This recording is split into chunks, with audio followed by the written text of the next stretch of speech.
Rebuild World Chapter 1 Akira and Alpha. Looking for proofreader.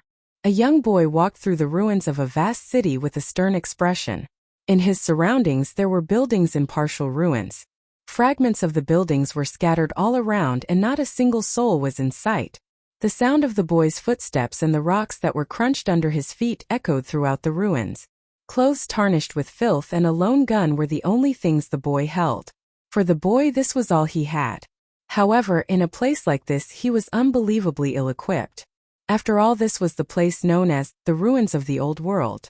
In the ruins, there are autonomous weapons that mindlessly attack their target due to a malfunction.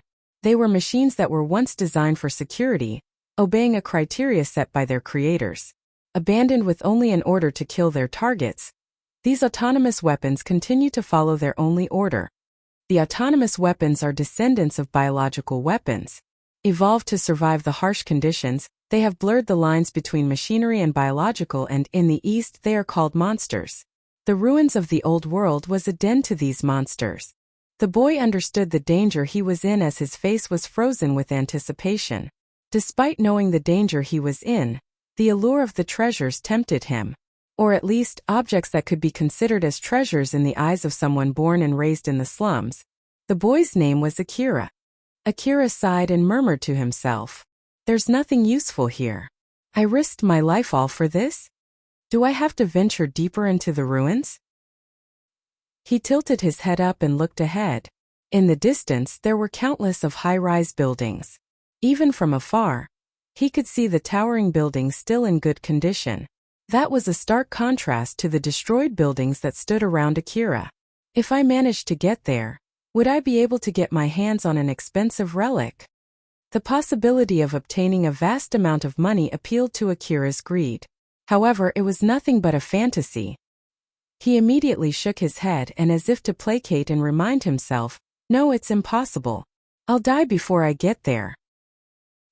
His current surroundings were in ruins, but in the distance there was a magnificent view. The difference between the two areas is due to the maintenance of the environment. In other words, in the ruins in the distance, the remains of advanced maintenance machines from the Old World era were still in operation, and the possibility of encountering those superior functional security machines were incredibly high. It was impossible for a child like Akira to even survive in an area highly guarded by those machines. "It's hard for me to even be here. I should stop and not go any further." Akira ignored his greed and continued to search around the area he was in. The area he was in was the outer area of a place called Kazusuhara Street Ruins. It was the closest ruins from Kagomayama City, the place where Akira lives, and the largest ruins within the city's finance area. The monsters lurking around these ruins were medium weak, and Akira was exploring in a medium safe area. Medium weak is the classification that declares a person who is well prepared could handle the monster. Additionally, medium safe area means there is a higher chance of surviving compared to the ruins in the distance. That being said, it does not mean Akira could let down his guard. Akira was vulnerable due to the lack of proper equipment, as he was just one step away from death, either from the fangs of those mutated creatures or a bullet from those machines. On top of that, the gun he held lacked the power to defeat the monsters. In order to take them down, Akira would have to engage in close combat and shoot at close range. In other words, Akira had no chances of surviving a fight. If he were to fight, it would most certainly end with his death. However, he had no other choice but to enter the ruins. He lacked the money to survive another day. And so, his desperation spurred him on to entering Kazusuhara Street Ruins. Although he continued to search further, there was nothing. He tilted his head down and sighed. In his line of sight, a bone from a dead body was rolling along on the ground. He had found similar bones in the past, and every time he would search around the corpse in hopes of finding something, but he had never found anything. What did I expect? Even the people before me hadn't found anything. Akira thought, feeling melancholic. Either there had been someone who already searched the area before him, or there had been someone reckless as he was, exploring without the proper equipment, only to be greeted with the consequences of their actions. At this rate, the sun will set and it would be impossible to explore the ruins at night since I don't have any light. And the probability of being attacked by monsters is high.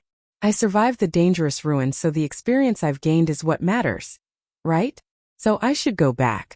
If I stubbornly remained here, I'll just join that pile of bones. Akira began to think of excuses that he could use to return. Because he had risked his life to be here, it was hard to accept his defeat. There's no use in being depressed over this. I'll explore a little more, and if I don't find anything, I'll go back. To Akira, returning without any accomplishments meant that his decision of risking his life was meaningless, and so, Akira decided to explore for just a bit more. He suddenly stopped as he lifted up his head and saw a girl floating in mid-air. He froze still. That girl had such a fantasy-like, unreal beauty. Moreover, all of her graceful figure and beautiful body were exposed without anything to hide them. Her beautiful skin was so different compared to those from the slum. It was way more lustrous than the skin of those girls living in the upper district of the city, who take care of their skins using fortunes, hard work, and technologies from the old world. Her beautiful limbs even rivaled fine art statues and drawings. Her flawless glossy hair flailed freely down to her waist, and her gallant expression would make anyone fall in love regardless of age and gender. Akira could only stand there captivated by the beauty of that girl, as if his soul was being sucked out. Compared to all the girls that he had seen in his still relatively short life, and even if he compared her to all the girls from his imaginations up until now, her beauty was simply peerless. Only with a glance, all the criteria of a beautiful girl inside Akira were all overwritten. The girl was just floating there doing nothing. She didn't even seem to have noticed Akira. Then a moment later, she gracefully turned her face around to Akira. Akira's eyes met hers. She didn't seem to be bothered that Akira was looking at her naked body as she smiled and stared at him. Akira, who was still dumbfounded, slightly reacted to her smile. The girl realized that Akira noticed her. When she realized it, she giggled merrily as she took a step closer to Akira. Akira quickly put up his guard as he realized that someone he didn't know was approaching him. In an instant, Akira immediately reassessed his current situation. His dumbfounded expression suddenly changed into such a stern look as he pointed his gun to her and shouted, "Don't move." The girl was a bundle of abnormalities. The ruin of the old world was a dangerous place. Even a well-equipped and well-trained squad could easily get annihilated there. But that girl was standing there all alone out in the wild without even a single weapon in her hand. She didn't even seem to be watching her surroundings. And even though she's naked, she didn't try to hide her naked body at all. Moreover, although the wind from the ruin was mixed with sand and dust, her hair was still spotless. As a beginner, Akira was always desperately trying to be cautious of his surroundings. He would nervously react to even the slightest noise in order to avoid meeting any monsters. But even so, he didn't even notice that girl was there, even though she wasn't even trying to hide herself at all. Even when Akira was pointing his gun at her while shaking, that girl didn't even seem to be afraid that Akira might pull the trigger by mistake. She kept getting closer and closer to Akira without showing neither concern nor fear. His impression of the girl had completely changed from an unbelievably beautiful girl into an unknown entity. Then, as she kept approaching Akira, he shouted at her, giving her another warning. "I'm telling you not to move. If you move any closer than that, I'll shoot. I'm being serious here." Normally, Akira would have shot at her without giving her any warning. But since she was unarmed and showing no hostility, Akira was so confused from this absurd situation, so much that his finger was frozen in place. But there's a limit to that. The girl kept moving toward Akira despite all his warnings. Looking at that, Akira was about to pull the trigger when suddenly, the girl just vanished from his line of sight. Although he didn't even wink there, he didn't see her moved outside his line of sight either. The girl just vanished instantly in front of his eyes. Akira was shocked and trembling like crazy. He looked around nervously but he couldn't find her at all. "Don't worry, I won't hurt you." Suddenly, Akira heard a voice from beside him where no one should be at. And when he turned his face toward the source of that voice, the girl was there, fully clothed, and close enough for Akira to reach her with his hand. She hunched over such that their eyes meet on the same height as she was smiling and staring at him. Akira's brain couldn't process everything that was happening in front of his eyes. All his nervousness suddenly changed to fear as his mind blacked out. But Akira shook his fear off and stood his ground. He was able to regain his composure. Those who lose their composure will die. That is one thing that he learned by living in the slum. He immediately rose up his gun and pointed it to that girl again, and then he extended his arm with his gun on his hand as he tried to prod the girl with his gun's muzzle. The girl was actually close enough for his gun to reach her. But as he extended his arms, Akira found both of his hands were inside of her chest right until his wrists. Although both of his hands were already inside her, Akira couldn't feel anything. He could see clearly that someone was standing there in front of him, but both of his hands just couldn't feel anything at all. Akira was so shocked so much that he just stopped working. He was frozen still, with both of his hands still inside the girl's chest. All the while, the girl was trying to get a reaction from Akira by waving in front of him or calling him. But Akira was just standing there, dumbfounded. A long time ago, a great civilization that spanned across the world was destroyed. What left of it are only half-destroyed cities, crumbling buildings, and broken-down machines. It happened so many years ago that it is hard for people nowadays to imagine the technological greatness of the old world. In that world where even raindrops were artificially made, the rain kept falling there during all those long years, sweeping all the broken building, giving nourishment for trees to grow high enough to reach the sky, and eventually supporting the life of people who live in the surface. The ancient civilization that people call as the Old World had produced a lot of relics with their advanced technologies.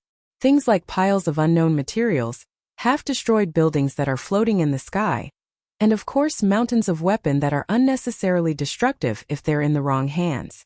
Mankind had spent so many years gathering all of these old-world relics and reconstructing human civilization. In the end, even a civilization with such advanced technologies that people might even mistake them as magic, couldn't destroy all humanity. In the far eastern part of the human civilization, there are countless corporate cities managed by a group called the Governing Corporate. And Kagomayama City is one of these corporate cities. A part of the Kagomayama City was surrounded by a huge wall. Although all the areas both inside and outside of the wall are collectively called as Kagomayama City, there's a big difference between these two areas. The area inside the wall was divided into two districts. The upper district was filled with rich people and people with powerful influences such as the corporate executives, while the middle district is filled with moderately wealthy people. And there are the areas outside of the wall known as the lower district. People who live there are mostly people who can't afford to live inside the wall. And if you go further away from the city, you can find residential blocks sitting right next to the dangerous area outside the city that people call as the wasteland. These blocks are the slums. Akira is one of the many children living in the slums. In another word, he's just your normal everyday kid. He has no mechanical strength of a cyborg, no enhanced strength like those remodeled humans, and no augmented strength from the nanomachines. Just like all the children in the slums, he has no special skill, no school education, no parents, no guardian, no food, no money, and no one would grieve even if he dies. As for the monsters living in the wasteland, they would attack the city from time to time, and when that happens, the ones who suffer the most would be people who are living in the wasteland and in the slums. Akira had survived 3 times through this kind of attack. In his first and second time, he just ran around and hid. It's thanks to those strangers who got attacked, killed, and eaten in his place that he was able to barely survive. While in his third attempt, he wasn't able to run away from a small dog monster and ended up having a death match against it after he picked up a handgun that he found by chance. Although he had no training in using handgun, he was able to shot its head 3 times by pure luck. But even so, his luck wasn't enough. The monster was drenched in blood but still alive as it ran toward Akira and pounced at him with its big mouth open as if it's going to deliver a killing blow. But before that monster's abnormally big mouth was able to rip off Akira's arms, Akira instinctively thrust his arm to its mouth up to his elbow and pulled the trigger on his handgun. And so the bullet passed through the monster's mouth, straight through under its skull, and pierced its brain, and thus killing the monster. But then in the brief moment after that, as the monster was still alive, it clamped down hard on Akira's arms. Fortunately, Akira was able to survive without losing his arm or his life. After surviving his third time, Akira decided to be a hunter. Although he pretty much understood just how dangerous it was to be a hunter, he was feeling hopeful and brimming with confidence after killing a monster all by himself. There are people who are working as hunters in this world, These people would venture the monster-filled wasteland outside of the city seeking for money and fame despite knowing that it's such a dangerous place. The wasteland is so dangerous that it's actually safer for them to stay in the slums where cheap guns circulating freely and the public order there is just the worst. But on the other side, the wasteland is a place filled with riches and power since you might find the ruins and the relics of the old world there. These monsters that attacking the human are also relics of the old world. The biological monsters are samples of advanced biotechnology, while the machine monsters are treasure boxes filled with valuable components. Anyone who can bring them back to the city will be rewarded with a huge amount of money. Moreover, if you can bring back a highly valuable relic from the ruins, you might be awarded with enough money to even buy a whole city. And if you can take control of the facilities inside the ruin of the old world that are still running even until now, especially if you can take control of its military facilities, then you can even start a nation. Competent hunters stand in a different world in terms of power and money. With that much money and power, they can bring back more valuables relics which give them more power and riches, thus they can aim for more dangerous and valuable relics. In the peak of this cycle, these hunters would equip themselves with overwhelmingly powerful equipment from the old world. There were even great hunters who were able to get themselves powerful weapon from the old world that made them even more powerful than a city. Akira might have killed a monster all on his own, but it was only enough to give him a non-zero chance to come back alive from the wasteland. But that was enough for him to take the gamble. If he kept his living style in the slums like that, he would just end up dead one day. And so in order to get out from there, he had no other choice but to take this gamble. So the day Akira went on a journey aiming to be a hunter. Or, to be more precise, the day he was aiming for a better tomorrow. Akira was still stood frozen in front of the beautiful girl. As for the girl herself, she was giggling while waiting for Akira to regain his composure. It had been quite a while since then and Akira was still frozen there as he couldn't process the situation that he was in. But even so, nothing bad has happened to him, so he was slowly able to regain his composure. And once he has calmed down to a certain extent, his focus changed from the empty space and back to the girl's face. The girl who noticed that just smiled back to Akira. "Are you okay? Can you see me? Can you hear my voice? Where am I? Who are you?" Akira, who had calmed himself down, had regained his composure enough to answer those questions, so he answering her questions while looking at her with suspicion. "I can see you, I can hear you well. This place is Kazusohara Ruin, and my name is Akira." The girl laughed merrily. "Thank goodness. My name is Alpha. Nice to meet you." At least he knew that she didn't seem to have any ill will against him. Although it didn't change the fact that she's a mysterious entity to him, he understood well that she didn't mean him any harm. So there's no need for him to be overly cautious about her. Moreover, he's in the middle of a ruin, it's better if he put his attention for watching out for monsters. As Akira concluded his thought, he lowered his guard. "So, Alpha-san, you're not a ghost, right?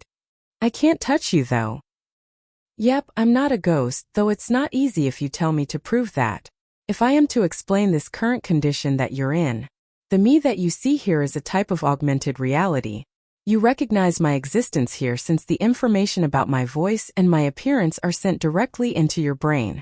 For some reason, your brain has the ability to receive information sent through wireless transmission in a special format, so that's why you can receive the information that I'm transmitting. I don't know whether it's an inherent ability that you have since you were born, or is it an ability that you got from somewhere else. But for me too, I don't hear your voice from the sound made by your vocal cord, but instead, I'm receiving the command that your brain is sending to your vocal cord in form of information packets, and then I'm interpreting it to voice. The same thing is also happening for your vision. That's also the reason why I know that you can see me." Akira didn't understand even a shred of Alpha's explanation. Alpha could see that clearly from his expression. So Alpha explained the main points only. "You're the only one who can see me.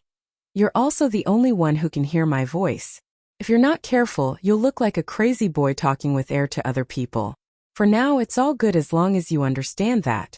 And also you can call me Alpha and I will call you Akira."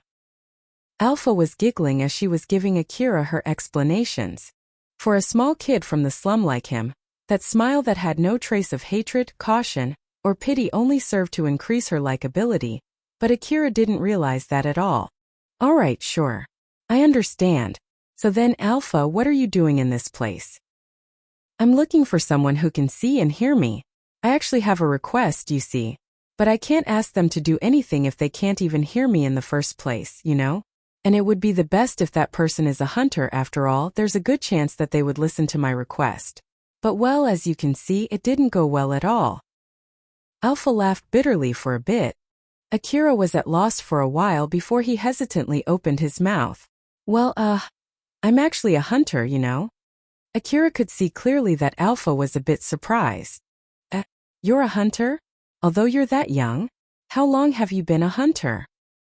Oh, 1 year. One day, I just became a hunter today. Both Akira and Alpha were exchanging an awkward look. There's an awkward silence between them. Nope, it's nothing. Just forget what I said. Since he had decided to live his life as a hunter, he had no wish to hide the fact that he's a hunter. But he thought that it was a bad idea to call himself a hunter despite the fact he didn't have the skill. After realizing that, he lost all his confidence. But Alpha kept pushing the conversation forward. Please don't say that. Can you at least please listen to my story? After all, this must be some kind of fate that we met here. Even though he called himself a hunter, Akira didn't have the skill, and Alpha knew that very well. But it's also true that there's no one else other than him who could communicate with her. Moreover, the fact that Akira was just an inexperienced hunter was not a minus point in the long run for Alpha. My request is that for you to delve into a certain ruin in secret. In exchange, I'll give you my support, but this is only a down payment. Once you complete my request, you may take all the precious relics of the old world inside that ruin. Akira was so surprised by that offer that he inadvertently raised his voice. Relics of the old world, you say? Seriously? As she heard Akira's reaction, Alpha giggled inside her heart, while on the outside, she's making a friendly smile that persuaded Akira further. Of course.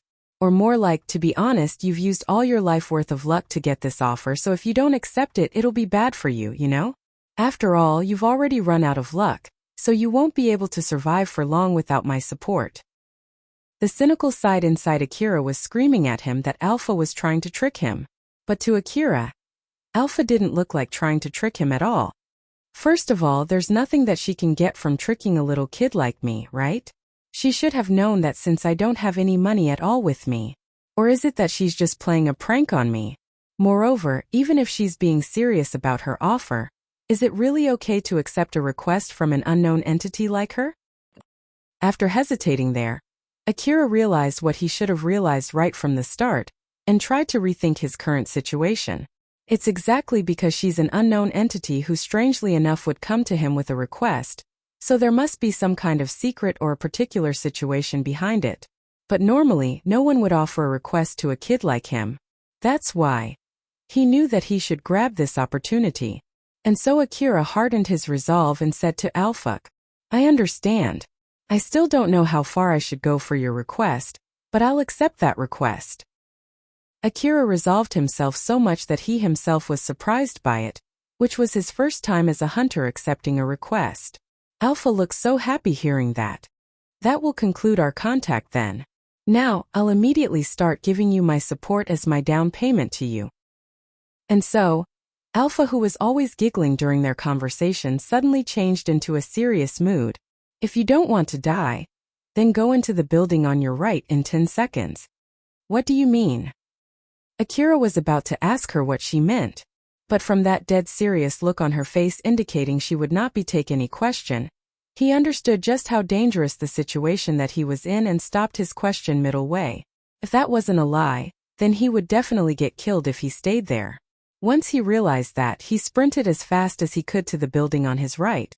The moment Akira jumped into the building, a huge explosion blew off behind him. The wind from that explosion rushed through his side. Shocked by the explosion, he immediately looked back to where the explosion came from. He saw a huge crater right where he was standing a few seconds ago. The area around it was scorched and black from the explosion. If he stayed there just a few more seconds, there's no mistaking it that he would have been killed. At least he knew well that much looking from the aftermath. Akira was frozen with fear from what just happened. But Alpha appeared so suddenly in front of his eyes and snapped him back into reality. What was that?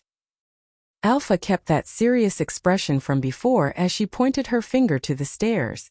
Go there and start climbing up in 8 seconds. Akira desperately ran toward the stairs and started climbing up. Then again, another explosion blew off behind him, and the shockwave sent by that explosion stopped Akira from climbing higher. Once it died down, he immediately started climbing up again, and then he suddenly saw Alpha already standing on one of the stairs while pointing upward. Go to the rooftop in 5 seconds. Akira ignored his screaming lungs and legs as he kept climbing the stairs. Akira followed Alpha's instruction and kept running, and then he finally reached the rooftop. Out of breath, there he saw Alpha standing in one end as she was waving at him, telling him to come closer.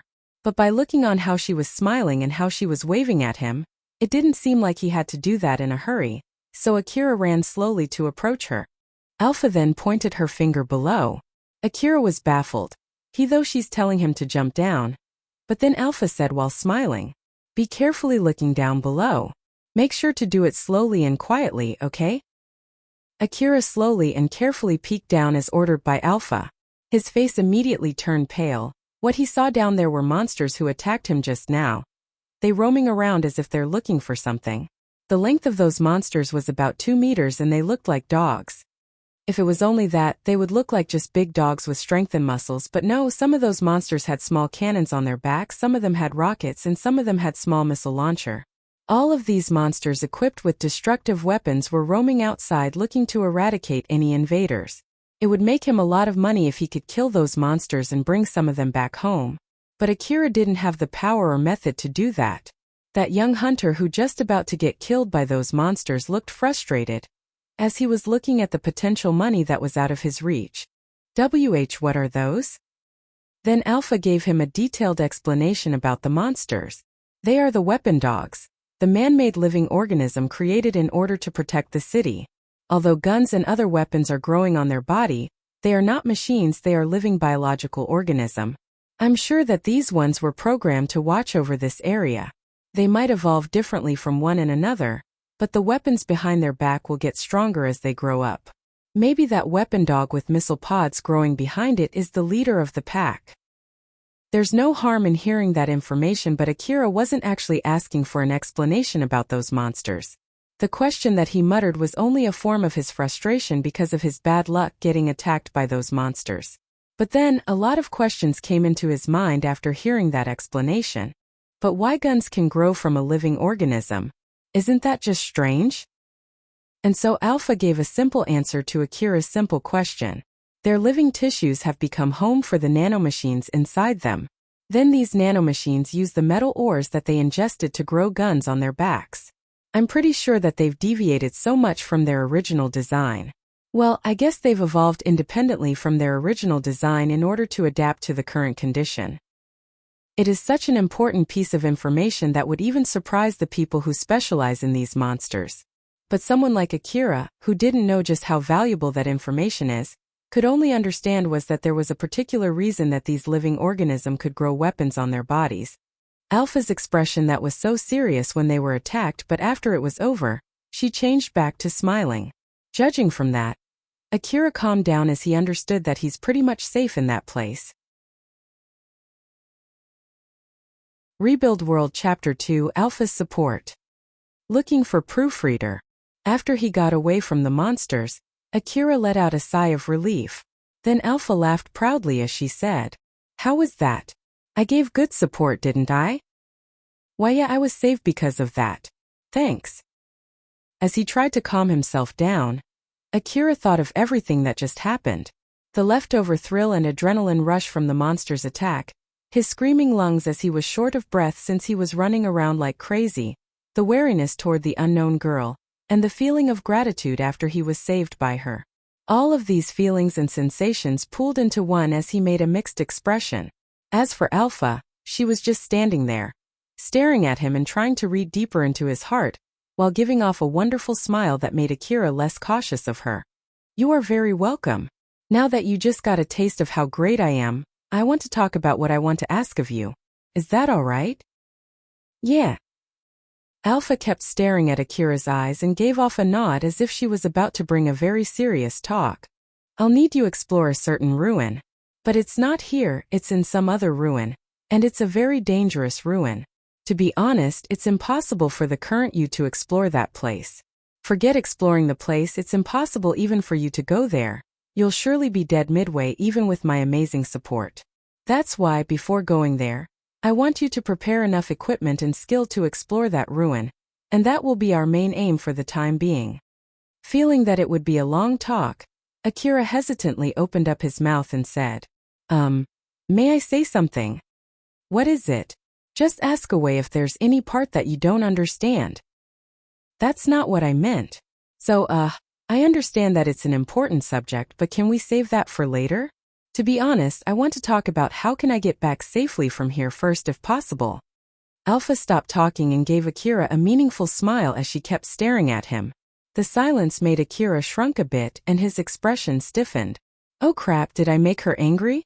Maybe I shouldn't have cut her talk there. The weapon dogs were still roaming around the building, so he couldn't stay there forever. He had to do something to get out from this sticky situation, otherwise, he would definitely get killed sooner or later. This is the reason why he cut Alpha's talk short, but then he realized that if he angered Alpha there, then it's the same as cutting off his own lifeline. Akira's panic and nervousness started leaking off from his expression. Looking at that, Alpha just giggled without showing any worry. I understand. I also want to ask you about a lot of things once we're in a better situation. So let's get out from this place and go back to Kagomayama City first. Then we can continue our talk after that, okay? Yes, please. Akira let out a sigh of relief as his survivability just shot up as he knew that he didn't anger her. But suddenly, Alpha gave another order to him while smiling, as if she intentionally wanted to erase that relief off him. In that case, then go down right now. Akira immediately gasped and choked. Then after he recovered, he stood up with a dumbfounded look. Alpha didn't seem to be bothered by Akira's reaction. She just lightly walked off while waving at Akira, as if she was trying to lead Akira who just stood still there. What's wrong? Let's go. Which to that, Akira protested while panicking. No, well, I just came out from down there, right? So why are we returning back to that place again? There are still monsters roaming below, you know? I don't mind explaining it to you, but I'll do that while we move slowly. But well, if you can't trust my support, then there's nothing I can do about it. I won't force you or anything. After saying that, Alpha kept walking deeper into the building, leaving Akira behind. The fear of returning back to the death zone stopped Akira from moving his legs. But after seeing Alpha disappearing into the building, he just gritted his teeth and followed her. Akira had no confidence if he could return back to the city safely on his own, not to mention that it's thanks to Alpha's support that he was able to survive the monster's attack from before. That's why he understood well that although it looked like a crazy idea to him, he had the best survival chance if he just followed her order. So he decided to put his bet on her and rushed into that unknown girl. Once he entered the building again, he saw Alpha was standing near the entrance waiting for him with a smile. Looking at her, Akira felt a mix of embarrassment and a slight strange sense of defeat. Then Alpha started walking down the stairs with Akira following behind her. He walked down the stairs relatively slowly compared to when he climbed the stairs as fast as he could a few moments ago. Following Alpha's orders, he stopped, hit himself, and started walking again for a few times during his way down the stairs. So why are we returning below? Isn't it dangerous down there? It's really dangerous down there. You know? Akira was shocked and taken aback by Alpha's prompt answer. But then he hurriedly asked Alpha again. Wait for a sec. It's dangerous, right? There are monsters roaming down there, you know? So that place is far away from being safe. Did you come to this ruin without even knowing that? Do you think that it was purely because of your bad luck that you were attacked back there? Oh, of course I know that. But that's not what I was asking. Just explain it to me already. You did say that you will do that while we're moving, right? In order for you to get back safely to Kagomayama City from this Kazusuhara City ruin, you have to get out from this building. But I don't think you have the ability to jump down from the rooftop and land safely. That's why we're taking the stairs dash. Akira didn't even wait for Alpha, who was trying to explain everything in detail to Akira. He interrupted her explanation with a strong tone, while giving a look at Alpha that showed his distrust and dissatisfaction. All right. But tell me one thing, if I obey everything you say, then I'll be able to return back safely, right? Alpha answered with a serious look. At least, I think you'll have a better survivability compared to if you do this on your own. I did say this before, I won't force you or anything. If you don't trust my support, then I won't give you any support since it would be a waste. Then Alpha kept looking at Akira as she was waiting for an answer. Depending on his answer, their relationship might end right there. After a pause, Akira hung her head in self-loathing while saying, "Sorry, that was my fault. I'll obey you, so please help me." Alpha smiled back as if she regained her mood. "Okay, so once again I'll be in your care." Although he felt relieved, he's still feeling uneasy. And so Akira carefully asked again. "And also, if it's possible, can you explain to me the reason for your previous order in a way that is easy for me to understand so that I won't feel uneasy? It's okay even if you just explain to me the important main points." There are individual differences in the behavioral pattern between each weapon dog. Whether they chase their target until the very end or they stay in one area.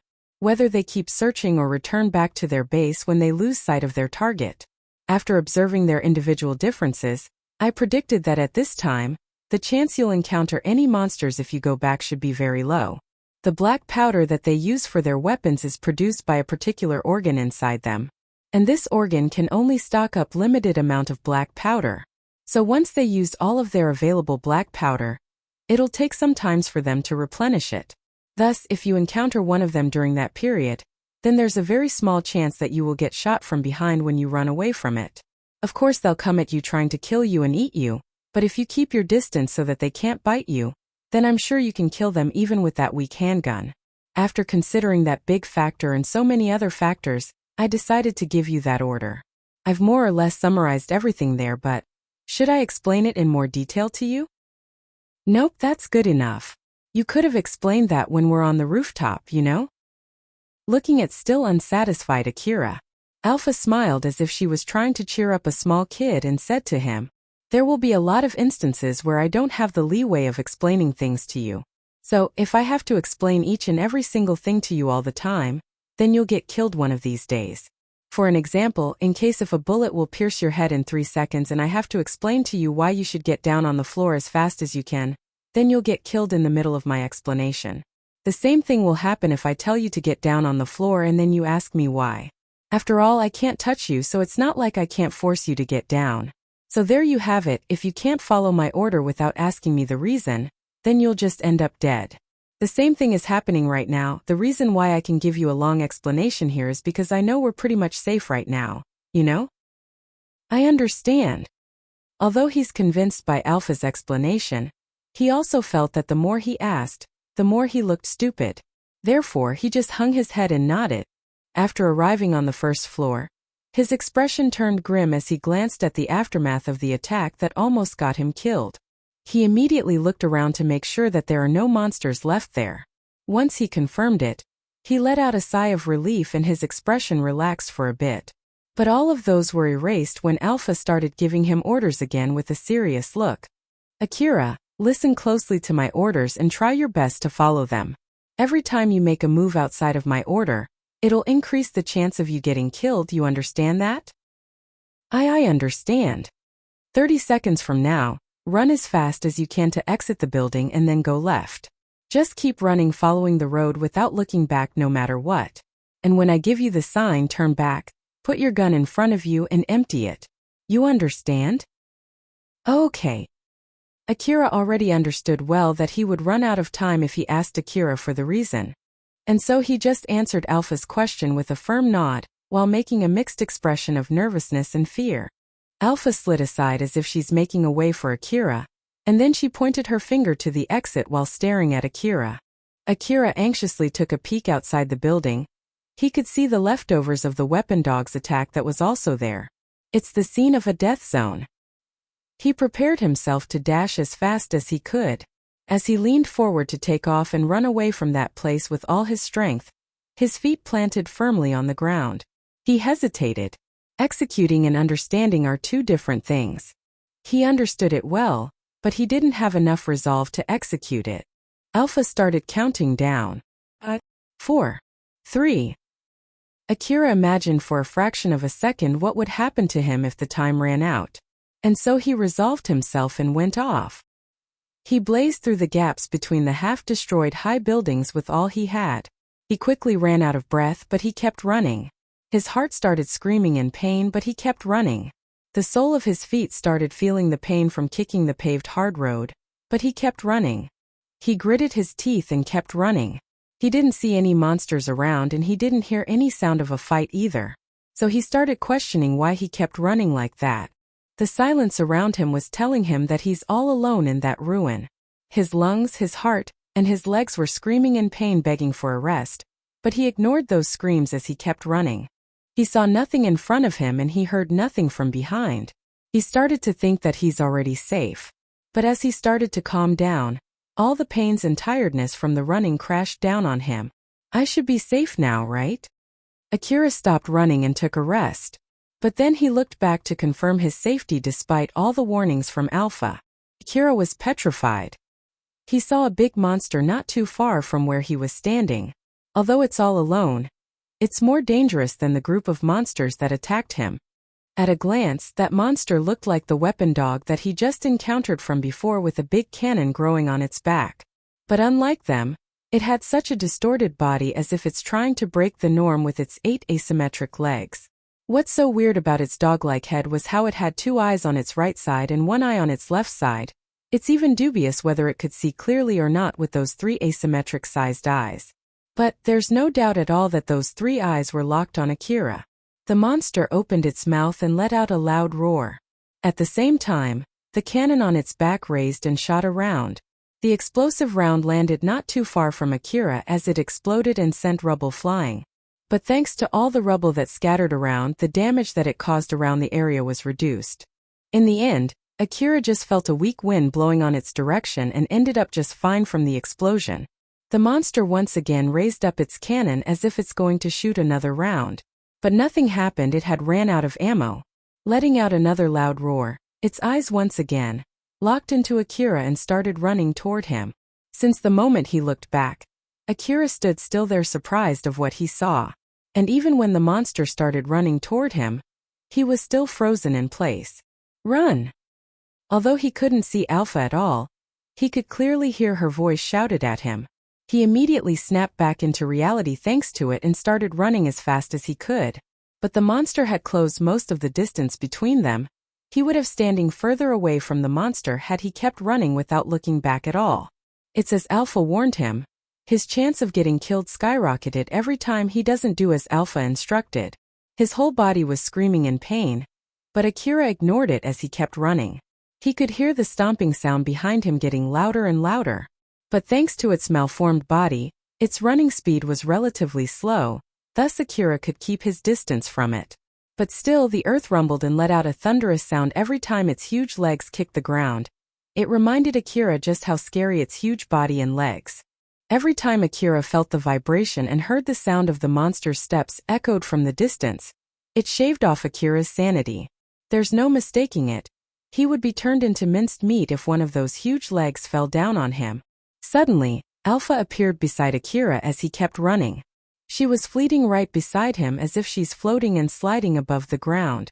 Akira could see clearly her mixed expression of seriousness and a bit of disappointment. Geez, I've warned you so many times not to look back, haven't I? Try to follow my order exactly as I tell you next time. I'll give you a sign when you'll have to turn and shoot back, so try your best to follow it. Okay? Shoot back?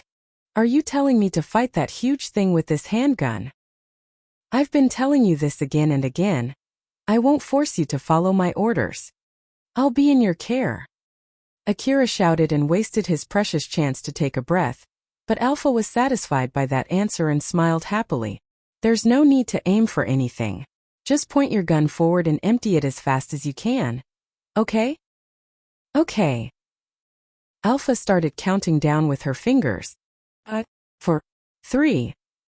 Akira resolved himself and made a grim expression.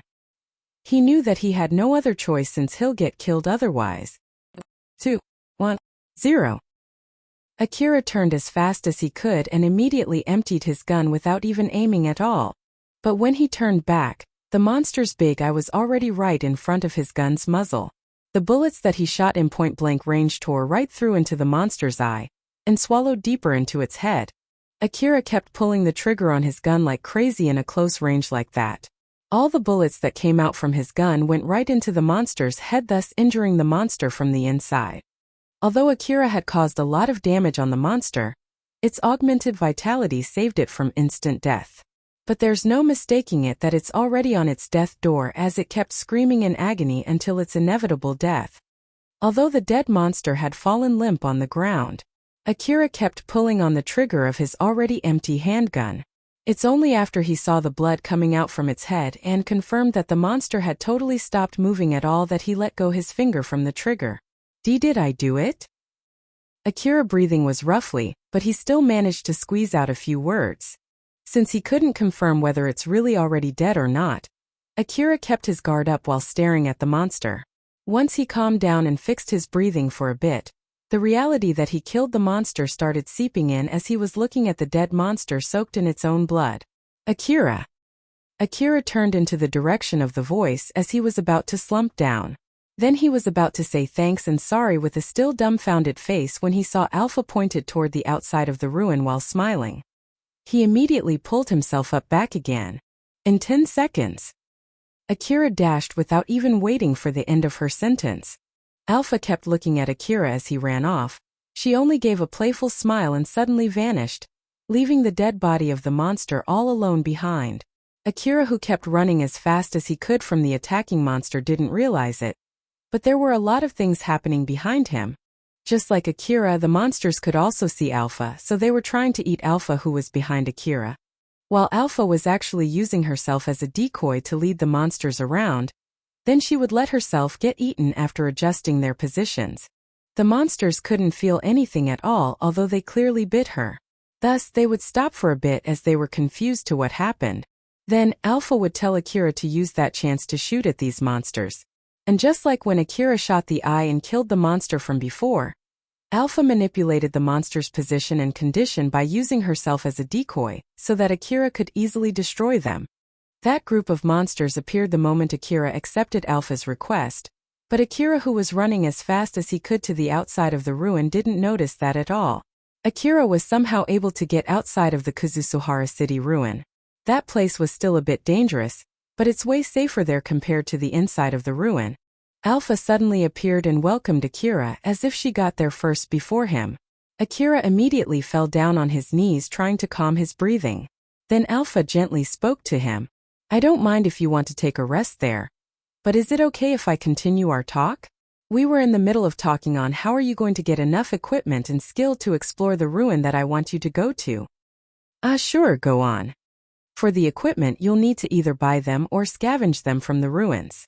But the old world equipment from that you can find in the ruins are much more powerful than the commonly sold equipment.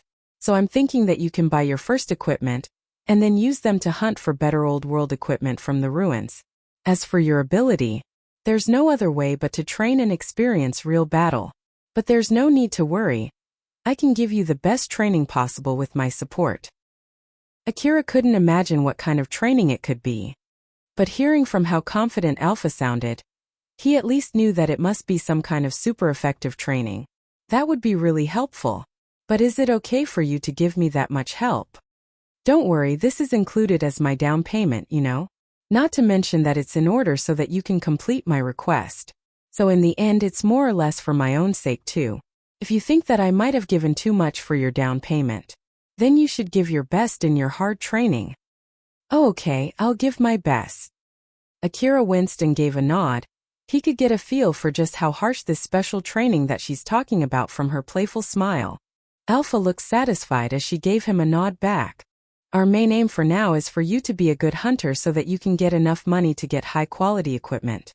But first you have to go to the hunter office. You need to register yourself as a formal hunter and graduate from being a self-proclaimed hunter. Just in case, let me ask you about one thing. Have you registered yourself as a formal hunter yet? Akira took out his hunter certificate from his chest. It looked like just a cheap piece of paper with the written proof saying that he's a certified third-rank worker from the Eastern Region corporate government. It also has his number ID as a hunter and his name written on it. Looking at that measly hunter certificate that looked like a fake certificate, Alpha inquired further. Is a hunter certificate something that looks that cheap? Please don't take me wrong, it's not like I'm doubting it.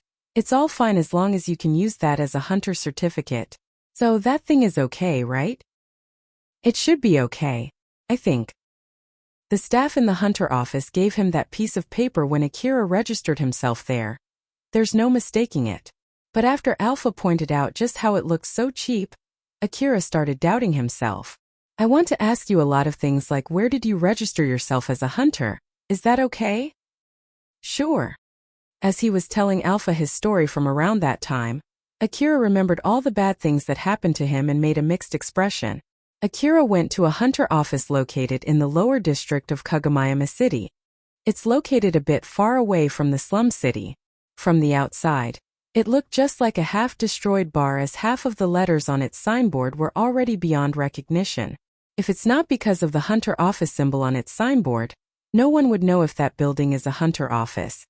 The staff who served Akira was a drunk young man that didn't look like he wanted to do any work.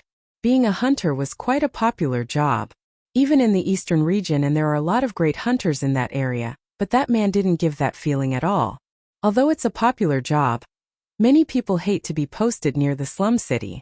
That man must be someone who got demoted and transferred into this post that was befitting of his motivation and ability.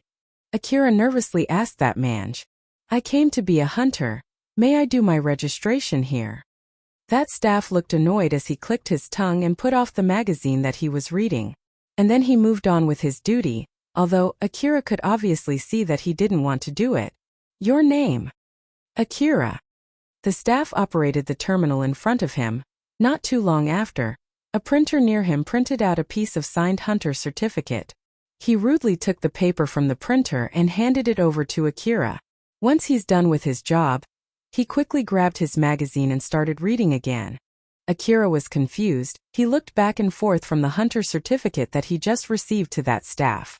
He thought that registering as a hunter would take a lot more work than that, but there he just told the staff his name and it's done. He wasn't sure whether the registration was really already finished or not, and so he involuntarily asked the staff, Is that it? The staff looked annoyed as he shifted his view from the magazine to Akira. That's all, now go home. You just needed my name? Don't you need any other information too? He looked really annoyed from the bottom of his heart as he made a gesture to Shu Akira and said, Since you'll be dead in no time, do you really think I'll ask you for more information? I don't care about any information that you have. To be honest, I don't even really care about your name. I just asked for it because that's the rule. I don't even want to know if that's your real name or not. That reminded Akira of how much worth someone like himself has. After he realized that, he just shut up and walked away from the hunter office. Akira kept staring at his certificate after he finished explaining how did he get it. As he understood the situation he was in, he vowed that he would crawl up from his current condition. Alpha smiled as if she was trying to cheer up Akira. We'll start your training with reading and writing. After all, collecting information is a very important thing. But don't worry, you'll be able to read and write in no time with my first-class level support. I understand. I'll be in your care. By the way, how do you know that I can't read? The name written in that hunter certificate, it's Ajira. That man didn't only treat him unpleasantly, he even made a mistake in his job. Akira was desperately trying to hold himself back from crushing his own hunter certificate. Then Alpha made a suggestion while smiling bitterly. Let's just return to Kagomayama City for now. Then we can continue our talk there. Until you learn how to write and read, I'll do the reading in your place. Akira just nodded without saying anything. He tucked his hunter certificate back in and started walking toward Kagomayama. Alpha followed and started walking beside him. Akira asked a simple question to lighten the mood there. By the way, what is the name of that monster that I just defeated in Kazusuhara City Ruin? It's Weapon Dog. Really? That one doesn't look like them at all though, so that monster was also from the same type as them? Presumably, that one made a mistake in executing its self-remodeling. That's why you're able to easily defeat it. Was that appearance only for show? That depends on how you see it. That monster had a fatal weakness that allowed you to defeat it, and it might just be out of pure luck that you were able to use that weakness. But if you can defeat that kind of monster one more time, then you might interpret that as its appearance is just for show. Of course, that is if you can defeat it again without my support, you know? Nope, impossible. Oh. Then that means that my support is just really that good, so you better be thankful for that, okay? Thank you very much. You're welcome. Akira and Alpha kept walking toward the city, while having an idle talk just like that. From the outside, Akira would look like an insane kid talking to nothing. But there's no one there to tell him that. That is of course save for Alpha, who kept observing him from the moment they met. Rebuild World Chapter 3 The One Who is Responsible for Resolve. Oh. The slum extends from the outskirts of Kagomayama City, and it sits right next to the wasteland. It's a place riddled with crime and bad economy, and not to mention the monsters roaming close to the edges, and the bandits prowling in the inside for weak people. It's basically a garbage dump for the city. So, Akira decided to be a hunter in order to get away from such a place. As Akira walked through the familiar road of the slums with Alpha, it reminded him just how strange this Alpha was. A refined facial feature with shiny and lustrous hair. Silky skin paired with a developed body highlighted by her tight sexy dress. Alpha is a being that would tempt any member of the opposite sex. It was just out of place that such a being did not attract any attention. Moreover, this so-called old-world design should have been more than enough to attract people's attention. It's so great in quality that even an amateur could easily understand that it was an expensive dress. If someone that was knowledgeable in the technology of the old world saw it, he or she would immediately be able to recognize that it was made with the advanced technology of the old world. Although it is an ancient relic from the old world, anyone would be able to tell that such a dress was a treasure amongst the other relics. So in short, it is an object that would garner a lot of attention. Normally, it would have caused an uproar with all of those conspicuous things gathered in one place, but no one reacted to Alpha at all. Thus, the fact that he's the only one who could see Alpha finally hit him. And so Akira whispered to Alpha, "So other people really can't see you, huh? Didn't I tell you so before? You didn't believe me, huh?" Seeing Alpha's mood had turned a bit sour, Akira tried to make excuses in panic. I didn't mean it like that. It's just that it's not like I can normally notice it. After all, it's only normal to think that others can see what I can see, right? So I thought that there must be someone else other than me who can see you too." "Oh, I see, that's what you meant, huh? Well, explaining it will take a long time, so let's put that aside for another time." Unlike Akira, who was whispering, Alpha answered his question with a clear voice, but it was only Akira who could hear that voice. If Akira responded back with the same clear voice, he would look like a suspicious boy talking to his imaginary friend. "Akira, what are you going to do now? Do you have something you need to do after this? There's no need to worry about me, you can just go and do what you want." "Something I need to do, huh?" Akira looked up into the sky. The sun was setting and the night was drawing near. "I'm just going to sleep for today." Alpha looked a bit surprised. "You're going to sleep already? This early?" "Yeah. The night is coming soon. I have to prepare a place for me to sleep." Akira went into one of the dark back alleys. He still had some time before the sun completely set, but he had already crawled into a corner where he usually slept and leaned himself onto a makeshift wall made of scrap materials. It would be really hard to find him there unless you already know that someone was there and intentionally looked around that place. Hiding himself like that was one of the things that he learned to stay alive in the slum as a kid. Basically, Akira would start his day when the sun rises and end it when the sun sets. After all, he would need lighting to be able to work at night. But of course it was not free, so for a little boy without money like Akira, it was simply something that was out of his reach. Moreover, the already dangerous slum will get more dangerous once the night falls, and Akira didn't have the strength to be able to stay active during the night.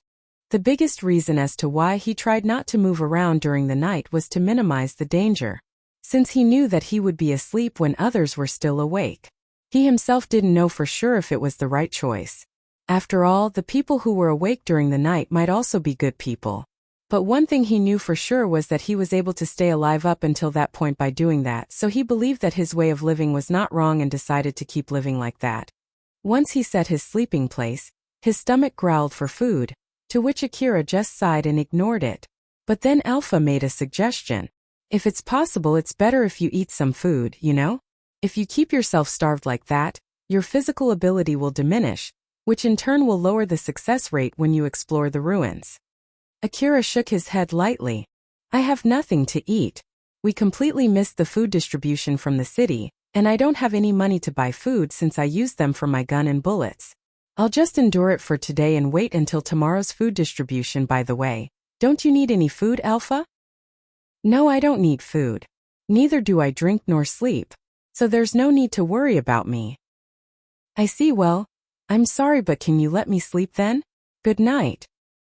After he said that, Akira laid down on his side.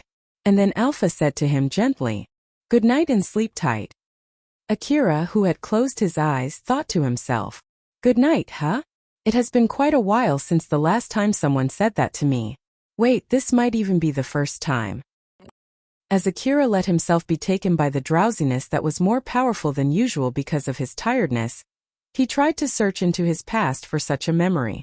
Putting aside whether that kind of thing had actually happened to him or not, he at least had no recollection when someone said goodnight to him. He slowly fell deeper into sleep thinking about this. On the next day, Akira opened his eyes just before sunrise. He stretched his body to completely wake himself up. Everything was just like his normal everyday morning up until that point. Alpha, who was right next to him, greeted him with a smile. Good morning, did you sleep well? Akira jolted and immediately fully awoken as he pointed his gun toward the source of that voice. He showed a level of caution as if someone that he didn't know suddenly appeared beside him. Alpha looked a bit surprised seeing his reaction, but then she gently said to him, I'm sorry, did I surprise you? Akira's expression changed from one that showed a caution towards a stranger to one that showed a little bit of trust, although with a bit of hesitation. Then he finally remembered about Alpha. Alpha! In contrast to Akira, Alpha showed a graceful smile. Yes, it's me. Did you forget about me? Akira finally calmed down. He let out a sigh of relief as he lowered his gun and awkwardly apologized to Alpha. Sorry, I was just a bit surprised there. After all, most of the time when you wake up with some unknown person by your side, there's a good chance that the person is a robber. It's okay, don't mention it. Akira confirmed that he didn't make Alpha mad, and so he felt relieved as he didn't end up losing the only supporter that he just acquired. Now that I think about it, bullets won't be able to hurt her, so I guess she didn't feel that threatened when I pointed my gun at her. Thank God, that was really dangerous. Although he had quite a hardship yesterday for Akira, this day was different from yesterday. Today is the day when his life together with Alpha starts. After that, Akira went to the food distribution area. It's a place where food from the city is distributed for free. They do this twice per day as the morning distribution is done early in the morning. Although there was still some time left before it started, there were people already lining up for food. Akira added himself at the end of that long line of people. Everyone should behave and line up nicely during the distribution. If someone were to cause trouble or cut in line, that person would not get any food. There were even times where the food distribution was stopped because of that, and of course the person responsible for that was beaten to death. This was also some kind of teaching method from the city. The city would be better if the people in the slum at least learned how to stay in line. It also reminded them that everyone in the slum will share the consequences if even a single one of them did not follow the rules set by the city. Thanks to that, and the sacrifices from the people who were beaten to death in the past, even the most ruthless people in the slum would line up orderly during the distribution. The food distribution also functioned as an event to gather people from the slum who couldn't get food on their own. It's also a way to maintain the civil order. After all, people of the slum wouldn't just quietly wait for their death when they have no food and money. Instead, people who have met their wits' end would pick up guns that strangely enough were circulating freely in the slum and turn into robbers. So the food distribution minimized these kinds of people by only distributing a minimal amount of food. It's thanks to this food distribution that Akira could survive up till this point. The distribution had started, and it was finally Akira's turn to get his food. Once he had gotten his food, he moved a bit away from the line. Keeping a certain distance from the line is very crucial for a kid like Akira. If he moved too far away from the line, then someone would come to rob his food, But he also needed to put some distance from the line so that he wouldn't disrupt the line or cause any trouble. So it's the best line of action for him to eat his food at a safe distance. And since both the robber and the robbed had guns, it was best to avoid any needless fighting that might get someone killed. Akira stared into the food that he received. It was a sandwich wrapped in transparent plastic with a unique code written on it. Due to some unknown reason, he didn't start eating immediately. Looking at that, Alpha inquisitively asked him, "You won't eat?" The food that he received was synthetic food produced by a still-functioning suspicious tool excavated from the old world ruins. The food was relatively safe to eat with vegetables that have been experimentally cultivated in the wasteland, though it was hard to measure in terms of the level of contamination of the area. It also came with meat from a biological monster that was believed to be safe for consumption. These kinds of food were distributed freely to the poor people of the slum with goodwill. After giving out the food, they would wait for a while to check if someone died or mutated because of it.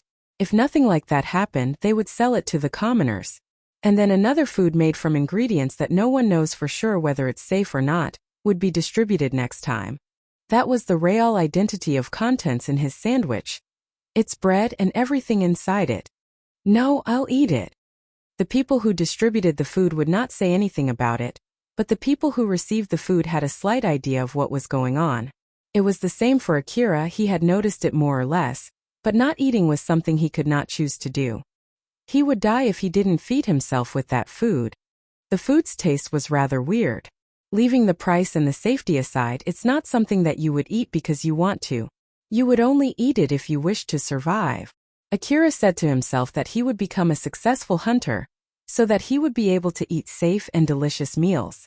As he kept eating his weirdly flavored and potentially toxic sandwich, he glanced onto the person who he thought would be able to grant him that dream. Alpha reacted by showing him a gentle smile. Eventually, the people of the slum who survived by relying on the free food would pay back the generosity that they received. After all, they're the first line of defense against the monsters that attack the city. They'll be fighting against man-eating mutated creatures and autonomous weapons that would attack humans, using their raw flesh, blood, and guns that circulate freely in excessive amount in the slum, thus buying time for the city's defense squad to completely exterminate all attackers. Among all the people that survived the attacks, there would be some who still remembered how to fight against these monsters. These people would become the lowest level of hunter. If they do well, they'll be able to bring back relics from the ruins and contribute to the economy of the city. Some portion of the profit from this will be used to maintain the free food distribution in the slum. So in short, Akira becoming a hunter meant that he did what the city expected from him. You might think that as someone without power, he had no other choice but to do so. However, Akira strongly believes that this was a decision he made on his own. So even if he was forced to pick his life choices once more, he would still pick the same path of becoming a hunter. Akira went to the Kazushihara city ruin for the second time, but this time he was traversing the ruin following Alpha's guidance. Some part of the roads in the ruins were buried under the rubble of the destroyed buildings and thus, was much easier to get lost. There were even areas that were like a maze. If he wasn't careful, he might get trapped in them. Not to mention, there were monsters that had turned this confusing place into their nest, and there were also places constructed as a home for them. The hunters who came to the ruins in order to search for relics would hunt monsters that obstructed them from reaching their goal. They sometimes maintained a road leading deeper into the ruin to make their job easier. And as they went deeper into the ruin, some of them would encounter strong monsters and meet their demise. After repeating this process multiple times, the terrain would be harder to traverse and filled with stronger monsters as you go deeper into the ruin. But of course, thanks to that, there would be fewer people who were able to go to the deeper part of the ruin, thus you could find valuable relics still left behind there. In short, the deeper you go, the more dangerous it is and the more money you can earn. Akira knew that as well. That's why he only explored the outskirts of the ruin yesterday. But today, he aimed to go deeper due to Alpha's suggestion. Of course, Akira hesitated at the beginning, but Alpha convinced him, and so he decided to follow her suggestion. He knew that he couldn't get any expensive relics if he didn't go to the deeper parts of the ruin. And since Alpha told him that she would lead him and that everything would be alright as long as he followed her instructions, it was rather hard for him to refuse. He had decided to become a successful hunter, and had come to this place because of the deal he made with Alpha. So if he couldn't move forward despite Alpha's guarantee for his safety, then it would be impossible for him to be a successful hunter. In the beginning, he would follow all instructions that Alpha gave him without asking anything. But since he ended up doing things that seemed to be meaningless to him, he slowly started doubting Alpha's. He kept his back on the wall as he slowly moving forward. Rather than entering the target building through the door that he could see from where he was standing, he instead climbed a mountain of rubble close to it and entered the building through the window. After that, he immediately got out from that building through the door that he saw before. Then he kept passing through the same road that he had passed before. Afterwards he stopped and stood in the middle of the road for a while. He kept making round trips for a few times before going deeper.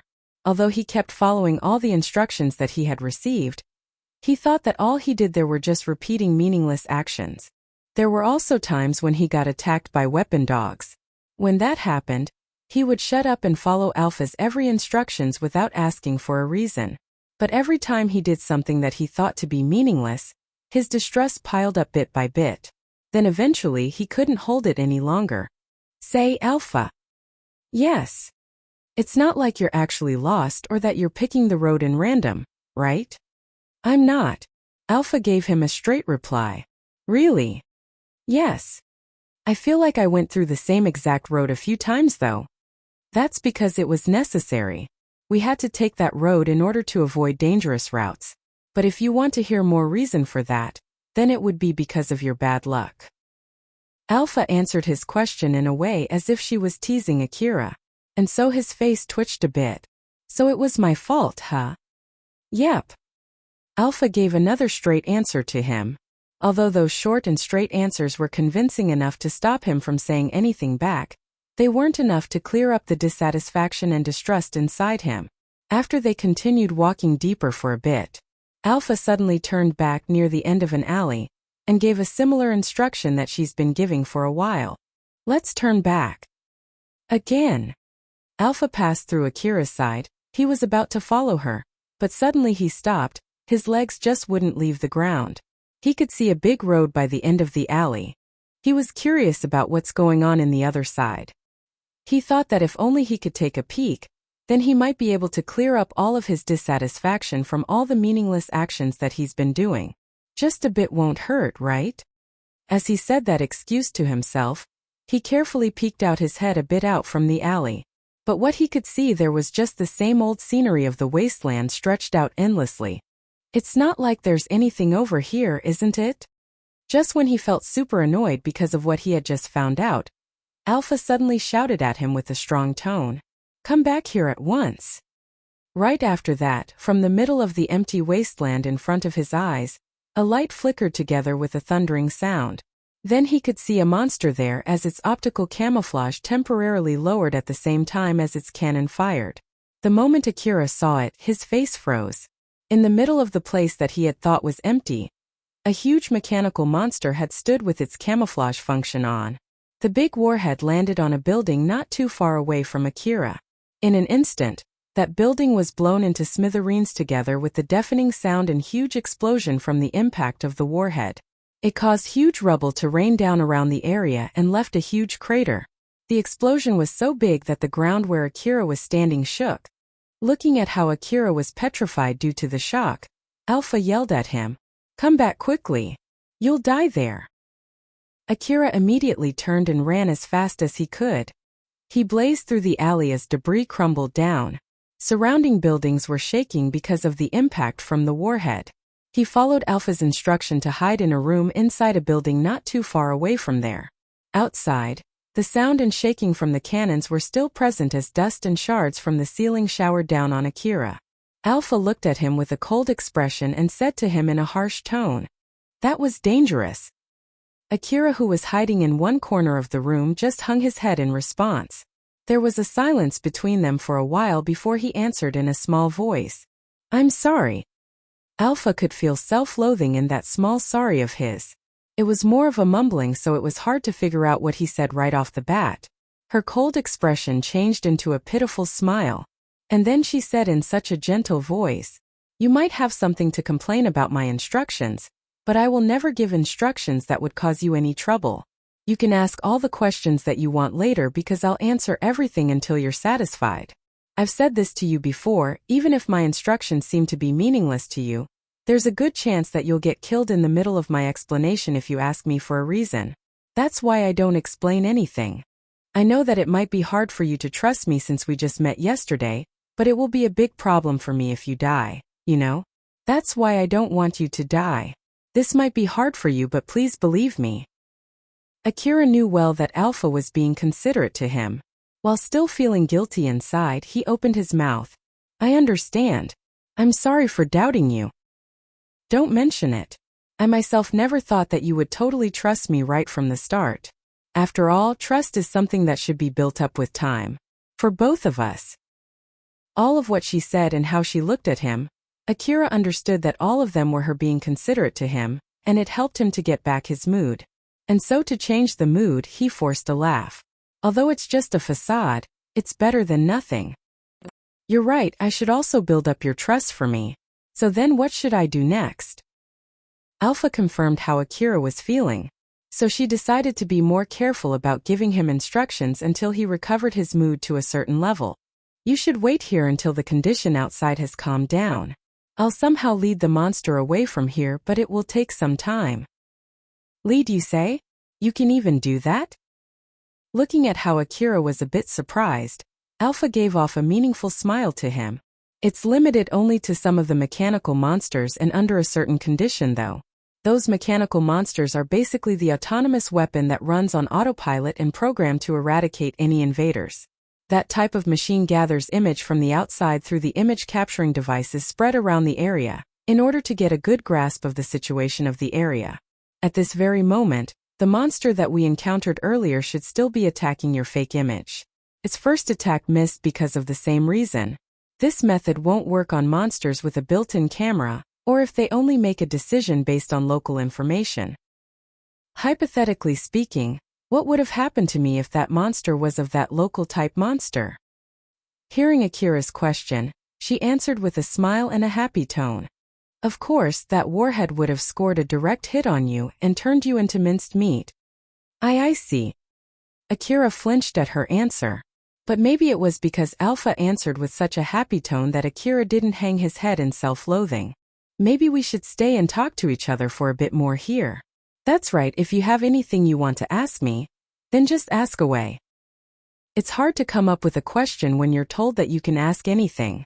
But looking at how Alpha was waiting for him with a gentle smile, it's hard for him to tell her that he had nothing to ask about. After all, it was also one of Alpha's instructions, so he thought that he should follow it in order to build trust between them. Akira searched through his memories from the time he met Alpha for something to ask about. And then something came up to his mind. In that case then I have one thing I want to ask. Why were you naked when the first time we met? Alpha was already using clothing at that time. Or more like, she started putting on clothing right after they met. So in short, she intentionally let herself naked there. At that time it was so much of a shock to him that he never thought about it. But as he remembered it now, he realized that it was indeed weird. Alpha let out a mischievous smile. The moment he was taken aback by that smile, she erased her clothes and exposed her beautiful body. She showed her curvy and bewitching body to Akira without any trace of embarrassment or hesitation, making an inviting gesture as she said in a sweet voice, "What do you think?" Although he was taken by surprise, Akira was captivated by it. But then he immediately turned his face away in panic and said, "Even if you ask me so. I mean, like, it's fine already, so just put something on." Alpha showed a bit of disappointment as she returned her clothing on. "It is a pretty nice body, is it not? It is attractive, right? Don't you think it would gather people's attention? After all, you had a good long look back then." I couldn't help it, you know. In short, that was the answer to your question. What do you mean? It's a very effective method to look for someone who can see me. Only hunters would come to the Kuzusuhara city ruin and there are not that many of them, so it's really not easy looking for someone who can recognize me, you know? That's why I was naked, to attract people's attention. Moreover, after a lot of testing, it was the best choice so that people won't run away or hide in caution when they see me for the first time. I immediately felt cautious of you there though. But even so, you didn't run away on the first sight, right? What would you do if what you saw back then from afar was an armed soldier? Well, I would run, or at least I wouldn't approach that person. Right? That's why, if I thought of an appearance that would let people to immediately know that I was unarmed and attracted their attention, followed by some kind of reaction that would not be fear, then being naked was the best choice. But well, I never thought that you would react like that and would be so cautious of me back then, I'm sorry. Akira frowned a bit.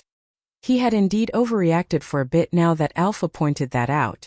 Although her explanation was convincing enough for him, Akira had some urge to retort back since she teased him by showing him her naked body. But still, I think being naked was going too far. You know? No worries after all, this body is only a fake body, so I don't really mind as long as I could reach my goal. Fake body. Yep, my body is not real, and is made with the help of computer graphics. I can freely modify my body's gender, age, body form, attires at will. As if she wanted to prove her point, she suddenly transformed into a small girl younger than Akira. Then she kept changing her appearance from one to another across all ages in front of surprised Akira. After that, she changed back into her original appearance. But this time, she changed her hair to be short and then changed it to be long enough to reach the floor. She even made it float as if gravity didn't affect it, and made it turn into a rainbow-colored strip. The same with her clothing, she changed it to a school uniform, OL suit, sexy swimsuit, camouflaged cloth, pilot suit, and many other kinds of attires. Akira was surprised by her change at first. But as she kept changing her appearance from one to another, he instead started enjoying the show. As a kid who was living in the slum, he couldn't find any form of entertainment. As such, Alpha, who kept changing her appearance and pose in front of him, was enough to charm him. Alpha was closely observing Akira as the boy was captivated by her performance. In the beginning, she was only changing her appearance at random, but bit by bit, she intentionally aligned her appearance, age, body shape, hairstyle, and attire to Akira's taste. But he didn't realize that at all. She kept changing her appearance and observing Akira while making a gentle and charming smile as if she was enjoying herself. Just tell me if you have any requests for my dress. Ah, or is it that you prefer me to be naked? Naked, huh? As I thought, since you can enjoy this beautiful body like that, maybe naked is the best one? In response to such a seductive question, Akira retorted in panic. Anything is fine, just put on something. Geez, why the heck are you so interested in going naked? I think it's better if you get used into something like this so that you won't get caught in a honey trap later, you know? Don't you think it's important to have a special training for this?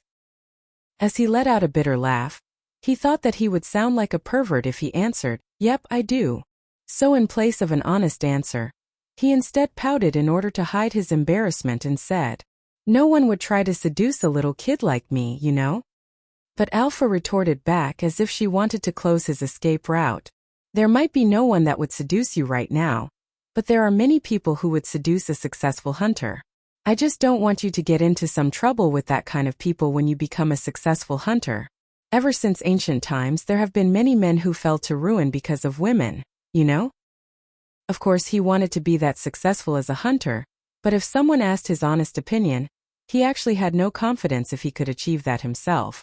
Do you really think I can be that successful? To his question, Alpha answered with full confidence. Of course you can. After all, you have me as your support. I promised that I would help you with everything except for a few things. That is, I won't help you in working on your own inner will, motivation, and resolve. Or more like, since I can't do anything about those things, you should do something about them yourself. Akira didn't say anything for a while, but then Alpha could clearly see his strong resolve emanating from his expression. I understand. I'll take care of my own inner will, motivation, and resolve. Alpha joyously smiled, showing her satisfaction. That smile was both praise for Akira, who resolved himself, and an expression of happiness for successfully manipulating Akira's inner will. Rebuild World Chapter 4. The result of gambling with one's life. The sounds of the cannon outside the building had already ceased by the time Akira finally calmed down after what had happened. Looking at Akira, who had regained his composure and since the sound outside had stopped, Alpha decided it was time to continue their exploration of the ruin. It seems that the situation outside has calmed down, so how about we continue exploring the ruin? But be sure to follow my instructions this time. Okay? Akira nodded with a serious face and said, "Yeah, I promise that I'll follow all your instructions properly." "Alright then, let's go." As Alpha showed a satisfied smile, she started walking outside. Akira followed behind her with a serious face. They exited the building and went to the location where they had encountered the enormous monster. They passed through the destroyed building and climbed a mountain of rubble before they finally left the remaining ruins from the previous battle. Then they continued going deeper into the ruin. Akira knew that he had no chance of winning against that monster using his cheap handgun. Even if he was equipped with specialized weapons to fight the monster, he knew that he still wouldn't be able to win against that monster. Not to mention that such a monster was roaming around the area while going invisible. Whether it's for the better or for the worse, going through such an experience heavily affected Akira. His face naturally turned tense, but he just shrugged the fear that was creeping into him. He believed that everything would be alright as long as he kept following Alpha's instructions while moving forward carefully. Alpha looked satisfied at how Akira was behaving. She put extra effort so that Akira wouldn't encounter any monsters that were roaming around that ruin. After going deeper for a bit, they finally arrived in a district that could no longer be regarded as a part of the ruin's outskirts. Alpha pointed her finger to a particular ruined building among many others in the area. "Akira, we'll be able to gather our relics there." Akira curiously looked at the ruin that Alpha pointed. Since he had risked his life to come this far, it was only natural for him to expect some results. But Akira saw nothing except the same old ruin that he had seen on his way there.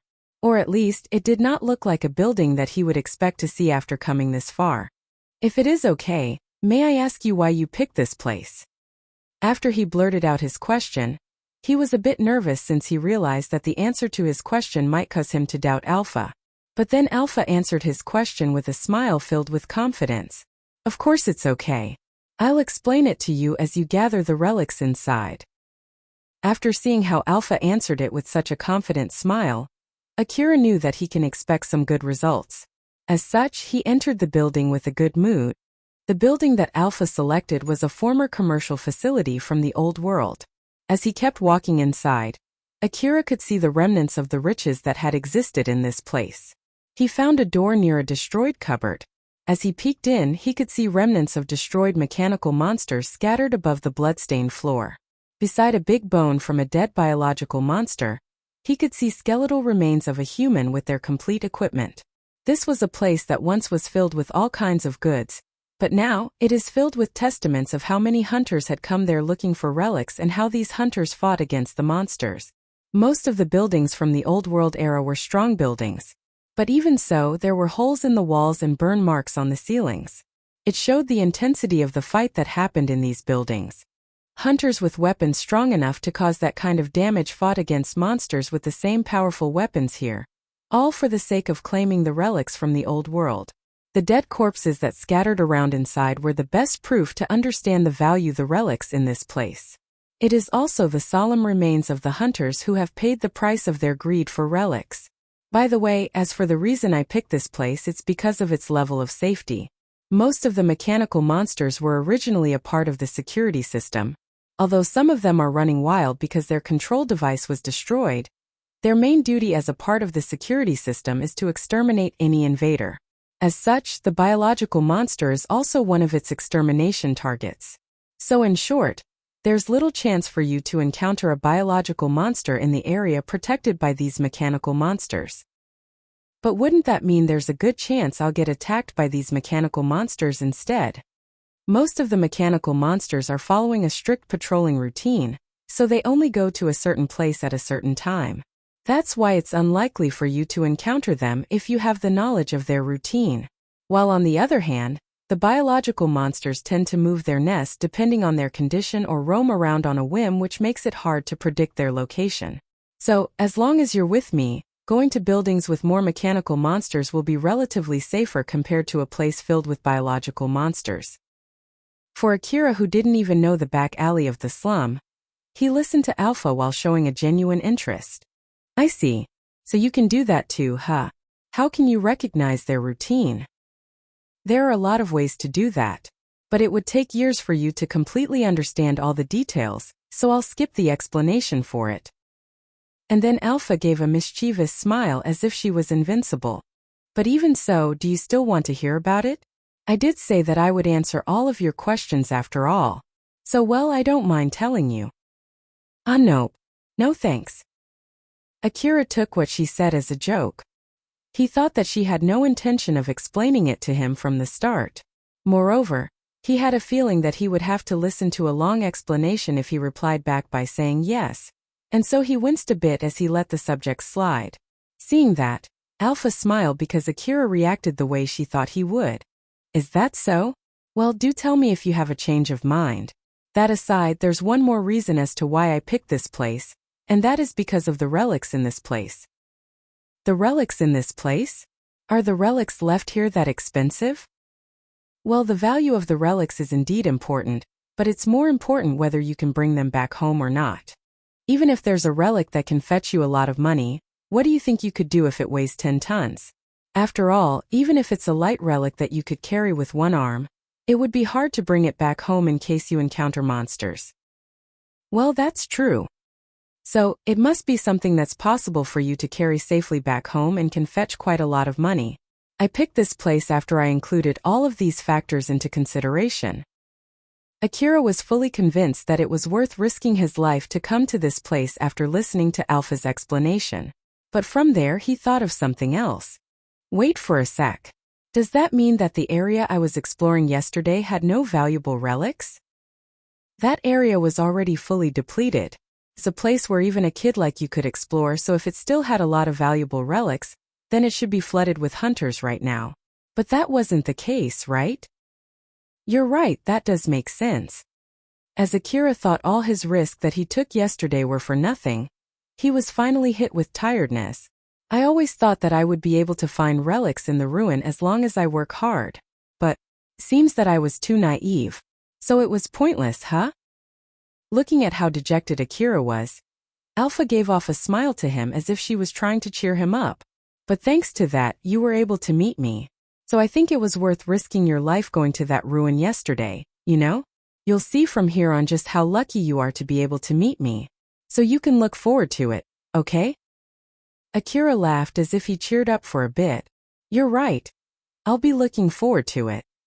Just leave it to me. Alpha showed him a smile full of confidence as she replied back. There were quite a lot of cheap relics in the outskirts of the ruin that he was in.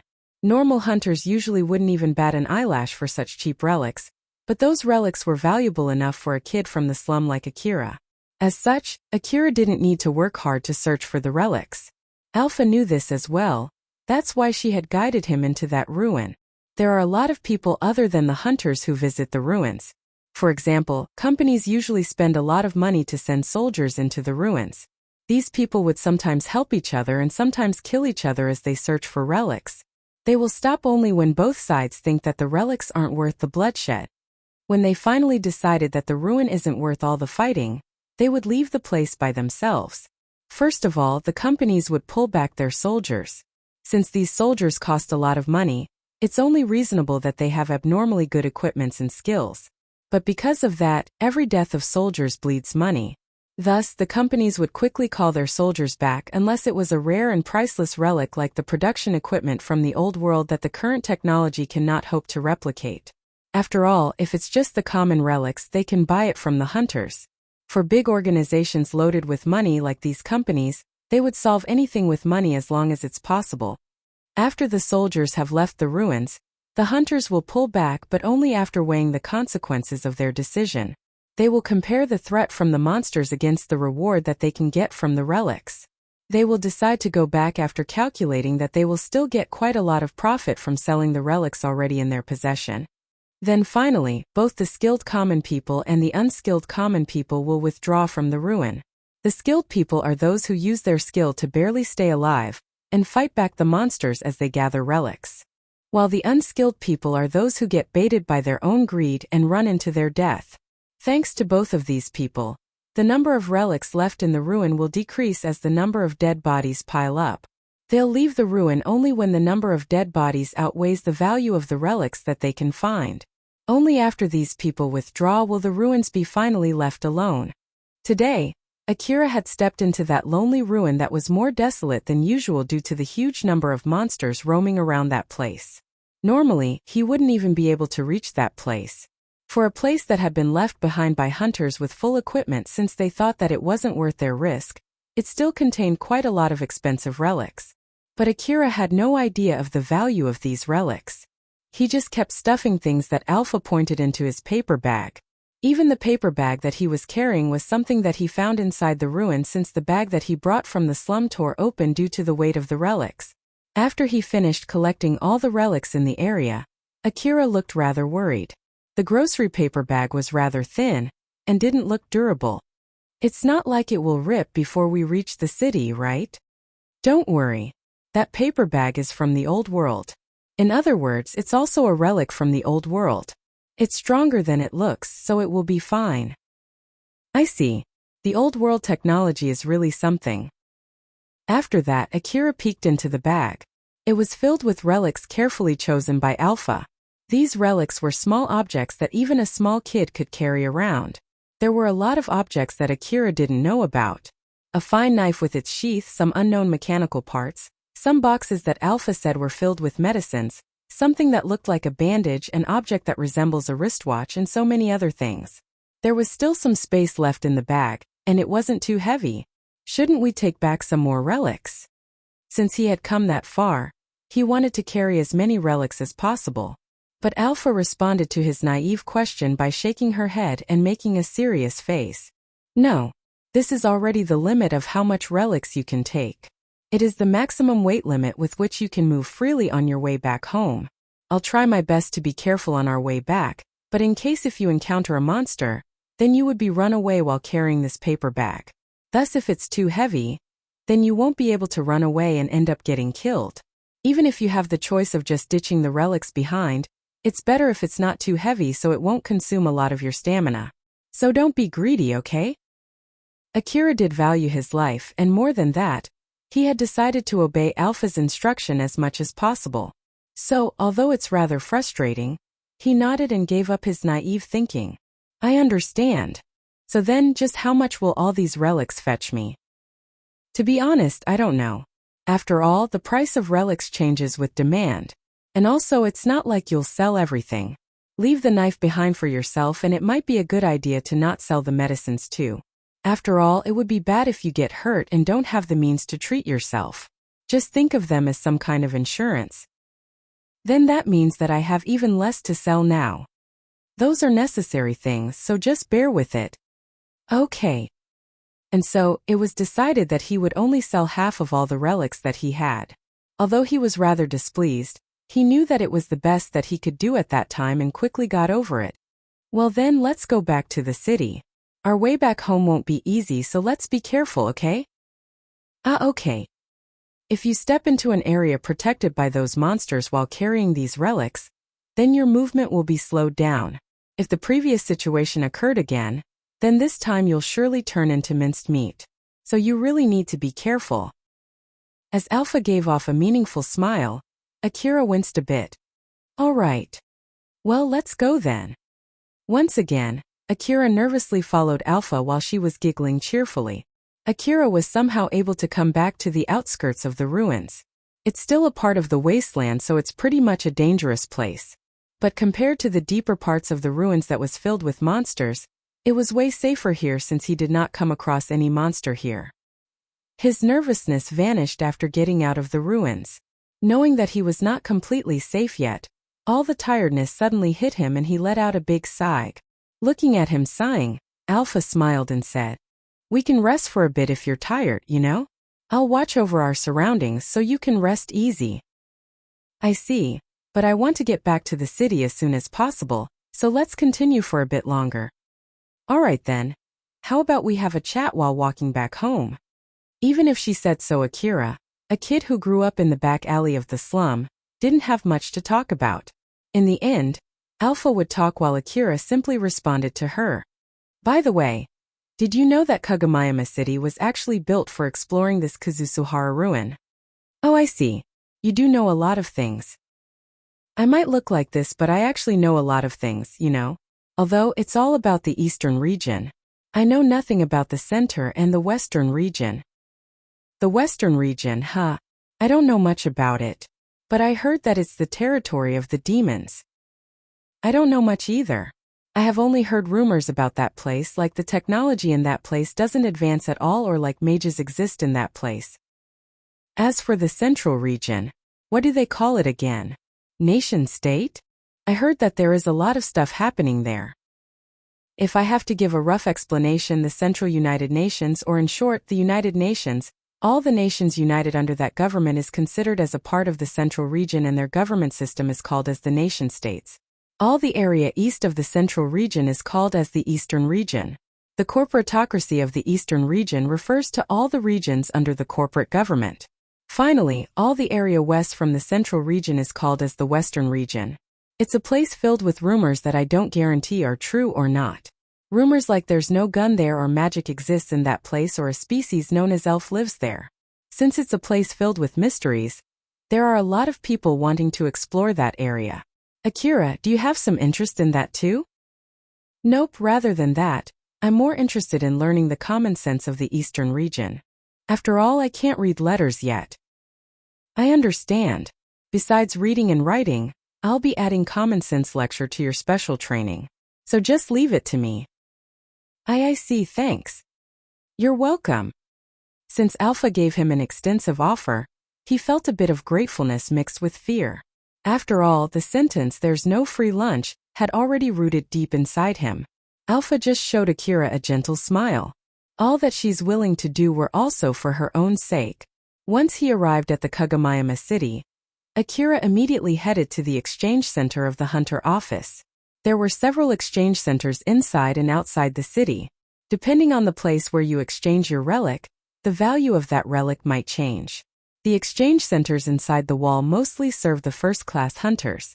Thus those places are always filled with valuable relics. The competition between companies for such relics drives the price higher and higher. Akira went to an exchange center located in the lower district close to the slum. Most of the people who come here are new hunters and people from the slum. It has the worst rate of all the exchange centers. People used to come here bringing things that can't even be categorized as cheap relics. As time passed, the place that only bought relics turned into a shop that would buy almost everything. It became an important place for the people of the slum, as it was one of their only sources of income. Once he entered that place, he took out the relics that were reserved to be sold from the paper bag and put them on a tray. Then he took the tray and lined up in front of a counter. As Alpha told him, he didn't sell the knife and the medicine box. The attendant of the counter was a young man by the name of Nojima. When he saw Akira's appearance, he knew that Akira was only a kid from the slum. So he was about to serve him like when he served any other kid from the slum. But once he saw the relics on the tray, his conduct changed suddenly. After all, they were not things that you could get in the slum. Show me your hunter ID if you have one. Akira took out his hunter ID that looked like a scrap of paper. Nojima took the ID and operated the terminal in front of him. Then he returned Akira's hunter ID together with 3 coins. After that, he picked up the tray together with the relics on it and put it on a shelf behind him. Akira stood there and stared at the 3 coins. 1 coin is worth 100 orum, so it's 300 orum in total. Orum is the currency issued by Sakashita Heavy Industry, one of the 5 big companies in the corporate government. The circulation of orum is strictly under the control of its sole issuer, the Sakashita Heavy Industry. Thus it was mostly used in the economical areas under its influence. Kagomayama City is one of those areas.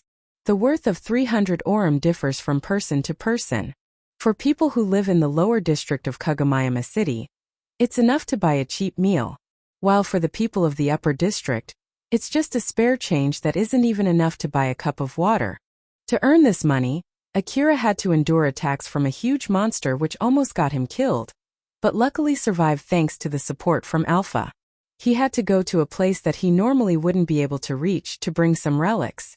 Recollecting his experience, he stood there with the money that he got on his hand after all the hardship that he went through by risking his own life. It was only 3 coins, only 300 orum. Akira's face was reddened with anger as his eyes met Nojima's eyes. Nojima knew from the start that was exactly how Akira would react. As Akira was about to complain, Nojima gave an explanation to him as if he was reminding him. I know you have a lot of things that you want to say.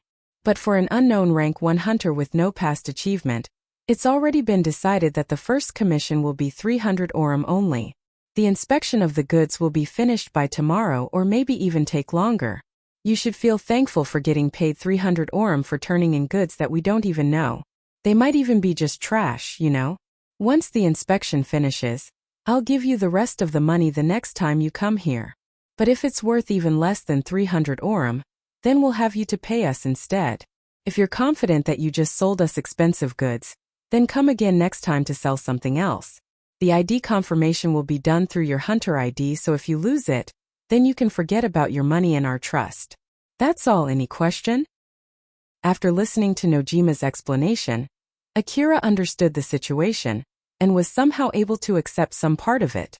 But his face still looked hostile since he couldn't accept the whole situation. At the same time, he knew that it's meaningless to protest. I just have to come here again tomorrow, right? That's only if the inspection has finished by tomorrow. The more expensive a relic is, the more time it will take to inspect it. And even if we've finished the inspection, it's still meaningless if you don't bring any goods, so bring something to sell with you. I'll only give you the leftover money after you hand over some goods to us. Although Nojima was very strict to him, he somehow felt that Nojima was being considerate to him. It's not really rare for a small kid like Akira, aiming to be a hunter, to come to the exchange center after somehow obtaining some relics. Nojima had seen these kinds of children a few times before. But only a very small amount of them would come there again for the second time. It was either because they gave up being a hunter or got killed. And the number of kids who would still come back after their first 10 days was even lesser.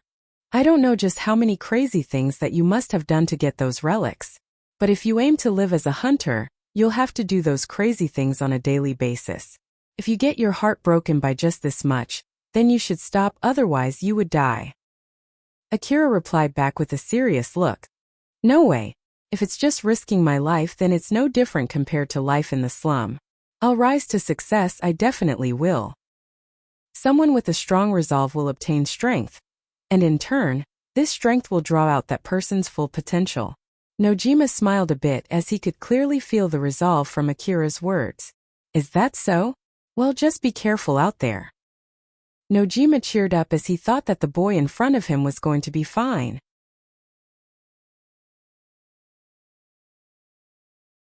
Rebuild World Chapter 5 The Value of One's Result. Standing outside the exchange center, Akira kept staring at the 300 orum on his hand. Although he did get a clear explanation about why he got so little compensation, he still couldn't fully accept it. He then let out a sigh as if he was expelling unwillingness from his heart and put the 300 orum, compensation that he got from risking his life going to the ruins, into his chest pocket. Alpha smiled as if she was trying to cheer him up. Don't worry, you'll receive the rest later. So just patiently wait for it. Okay? Akira composed himself and his expression calmed down as he gave Alpha a deep nod. Yeah, you're right. I shouldn't let it weigh me down. As he somehow was able to force himself to calm down, he used that momentum to start thinking of his next plan. Alpha, I'm planning to go to the ruins again tomorrow. Is that fine with you? Of course. In that case, you should take a rest for today. I'm sure that you're pretty tired. Yeah, I really am tired. Let's just take a rest for the day. Akira moved his gaze to the contents in the paper bag that he was carrying. The bag was filled with a knife, medicines, and many other things that he didn't sell. For the current Akira, those things were really valuable. Well, we still have to hide these stuff though. So let's head to the back alley first. As he was heading to the place where he had slept yesterday, Alpha suddenly gave Akira a signal to stop. What's wrong? Akira, be careful. At the direction where Alpha was pointing, 3 children appeared from a small branch road. As Akira was alerted by those children, 2 more children appeared behind him. All these children were from the slum just like Akira, and their ages were more or less the same as him. The leader of these children was the boy named Darb, who was standing right in front of Akira. He laughed and started making demands to Akira. Take out your money, you do have some with you now, don't you? As expected, after hearing such a demand, Akira's expression turned stiff. But he decided to try to defuse the situation. I have no money with me. You should know that by just looking at me. If you're going to rob someone, then look for someone who is carrying money. At a glance, Akira's argument did look valid.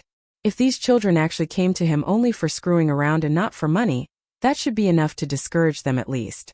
But Darb laughed repulsively and tilted his head as if he was mocking Akira.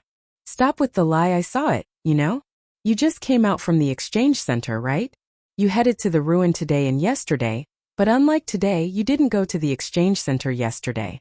So you did find something, didn't you? Which means that you have some money with you right now. Darb and his gang had seen Akira go to ruins and decided to stand by around the exchange center.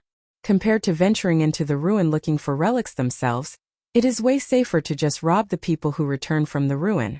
There are many people who follow this line of thinking. As for these small children, there was no way they could rob an adult hunter, and so they had no other choice but to rob other children like Akira. This was one of the reasons why the number of child hunter kept decreasing. Akira let out a sigh and answered honestly. Look, I have no more than 300 orum. Huh? Stop screwing with me. I'm not screwing with you. They didn't give me anything more than 300 orum for all the things that I brought here. I'm not lying, they said that it's the rule. So you see, I don't have much money and it's not worthy of ganking me with 5 people. If you understand now, then just go somewhere else. Darb looked at Akira with suspicion, but he did not look like he was lying. Moreover, he remembered that he had heard from someone before that the first payment for a new hunter is no more than 300 orum. And so he clicked his tongue in frustration. What the heck? And here I thought that we would get a lot of money for the first time after a while. Stop doing something so misleading like that. My bad, so can I go now? It seemed that the other children had lost their will. But that was not the case for Darb. He still looked like he would tell the other children to attack Akira. Darb scanned Akira for anything that looked expensive. But Akira was only wearing a ragged dress that was not worth robbing. Moreover, the paper bag that he was carrying was so dirty that it did not look like it had anything of value.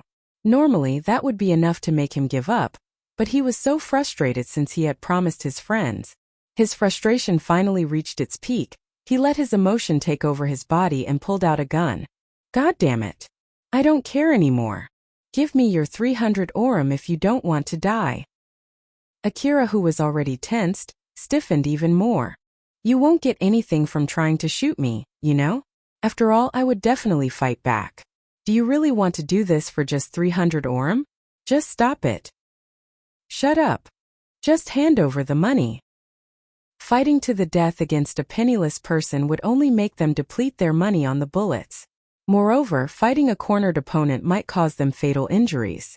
Darb understood that, but he was looking for a way to vent his frustration and was pushed by the momentum after he pulled his gun. It's 5 versus 1 and he already had his gun out first. Having such an advantage made Darb take a rash decision. Akira's face got grimmer. It was only 300 orum. It was not an amount worthy of risking his own life. While at the same time, it was the money that he had earned after risking his life, and it was the very first compensation that he got as a hunter. So in short, that money was not something that he could easily give up on, thus Akira had to make a difficult decision. Suddenly, Alpha stood in front of Akira and looked at him with a relaxed smile. Akira, answer me quietly. Don't worry, I can hear you no matter how small your voice is. Do you understand? Okay. If it's needed, I'll give you my support, so what are you going to do? Hand over the money? Or escape? Or maybe kill them? If he just gave away the money that he had gotten after risking his life, it might let him survive longer. But it also meant that he had to give up on his money again next time. He might as well survive if he ran as far as he could. But it meant that he had to run away again next time. And lastly, he might survive if he killed them. But there was a chance that he might get himself killed in the process. Akira made a decision without even hesitating. I'll kill them. Alpha smiled without showing any animosity. Roger that. I'll give you instructions then. First of all, we'll break through the encirclement. You can pass through the opening between the two children behind you. After all, they've lowered their guards and are standing a bit further away from each other than the rest. Turn back, take 2 steps forward, then lean forward as if you got tripped and run through the gap between those two children. After that, immediately jump into the small alley on the right side and we'll start fighting back from there. You get that? I understand. And when exactly should I turn back? Do it now. Akira immediately turned back. On his first step, the other children stiffened as they were surprised when Akira suddenly turned back. Then on his second step, the other children extended their hand trying to grab Akira. But their hands reached nothing as Akira leaned forward as if he had tripped. After that, Darb pulled the trigger, but his bad aim had caused the bullet to pass above Akira, who was leaning forward. The other children were surprised by the gunshot from Darb and stood stunned temporarily. Akira used that opening to go to the alley on his right and continued running. When the other children snapped back to reality and hurriedly checked the alley, Akira was long gone. The boy who had narrowly missed Darb's bullet came to him. Hey! That was dangerous, damn it! Shut up. It's that boy's fault for moving so suddenly. That damn boy, I'll kill him. Hey! What are you standing around for? Chase after him. Another child replied back with an annoyed tone.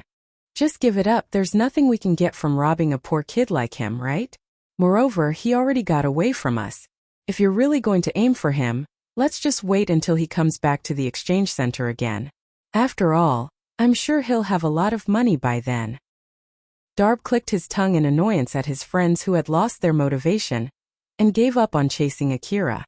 They disbanded and started getting on their own different ways. But just after taking a few steps, Darb, who was unwilling to give up on Akira, looked back to the alley where Akira had vanished. At the next instant, Darb's expression turned grim. Akira suddenly jumped out from the alley while pointing his gun at him. Darb was able to evade Akira's bullets, since he was coincidentally looking at him. But the other children took the bullet and fell down while crying in agony. Damn you! Darb was about to attack back as he pointed his gun to Akira's direction. But when he did so, Akira was already gone and there was no one where he aimed. The surprise and confusion that came due to an enemy who appeared out of the blue started to die down. But in exchange, anger started to swell inside him, overriding the fear of death. His hand started trembling while holding his gun that was pointing to nothing. How dare he mess with me? His loud voice that showed his anger reverberated around him. Meanwhile, Akira was running on the back alley with a grim expression. Since he had immediately ran back into the alley without confirming whether his shots got any hit, he was able to distance himself from Darb and his gang. Alpha! How was that? 3 of them got hit, 2 of them rendered unable to fight. All of them are still alive. I see, that was better than I had expected. Akira was not someone who was skilled in using a gun. Normally, it would be impossible for him to just jump out of an alley and hit 3 shots. An amateur would normally jump out of the alley and take his time aiming before pulling the trigger. Then he would stand there to confirm whether his shots got any hit. But if Akira did that, he would definitely get shot back. Who made it possible was Alpha. Alpha went out from the alley before Akira and stood in an efficient shooting position while pointing at Darb and his gang. Akira just followed Alpha's movement. He jumped out of the alley to the position that Alpha showed and pointed his gun to the directions that he already knew beforehand by looking at Alpha. Then he shot a predetermined number of bullets in those directions as fast as possible before running back to the alley. It was only because Akira followed Alpha's instructions precisely that he was able to successfully execute the surprise attack. But it was not like his enemy had been defeated. The battle still continued. We're moving to the next position. This way. All right. Akira kept running in the back alley as he was following Alpha. Darb was watching his surroundings with his gun ready as he peeked into the alley where Akira disappeared. He didn't see Akira there, but he thought that Akira might be lurking somewhere nearby. So he brought his friend, who fortunately didn't get shot, and cautiously walked deeper into the alley. One of the children shouted at Darb with an uneasy look as Darb was moving deeper into the alley. Hey, what are we going to do with them? Are we just going to abandon them? Darb answered with a stern expression as if he was scolding back. We'll kill that boy first. Otherwise, we won't even be able to move those guys to a safer place, you know? What would you do if he starts shooting at us while we're carrying them to the clinic? I see you're right. It's not like you're planning to abandon them, right? If I was planning to abandon them, I would have been running away by now. I see. Darb was immensely annoyed at his friend who he was talking with. He thought that if only these guys didn't stop him, then they wouldn't be in that situation. Akira took a long detour to avoid encountering Darb and his gang. Finally, he arrived back to where they were. He then carefully took aim at one of the boys' head while keeping watch at the other children who were already injured. The dead kid, the fainted kid, and the kid who saw Akira and whispered something. All of them were silenced as Akira pulled the trigger. There were 3 gunshots followed by 3 bodies rolling over the ground with holes in their heads. That's 3, only 2 more left. Get back to hiding now. Roger that. Akira withdrew to another alley and hid himself. As Akira rested his back on the alley's wall and straightened his breathing, Alpha gave him her next instruction. Akira, take out the medicine that you didn't sell and eat it. But I'm not injured, you know? Just take about 10 pills. Akira was puzzled, but he immediately took out the medicine box from the paper bag and opened its seal just like instructed. He took out a few pills into his hand. Since this is also a relic of the old world, then this is the medicine of the old world, right? This might be a super effective medicine. It feels like it's such a waste to take it while I'm not injured at all. But Alpha told me to take it, so... Since it was Alpha's instruction, it must have some kind of reason behind it. As Akira convinced himself, he swallowed the medicine. Hearing the sound of gunshots, Darb and his friends hurriedly ran back to his injured friends. Darb's face twitched in anger looking at their dead bodies. Damn it, he circled around us, huh? Darb's friends arrived behind him. Their face turned pale as they saw the dead bodies of their friends. One of them took a few steps back from Darb before shouting at him with grim expression. It's your fault. It's all your fault. It's because you shot that boy. After shouting, he ran as fast as he could, leaving Darb behind. As he ran, another gunshot reverberated. It was Akira who fired that shot. It missed. The boy kept running deeper into the slum while screaming and vanished. Darb was also thinking of running away, but he couldn't. The hatred from seeing his friends getting killed and the scorn towards his friend who left him pushed him forward. He just stood there without running away and shouted, "That damn kid! He's screwing with me!"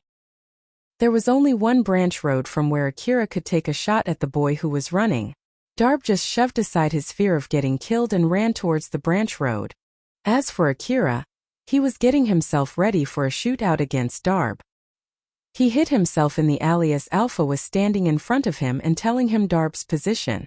Akira was planning to shoot Darb's head the moment he peeked into the alley, and for that, Akira was holding his gun with both of his hands and getting himself ready as he waited for that moment. But something unexpected happened. Akira thought that Darb would stop and carefully try to take a peek into the alley. But on the contrary, Darb threw caution out the window and blazed into the alley. Darb thought that Akira would have run deep into the alley. That's why he sprinted full speed and plunged into the alley, but instead he found Akira standing right beside him. He never expected such scenario. Both of them were surprised. They found themselves in a close distance between each other. They hurriedly pointed their guns at each other and pulled the trigger at the same time. Both of them fell to the ground. The bullet hit each other's arm. Both of them were severely injured. But as they were on the ground and writhing in pain, they thought of the same thing: the opponent was still alive and that shot wasn't enough to kill the enemy. Thus they hurriedly tried to finish their opponent and pointed their guns at each other again while ignoring the pain. When Darb was about to point his gun, he already found himself at the end of Akira's muzzle. Akira pulled his trigger and a bullet flew from his gun and hit Darb in point-blank range. It wasn't a killing shot, but it was enough to rob Darb from his power to fight back. Darb dropped his gun and fell down into the pool of his own blood, thus ending his short life. After killing Darb, Akira immediately looked at his injuries. There was a hole in his dress and quite a lot of blood was flowing out from it. It was a severe wound, but even so, he did not feel his movement dulled. He did not even feel any pain. As he was wondering at what was happening, Alpha suddenly shouted at him with a serious face. "Akira, You have to tend to your wound. Alpha, for some reason I don't feel much pain. That's the effect of the painkiller, the medicine that you took before. But it doesn't heal the wound. I see, so that's why you told me to take the medicine beforehand, huh? It was all thanks to the painkiller that he could still move just fine. Moreover, since he got shot right after he took the medicine, he could immediately focus on tending his wound. Although the effect was light, it allowed Akira to survive. First of all, swallow 10 pills of the same medicine, then take another 10 pills, open them up and sprinkle them onto your wound. And finally, dress the wound with the healing tape. Hurry up, if you faint and become unable to tend your wound, then you'll die. Akira was somehow able to move his body that had gone numb. He took the paper bag that he dropped not too far from him and swallowed 10 pills. And then he opened up 10 pills with his still shaking hand and sprinkled them directly into his wound. The very same pain as when he got hit assaulted him as he sprinkled the painkiller on his wound. He just clenched his teeth and somehow was able to bear the pain. And when he was done, he turned to Alpha while looking worried. "Hey Alpha, is this good enough?" Applying the painkiller directly to the wound would reduce the effectiveness of the painkiller. But on the other hand, that would let the nanomachine in the medicine to work directly on your wound, thus making it more effective. So just bear with it. Then for the final touch, Akira pulled out the object that looked like a bandage from the paper bag and dressed his wound with it. That should be enough. Let's hurry up and move away from this place. It's dangerous if we stay here for long. I don't even know if I can move. But I have to get away from this place no matter what, or something bad will happen. Akira was somehow able to bear with the pain when he stood up and started walking. Every time he took a step, he could feel pain stung his whole body, but he managed to keep walking. Looking at how bad his wound was, it was actually a miracle for him to be able to move around like that. It only showed just how amazing the medicine from the old world was. It was able to heal him that much in such a short time. But Akira was in so much pain that he didn't have the leeway to think about that at all. His face was twitching with pain as he kept walking. Alpha looked at Akira, who seemed like he was so close to fainting. To keep him conscious, she cheered him on with a serious face. "Give your best." "Yeah." Akira somehow managed to get to a different sleeping place from yesterday. He tried to keep himself awake as he was preparing his sleeping place, while watching his surroundings and being more careful than usual. He thought that he would definitely get killed if someone approached him in that situation. So he hid himself in the back alley in such a way so that no one would be able to find him.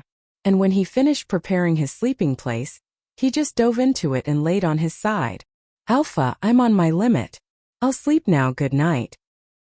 Alpha replied back with a soft voice while looking worried. "Good night, have a good rest." As Akira closed his eyes while still holding off the pain, his consciousness immediately flew off. "I hope I will still be able to open my eyes again tomorrow morning."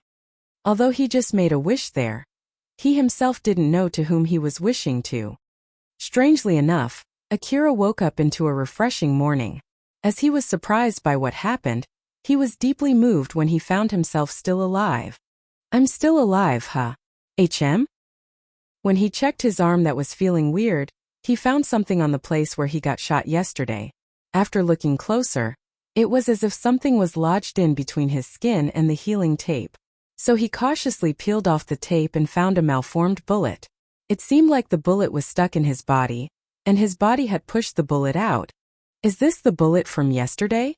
So it was stuck inside my body, huh?" That seems to be the case. It looks like the nanomachine tried to get the bullet out from your body, but then it was obstructed by the tape. It might be a good idea to take the tape off. Akira was a bit surprised to find Alpha right beside him, but he was not as surprised as he was yesterday. This just means that Akira started to get used to having Alpha beside him. After he forcefully pulled out the bullet that was planted on his skin, he put the tape back on the wound but did not feel pain any longer. Alpha smiled again. "Akira, good morning. You've had a rough day yesterday, but did you sleep well?" "Yeah, I really had a good night's sleep. I even overslept for a bit." The sun was already up, so it was way over Akira's usual waking time. His stomach grumbled. He had not eaten anything since the night before, and at this rate he would miss his morning meals too. Oh crap! The food distribution hasn't ended, right? Akira hurriedly went to the food distribution place and he barely made it in time. Originally, he was planning to go to the Kazusuhara City ruins, but he cancelled it due to Alpha's instruction. In the end, he decided to take rest for a whole day to fully recover his condition. It was actually weird that he only needed a day's rest after getting shot at. Akira himself understood that it was indeed weird. But the pain had already gone and the numbness had, for the most part, disappeared. Akira finally realized that it was all thanks to the medicines from the old world. He was feeling odd as he was taking a rest in the alley. The medicines and the tape are both made by the old world civilization. So they are relics from the old world. They should fetch quite a lot of money if I sell them, as I thought it was such a waste to use them. But then I would have died otherwise. There are many objects created by the advanced technologies of the old world that can't be reproduced by the current technologies.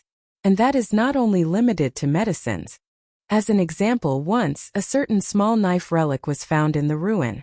It could easily cut anything by only applying a very small amount of force, forget fish or meat. It could even cut steel and concrete. While at the same time it couldn't cut human flesh no matter how hard you tried. At a glance, these two functions seems to contradict each other. Moreover, it wouldn't get dull even after you use it to split steel into two. It wouldn't rust even if you get it wet, and it wouldn't corrode even when you dip it in aqua regalia. When the researchers from the companies turned off the safety check of the knife, it cut a tank that was totally unreachable to it into two before disintegrating it into nothingness. More than half of the current mathematical knowledge were developed by decoding the mathematical knowledge of the old world. But even for the researchers who had spent their whole life studying, there were still so many relics that they were using without adequate knowledge of its operation. That's exactly why people will pay a lot of money for these relics. Also, the real pleasure of being a hunter is using these relics yourself rather than selling them. His survival was all thanks to that highly effective medicine relics of the old world. Thus, even for Akira, who was not really knowledgeable, knew well that the medicines could get him a lot of money if he sold it. But he hadn't realized yet that something much more amazing than the medicines was right beside him.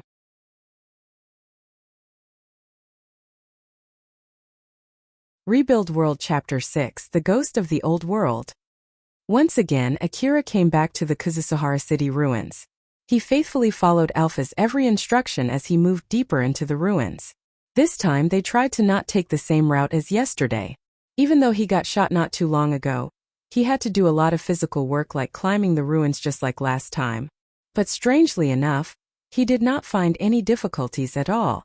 Alpha gave Akira a smile as she was satisfied with how Akira was behaving and moving around. Look at you. It seems that your body is already fine. Yeah, I don't really understand why, but I'm really in a good condition today. Although I only rested for a day, I'm somehow feeling better than before I was shot. To be honest, this is rather scary. Strangely enough, Akira's condition was abnormally superb. There was not even a single trace of tiredness on his face, and his mind was sharper than usual. He could feel the power that was flowing inside his body right till his fingertips. Akira came to realize his own physical condition and found it unnatural, even a bit creepy. Alpha spoke to him as if there was nothing weird about this. That may be the effect of the medicine that you took yesterday. Medicine? I'm indeed surprised that my wound healed that fast. But does it have anything to do with me feeling better than before I got shot? I told you to take quite a lot of medicine just to be safe. It seems that it didn't just heal your bullet wound, but it even healed your other wounds too. But I shouldn't have any other wounds except the bullet wound though. In contrast to Akira, who was getting more and more confused, Alpha's smiling face did not change at all. Since we were free yesterday, I had asked you a lot of things about your daily life, remember? This is just a hypothesis made based on that information. I think the hard life that you've been through till now has put your body under huge stress. So, your body was under a condition where it had non-lethal wounds. Well, I agree that my life in the back alley is indeed a harsh one. But aren't you exaggerating?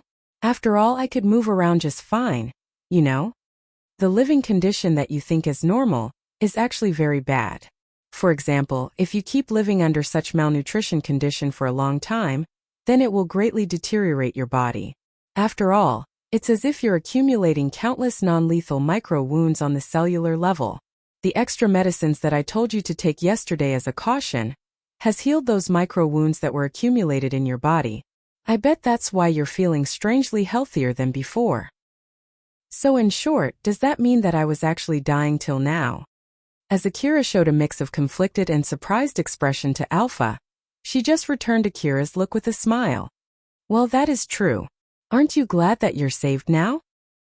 Akira's face frowned a bit. He realized just how harsh his life had been in Back Alley. But concluding all the hardships that he went through with just, I'm glad, did not sit well with him.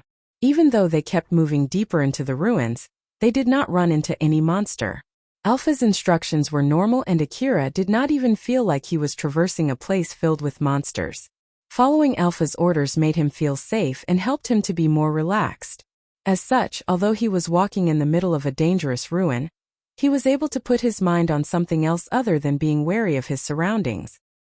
He was rather disturbed by the amount of leeway that he had, so he started a conversation, although they were in the middle of ruin exploration. Alpha, can I ask you something? Sure, just ask away. Why are you using that appearance? Alpha was using a pure white dress with a lot of frills with both sleeves, and its lower body filled with a lot of shiny ornaments. Oh my, doesn't it look good on me? Or do you want me to change to something else? Is this dress not to your taste? Then Alpha playfully spun around while giving a beautiful teasing smile. Her dress fluttered around and her long glossy hair made a full circle. Then in place of her bare back, a boldly exposed chest appeared in front of Akira.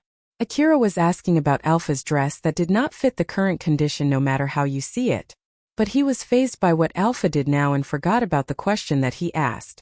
Instead, he just normally answered Alpha. Well, I do think it looks good on you. But still, if you want to talk about my taste, I actually like the dress that you were wearing when we first met. First of all, it was a unique dress from the old world that you can't get to see every day. Not to mention that their meeting left a strong impression on Akira.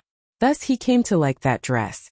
Alpha just giggled merrily as she knew well about that. The dress that I wore when we met for the first time, huh? So in short, the birthday suit. Right at the next moment, Alpha's dress vanished. Then once again Akira got to see the beautiful body that was hidden under the glittering dress just a few moments ago. Akira was flustered and said, "That's not what I meant. I meant the dress after that. Don't ever erase your dress like that. Turn it back on now. Why do you always show me your naked body like that?" Alpha returned her dress and giggled a bit. To think that you're not interested in this body, which was the result of a highly complex calculation in order to make men's imagination run wild. Akira, you're really a small kid. Are you in that age where you prefer to eat food than a girl? Akira became obstinate and said in a strong tone, "Yeah, I am. There's no doubt that I'm just a small kid. If I don't make enough money to buy food, then I'll die. So yeah, I prefer food than a girl. So then what is with that dress?" There was a proper reason as to why Alpha was naked when she first met him. As such, he thought that there might also be a proper reason as to why Alpha was using an improper dress in the middle of the ruin. But it was not like he was desperate to know the answer. So if Alpha wouldn't go along with him, then he'll just drop the subject. But then Alpha suddenly stopped teasing Akira. Although she was still smiling, she started to talk in a more serious manner. "Do you still remember what I told you at that time? Didn't I say that I needed a dress that would increase the chance of people noticing me and could elicit a reaction from them? Even now, I'm actively sending signals to your brain so that you can perceive me. But there's something that interests me in that signal transferring process, you see. Is there any problem there?" Actually, the management system of the Kazusuhara city is still active, and I'm hijacking that system to broadcast my image within a wide area. That's why my image can also be seen through the equipment used by the management system of Kazusuhara City. That's also the reason as to why the mechanical monsters could see me the other day. So because of that, people with similar equipment will also be able to see me. Akira's face stiffened as he understood what Alpha was trying to say. So in short, there's someone who can see you right now, is it? Or that someone with such equipment is around here, right? Alpha's smile vanished as Akira said that. Yeah, don't look back no matter what. That person is tailing you.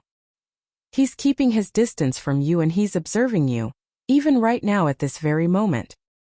Akira's face turned grim. Alpha's explanation was simple enough to make him understand the dire situation that he was in. A bit further away from Akira, there were two hunters watching Akira's every movement. A man by the name Kahimo was watching Akira with his binoculars, while another man by the name Haya was watching Akira through his artificial eyes that were stuck on his half-cyborg head. With such long-range sight, both of them were tailing Akira from a distance. They were very confident that an amateur like Akira wouldn't be able to notice them. By looking at the equipment that they were using and how they seemed so familiar in using them, it was clear that both of them were not new hunters who would only scourge the outskirts of the Kazusuhara city ruin. Kahimo had a rather puzzled look on his face as he was looking at Akira through his binoculars. That boy, he's going quite deep into the ruin. Venturing deep with that amount of equipment is the same as suicide. What in the world is that boy thinking? Haya just shrugged Kahimo's question with a laugh. He's not even thinking, he's just a stupid boy. Isn't that exactly why he isn't limited by common sense and found those relics? The outskirt area of this place has nothing valuable left. That is the common sense of normal hunters. I say that it's faster if we just attack him and make him cough out information about the place where he found those relics. Kahimo answered back with an annoyed tone. Oh, aye. Weren't you the one who stopped me from doing that? You stopped me by saying that it would be bad if we kill him by accident before he can tell us anything. Haya just laughed at that rather tense exchange and tried to cool down the situation. Don't say that. I never thought a small boy like him would be able to go that deep into the ruin, you see. Even you two thought that boy found those relics inside a building somewhere in the outskirts, right? Well, that's true. No one in their right mind would ever think that a boy from the slums would be able to go this deep all by himself, you know? This place itself is quite dangerous, and if we go deeper than this, it would be dangerous even for us. You can say that again, so don't be angry. It was not like both of them were following Akira because they were interested in making friends with him. Instead, it was because they heard that a boy with measly equipment from the slum came to the exchange center with an expensive relic. They were interested to find the place from where Akira found his relics. It was common knowledge among the hunters that the outskirts of Kazusuhara City ruin had nothing valuable left. But it was also not like the outskirts were completely devoid of anything valuable. There was still a good chance that you could find a lot of relics buried deep under the ruins. There were numerous reports in the past where people found the entrance to certain places that should have been impossibly hard to find. As an example, recently there were reports saying something like a blocked access into a warehouse was somehow opened by chance from the monster's attack. But of course it was not worth the risk to intentionally look for such a thing. Thus such encounters were really rare. But when it did happen, a lot of hunters would once again flood the abandoned ruin. If the first one who found the site could not bring all the relics in one go, then of course the leftover relics would be up for competition. So for that goal, there are people who keep their ears up for such a rumor to appear. Kahimo and Haya were among those people. There was a rumor going around saying that a small kid from the slums brought an expensive relic to the exchange center and got himself involved in a shootout against other kids for the money that he received. Kahimo heard about this rumor, checked it and confirmed it. This also led them to believe that there existed a place which was accessible to a small kid from the slum and was filled with expensive relics. They believed that this place was located in the outskirts of Kazusuhara City ruin. After all, there was no other place around the Kagomayama city other than that site where a small kid could explore safely. They thought that if there were a lot of such relics lying around in the place found out by the kid, then that kid would definitely return to that place to explore again. So they decided to stand by near the ruins looking for a kid who met the description in the rumor in order to get details about the place from him. And so they finally found Akira. Kahimo was actually planning to capture Akira and make him cough the location of the place. But Haya stopped him by saying that it would be bad if it turned into a fight and they accidentally killed him. Thus they changed their plan to follow Akira, who would hopefully bring them to the relic's location. But now they started to doubt their plan. Haya, as I thought we should just force him to cough up the location. After all, he's just a small boy with poor equipment. We should just be careful not to kill him by accident. You also want to do this the fast way, don't you? Haya did not reply at all. So Kahimo became visibly annoyed. Hey, what's wrong? Haya finally opened his mouth and muttered, The boy. He should be alone, right? Yeah, he should be alone. It doesn't seem like he has a friend hiding around here. Kahimo was puzzled. He picked up his beloved binocular and looked at Akira one more time. The binocular he was using was a pretty powerful binocular. It can see well from a very long range.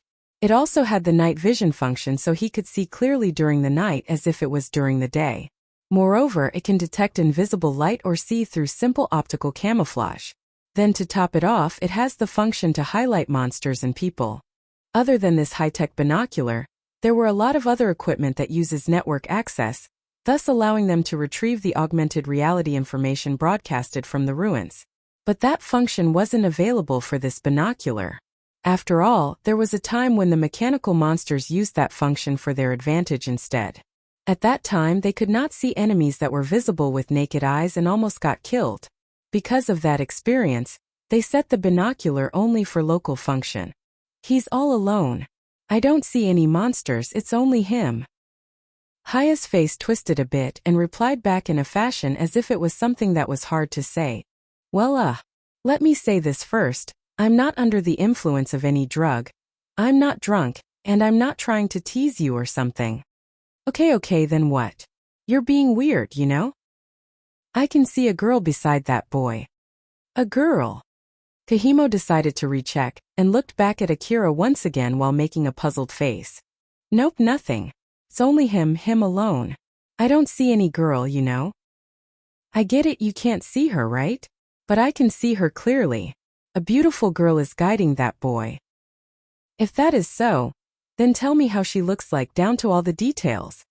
She's wearing a white frilly dress that looks super expensive. A frilly dress? Have you gone nuts? Where do you think we are? We are in the middle of the goddamn ruins, you know? It's true. I'm not lying. And I'm not drunk either. It's definitely not an illusion.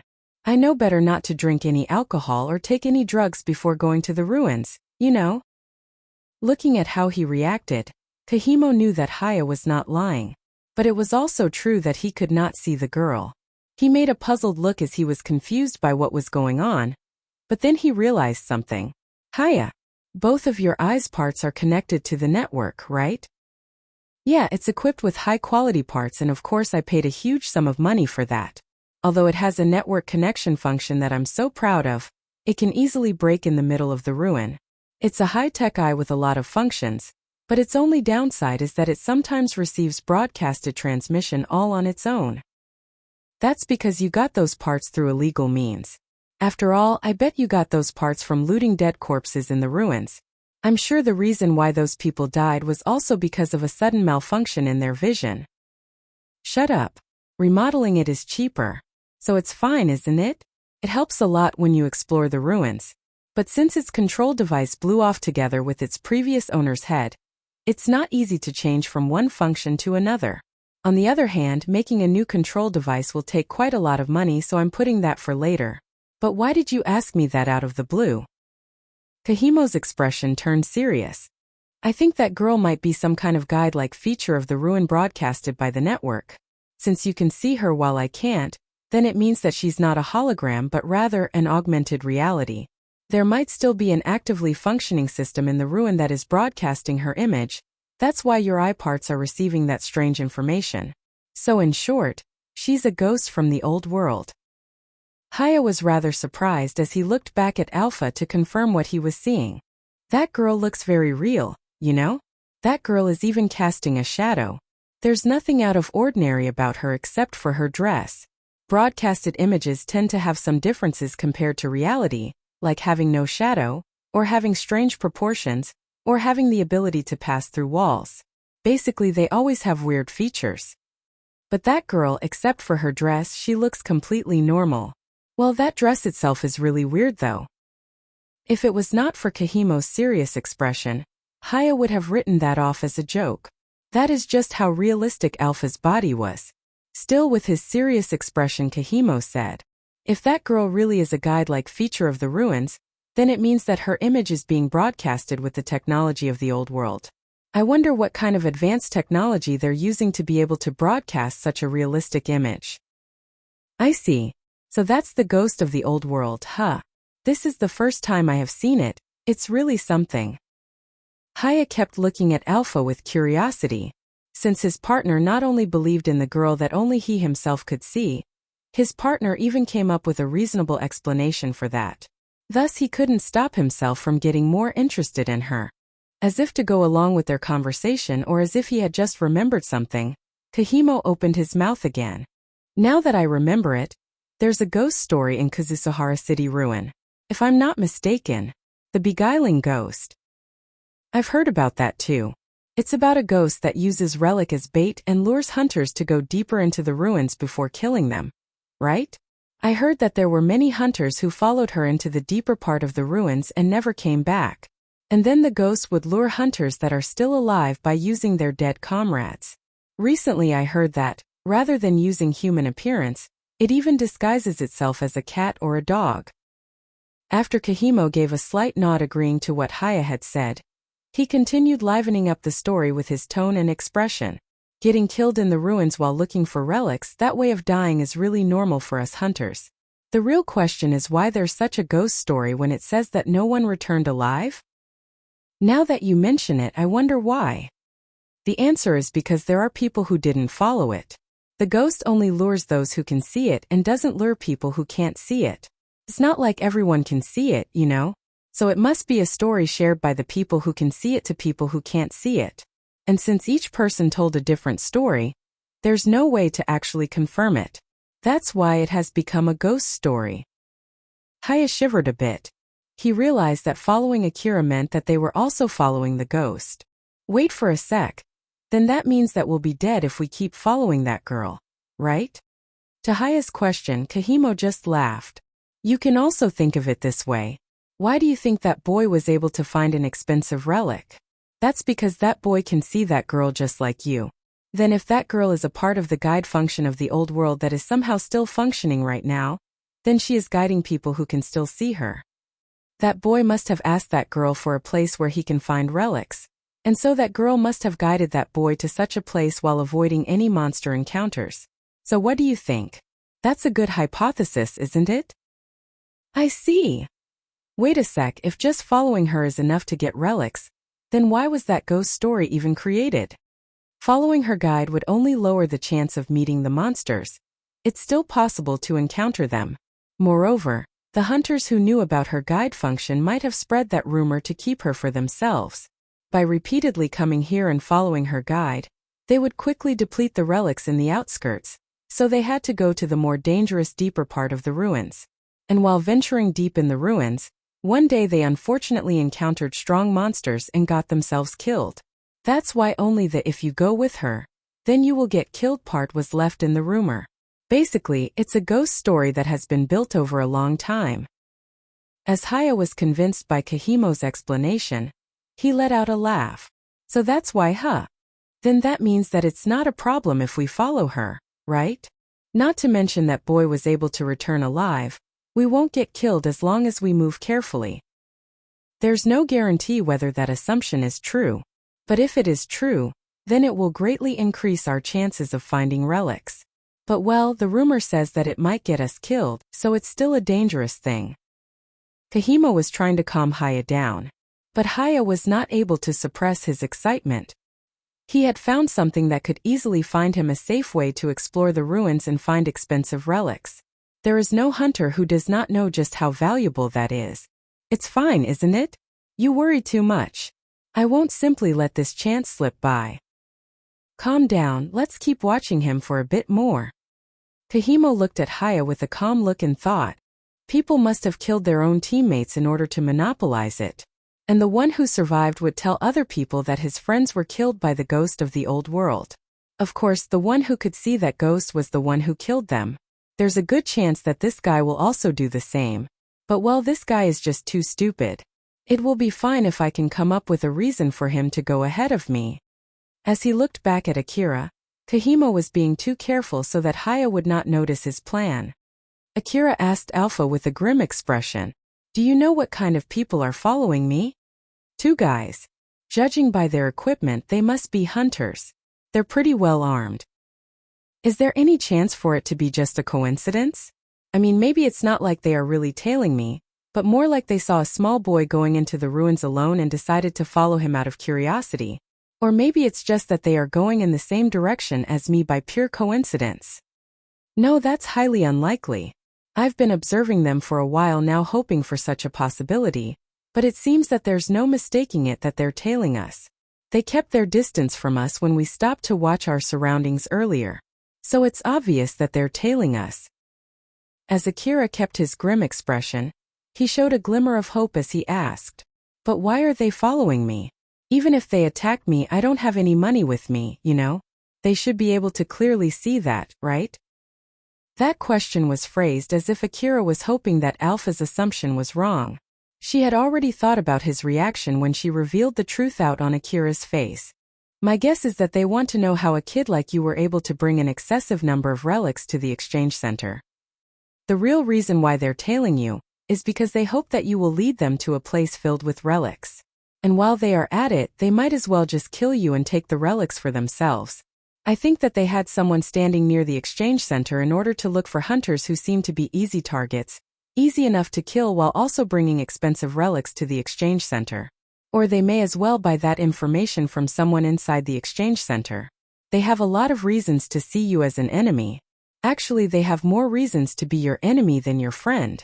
So Akira, if you don't treat them as your enemy, you might get yourself killed. You know?" Akira finally gave up his naive thinking and took a deep breath. He felt even more uneasy after hearing Alpha's explanation. Damn it. It's the hunters this time, huh? 2 days ago, he had a shootout with little kids of the slum who had guns with them.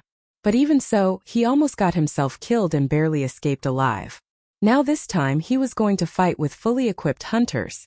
Akira got a headache from this sudden jump of difficulty level. Akira, just get into that building for now. Just do it as naturally as possible and try to be careful so that you won't be spotted by them. I understand. Akira moved carefully just like he was ordered to, but he was still feeling rather annoyed as he was dragging his heavy feet into the building. Then after he arrived in a room that Alpha guided him to, he rested his back against the wall and sat down. There's no monster in this building, so you can be at ease. Yeah. Akira's reply was gloomy.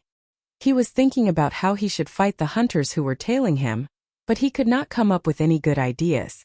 He had thought up some scenarios, but all of them ended up with him getting killed. Akira. Akira lifted up his face in reaction to that rather strong-toned call. He suddenly saw Alpha's face really close. Right in front of him, he let out a small shriek as he jumped back in surprise and hit his head against the wall.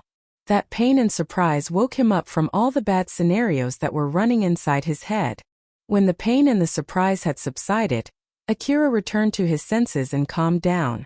With his unfocused gaze, he looked at Alpha. Seeing that he has calmed down, Alpha gave off a strong but gentle smile. Get a hold of yourself. The situation is not as bad as you think it is. I will never let you get killed while I'm providing support. Akira was surprised after hearing that, but it made him more hopeful. Can we run away from them? But Alpha's answer to that question was totally unexpected for Akira. We won't run. We'll fight back. We'll get them instead. Akira's hopeful expression was instantly crushed as he was surprised by that answer. Can we really do that?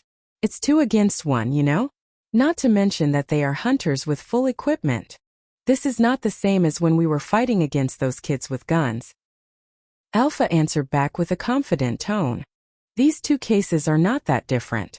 You have me with you, you know? By having me alone, your total battle power is way above them. Moreover, you were able to defeat that huge weapon dog monster only with your handgun, remember? Everything will be fine as long as you follow my instructions. So don't worry. It will be okay. She gave off a smile saying this. While it is true that she was trying to clear up Akira's worries, it felt as if they had a lot of leeway here. Is that so? Looking at how Alpha was behaving just like usual, Akira was somehow convinced. But it was not like this was enough to fully erase the doubt that he had when facing overwhelming enemies. It could be seen that Akira half doubted her and half believed her. But there are a lot of differences between monster and human. If you're that confident, then we should be able to run away from them, right?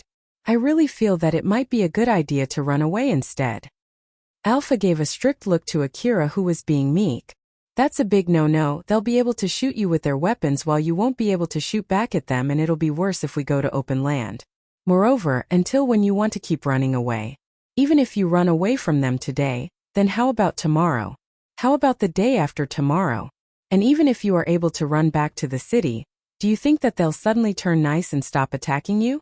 When that happens, are you planning to run away again? Can you really run away from them? Are you planning to keep running away until you get killed? Alpha locked her stare at Akira. Akira stared back at Alpha without turning his eyes away. They kept staring at each other for a few seconds without saying anything. Finally, Akira relaxed his expression as if he had just realized something. It was clear that he had made up his determination right there. I'll only get myself killed even if I run away from here, huh? Alright, I understand now, let's fight them. Akira resolved himself and stood up. There was no trace of doubt that he had just a moment ago. Then Alpha smiled gently at him as if to give him more courage and said, Akira, resolve yourself. If you can't get over something like this, you won't be able to realize your dream, which is to be a great hunter, you know? Akira smiled bitterly, but there was a trace of expectation and joy on his face. You're right. Also, we had agreed that will, motivation and resolve are all my responsibility. Last time when Akira was about to get himself killed for going against Alpha's instruction, he did say that will, motivation and resolve were all his responsibility. He now realized that he had to show that those words were not lies. If he couldn't do that, then someone without money nor skill like him would have nothing of worth to show to Alpha. Else, all his words about piling trust and achievement would also become meaningless. That thought alone strengthened Akira's resolve. Show his willpower, muster his ambition, strengthen his resolve. Akira kept saying these things again and again to make himself feel stronger. Alpha just smiled confidently and said, and things other than those three are my responsibility. It seems that the time has come to show you my wonderful support capabilities. So just leave this to me. Yeah, I'll be counting on you. Alpha seemed satisfied with Akira's reaction as she gave off a smile. After all, they would not even have the leeway to smile until this situation was resolved. That aside, I never thought that this kind of thing would happen so fast. It seems that you really used your lifetime worth of luck when you met me. I think so too. Oh. Akira returned Alpha's smile, and then Alpha said in a reassuring tone while still showing a fearless smile, don't worry. Since I've taken all your luck, I'll have to take good care of you. Well, thanks, that would really help. Akira gave Alpha a light answer while laughing for a bit. Yep, I'm really helpful. Alpha answered back while laughing merrily. Alpha's smile that was produced from high-tech computation was enough to calm and encourage Akira, thus allowing him to regain his fighting spirit. Everything went well according to Alpha's plan.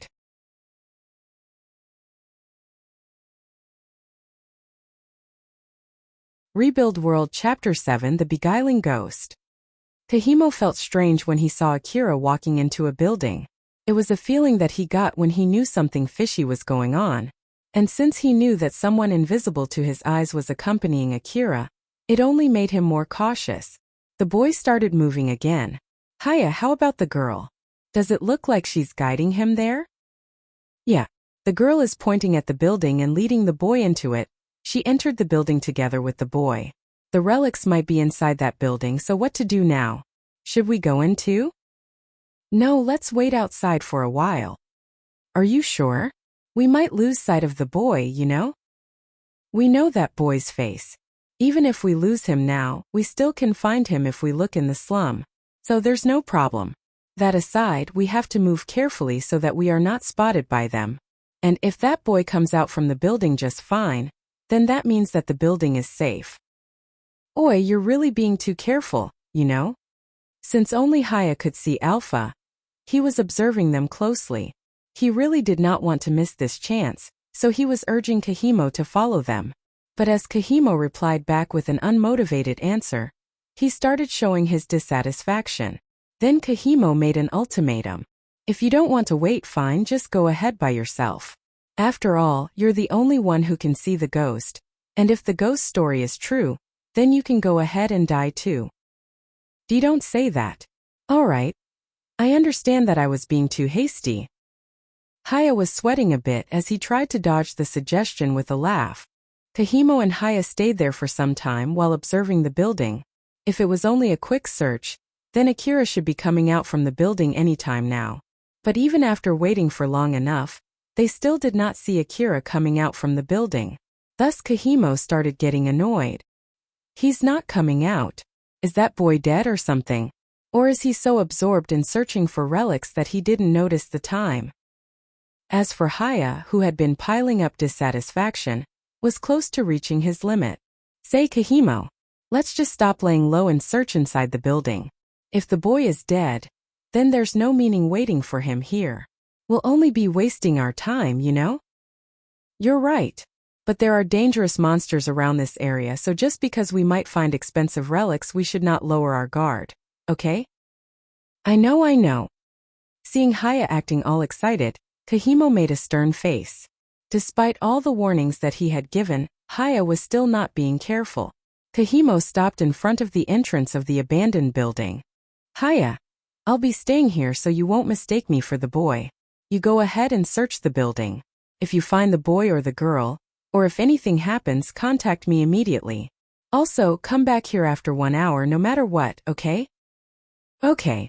What should I do if I find the boy? Should I just drag him here? You can do that if the situation allows it. If he fights back or if you are suspicious of him, then just kill him. If you find something wrong with him, then just kill him. Don't let him fool you and take advantage from it. Kill him when you have the chance. Haya looked surprised at all the kill him orders from Kahimo. Kill him, you say? You sure we don't need to interrogate him? We can't be sure whether he would give in without a fight, so we can interrogate him only after shooting his leg or arm at least. And be careful not to get lured by the girl. They might have prepared a surprise attack for you. Why are you being so careful with him? He's just a small kid, you know? Haya felt rather weird seeing Kahimo being really careful with the boy, so he tried to relieve the tension with a laugh. But his laughter died down as Kahimo kept staring at him with a serious face. We talked about the beguiling ghost just a moment ago, right? There's a chance that the boy is being tricked and lured here just to get killed by that girl, just like in that ghost story. I'm being careful because I'm worried about you. You know? But it's not like I'm going to force you, so you can do as you like. Wait for a second. If that's true, then are you really going to let me go in alone? You're the only one who can see the girl, so no one but you can do this. Go now. If you think you're in danger, then get back here as soon as possible. I'll wait for you here. She might actually have lured us here, so I have to secure the entrance or it will be bad. You understand now? Why, yeah, I understand. Haya nervously went into the building. Kahimo looked at him and thought, I'm sorry, but I'm still suspicious that it's all part of that boy's trap. And not to mention that you might betray me if you are able to find a lot of relics there.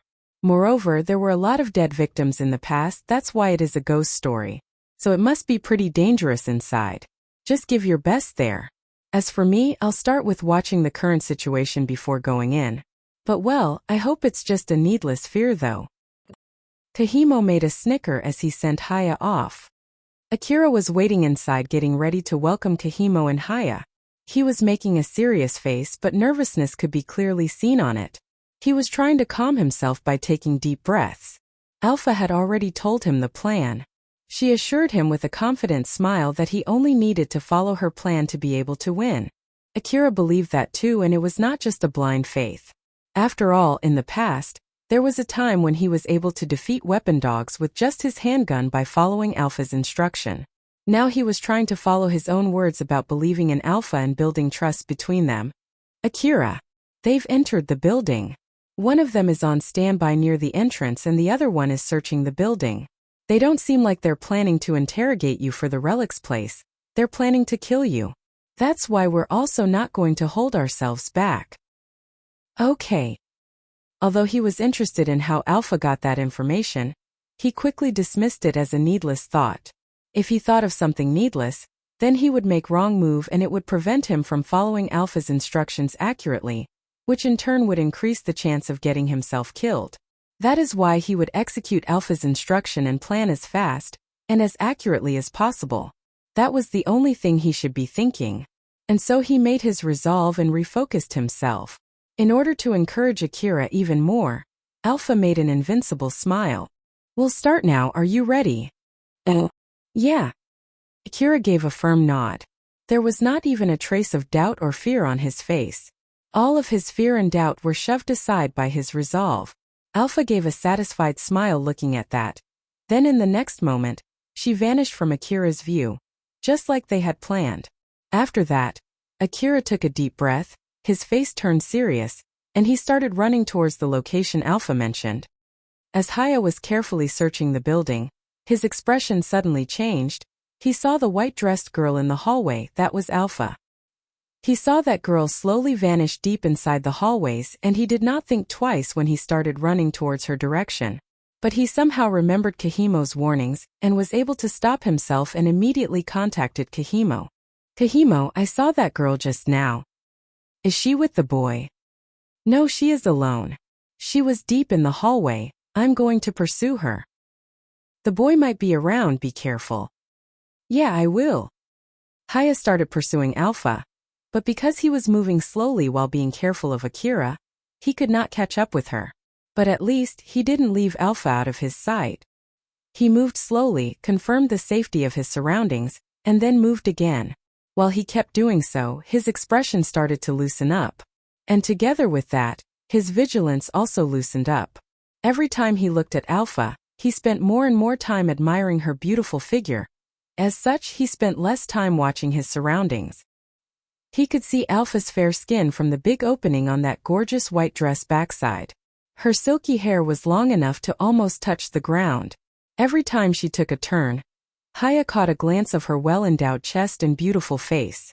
The combination of her unique beauty and gorgeous dress eluded Haya's heart in no time. He really wanted to see her face closer and feel her soft skin. Alpha's alluring back was right in front of him. He could not stop his desire. He lowered his guard and his steps quickened. As his face twisted into a face of a pervert, he already threw the word cautious out of the window. After following her for some time, Haya was finally able to catch up with Alpha. He grinned at Alpha, who was just standing at the end of the hallway. He saw Alpha opening her mouth as if she was saying something to him. Haya tried to listen to what Alpha was saying, but he could not hear anything. He was a bit puzzled by that. But Alpha just kept moving her lips while smiling. Alpha suddenly looked to her side as if she just noticed something. Haya was baited to follow suit, but he saw nothing out of the ordinary through the glassless window. When his expression got even more puzzled, suddenly sound from gunshots reverberated from his back. He heard 3 gunshots. The first bullet passed through his armpit. The second bullet hit the floor where he was standing, while the third bullet brushed and tore off some flesh from his right ear. The one who shot him was Akira. Akira shot him from the hallway at the opposite direction of where he was facing after he was baited by Alpha. Haya was stunned for a few seconds after what just happened, but then regained his focus because of the pain coming from his ear and started shooting back. The sound of gunshot continued to echo as he kept shooting. Countless bullets landed on the floor, ceiling and wall. But Akira had hidden himself from him when he was stunned, so his counterattack was just him wasting his bullets. Kahimo's voice burst out from the communication device. "Haya! What happened?" Haya was breathing hard as he shouted. It's that boy. That boy just shot at me. That damn boy. He almost got me."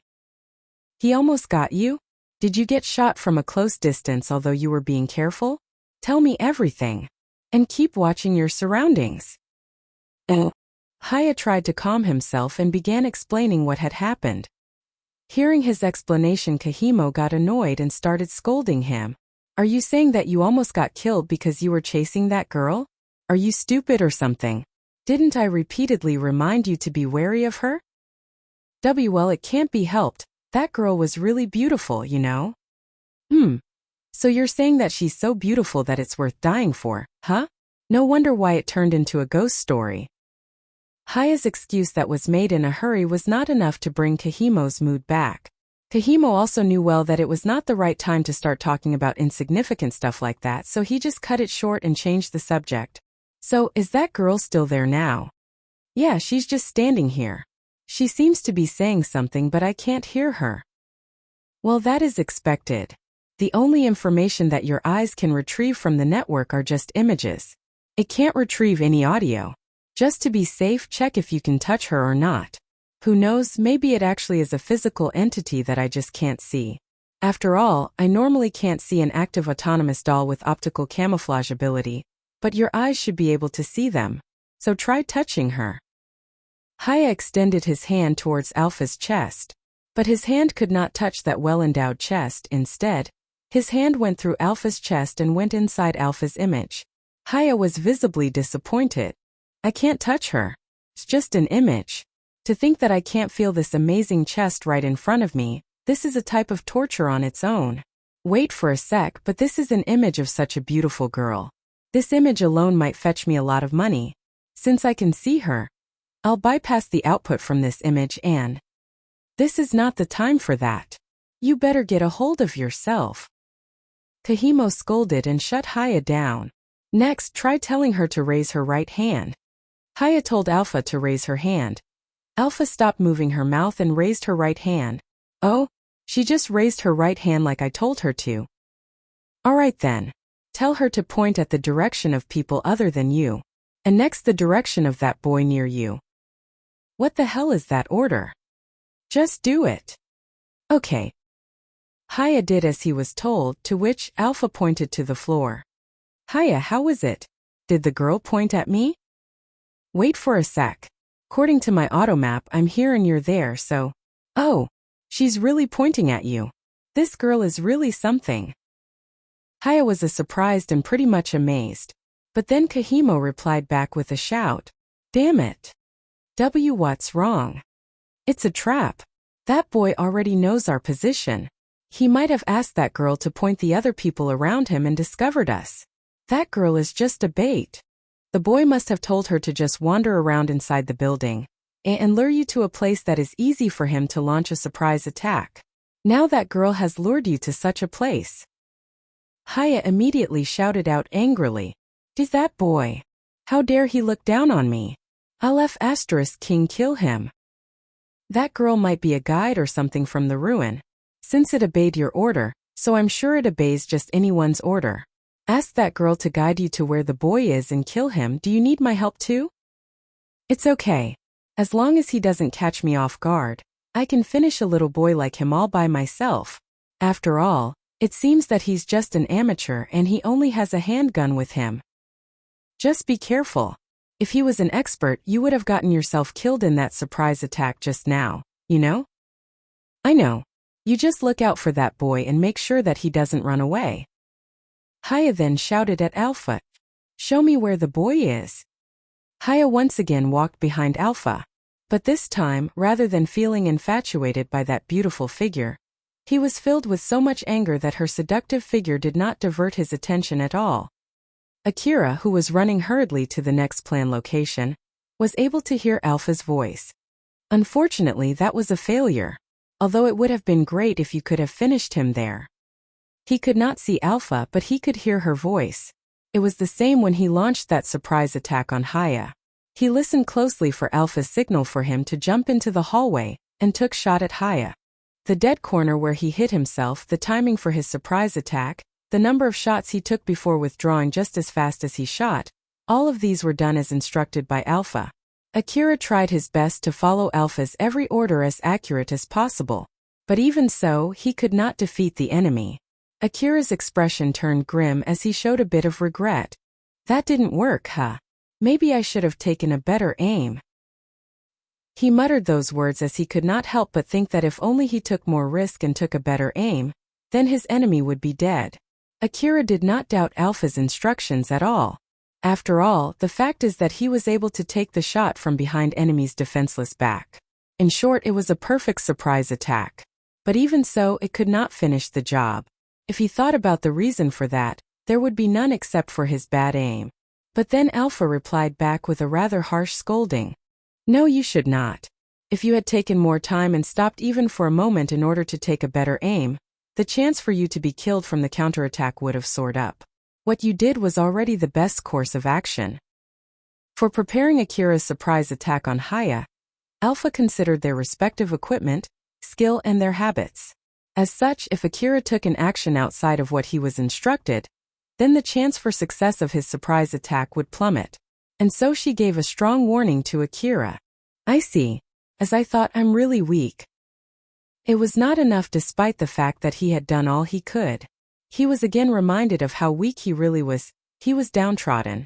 Knowing that, Alpha said to Akira with a strong but gentle voice, "Everyone starts as a weak person. Akira, you've done all you could and that's all that matters. Since you just launched a surprise attack on someone far stronger than you and were able to retreat safely, I think that alone was pretty amazing. As for your current lack of skill, later you can train as hard as you can to improve. I'll keep training you even if you say that you already had enough of it, so there's no need to worry about that." Hearing Alpha saying something that was so obvious to him and how she behaved as if surviving this encounter was a certainty, Akira was able to pick himself up and let out a forced smile. "You're right, I'll be counting on you. Just leave it to me. And also, from that surprise attack just now, I was able to confirm the enemy's equipment and his line of thinking. I've also completely analyzed his habits. You should be able to kill him next time." "Really? You're really something, you know? I've told you before that I have a high level of competency in these areas, haven't I? Now to get him next time you'll need to get really close to him, so get yourself ready for that." "I understand, don't worry. I'm ready for it." He knew well that all he should do was to give his best for the next move too. He blazed towards his next position. His resolve could be seen on his face. Haya's attention was not distracted by Alpha since he was very angry. He moved deeper into the building while being vigilant of Akira. But with time, his vigilance started to loosen up again. Since nothing out of ordinary happened, he began to calm down and relax. Moreover, as long as Alpha was guiding him, he had to look at Alpha's back. Hence, he was once again lured by that beautiful back. And even if he tried to look away, it only made him more and more bothered by that mesmerizing view. As a result, he stopped being vigilant of his surroundings. Moreover, since he consciously tried not to look at Alpha, he was being careless of what was in front of him. Even he himself started to think that this was getting pretty bad. His attention was divided between the distraction in front of him and watching his surroundings. He did not have the leeway of dividing his attention for something else other than those two things. This time, when he looked back at Alpha after scanning his surroundings, she was already standing near an intersection just ahead of him while pointing at a direction. "That boy is over there, huh?" Haya made a guess that Alpha was pointing at where Akira was hiding. He ran and stopped right before the intersection as he judged he was safe from that distance. With half of his chest peeking out from the intersection, he pulled the trigger on his finger and kept shooting at Akira's probable location. The sound of the gunshots echoed through the hallway. Most of the high-speed bullets landed on the floor, wall, and ceiling. Countless shrapnel ricocheted through the hallway and hit all the blind side of the hallway. When Haya was about to change the cartridge of the gun, which was now empty, Alpha lowered her hand. Haya noticed that and interpreted it as a sign that his target has been eliminated. "Alright, he's dead, huh?" Thinking that he had won, Haya felt relieved and he stepped into the hallway without changing his gun's cartridge and tried to confirm that he had killed Akira. But he could only see a hallway that was destroyed by the flying bullets. His relieved expression suddenly turned grim. "Oh, aye, the boy isn't here, you know." Haya walked back to Alpha while he kept shouting at her. But Alpha just smiled and moved her lips. Haya could not hear her voice, so he angrily shouted at her again. "The boy! Show me the damn boy!" Again Alpha pointed to the direction behind Haya and he looked back without thinking twice, but no one was there. Suddenly another gunshot echoed. Haya knew that he was hit from the pain coming from his abdomen. He was stunned from the shock. This gave an opening to the assailant, who then fired multiple bullets at him. Although he was wearing only a cheap armor, it was enough to prevent him from getting any fatal wounds as the bullets could not pierce through it. But it was enough to take him down. He fell down on the ground while screaming angrily. Haya tried to make sense of what had happened just now as he was lying down on the ground writhing in pain. "I got shot. From where? I didn't see anyone though. There is only that girl. Wait, that girl shot me? Impossible. She is just an image. There's no way she was able to shoot me." Haya was confused by the impossible situation he was in, but his confusion was quickly cleared up as Akira stepped out from inside Alpha. He was right inside her, so I couldn't see him, huh? Akira came closer to Haya with both his hands gripping on his gun. He lifted his gun and aimed for Haya's head.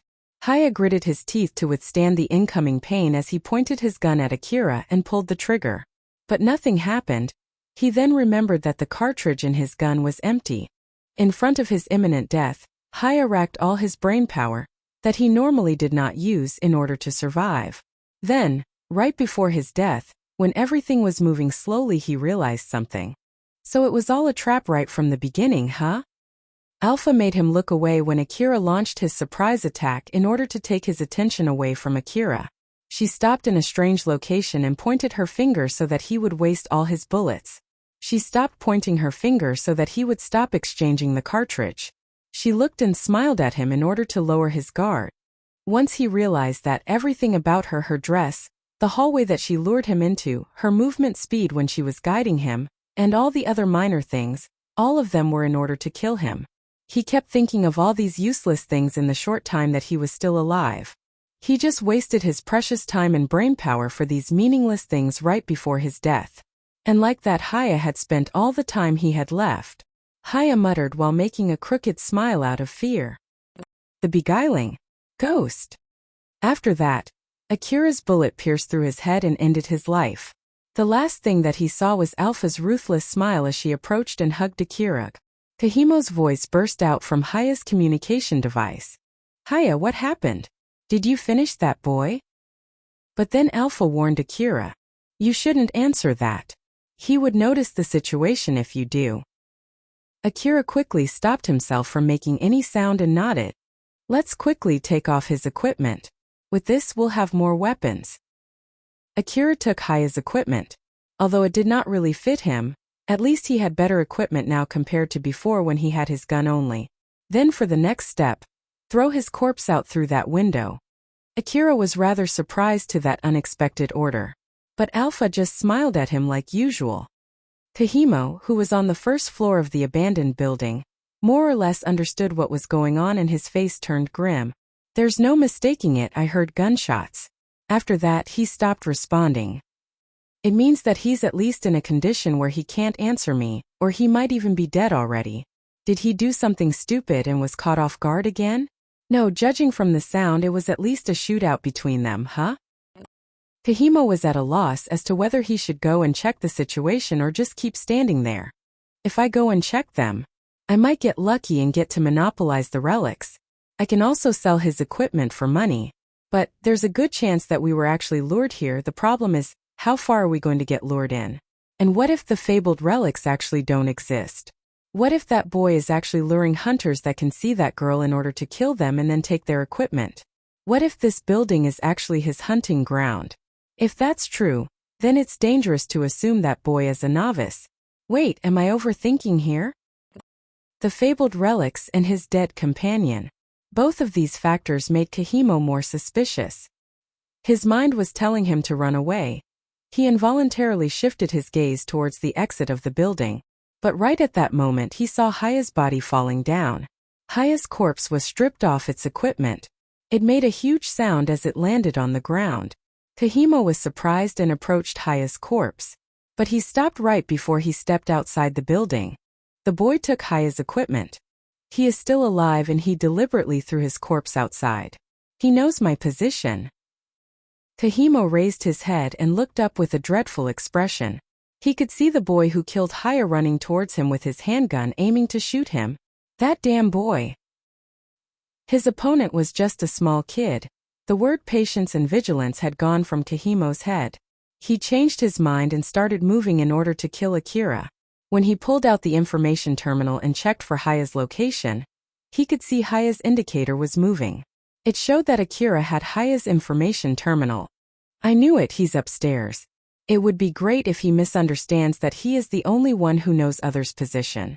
I can still outsmart him then. Kahimo let out a small laugh and rushed inside the building. Akira received another instruction from Alpha for the next place for the surprise attack. Akira, take out the knife that you didn't sell back then. This one. The knife that he took out was a relic of the old world that he found during his first time in Kazusuhara City Ruin. Its blade looked dull, and it looked as if it would not be able to cut anything. Yes, that one. There's something prodding out on the bottom of that knife, right? Take your gun and shoot right through it. Akira stuck the knife on the ground and got his gun ready.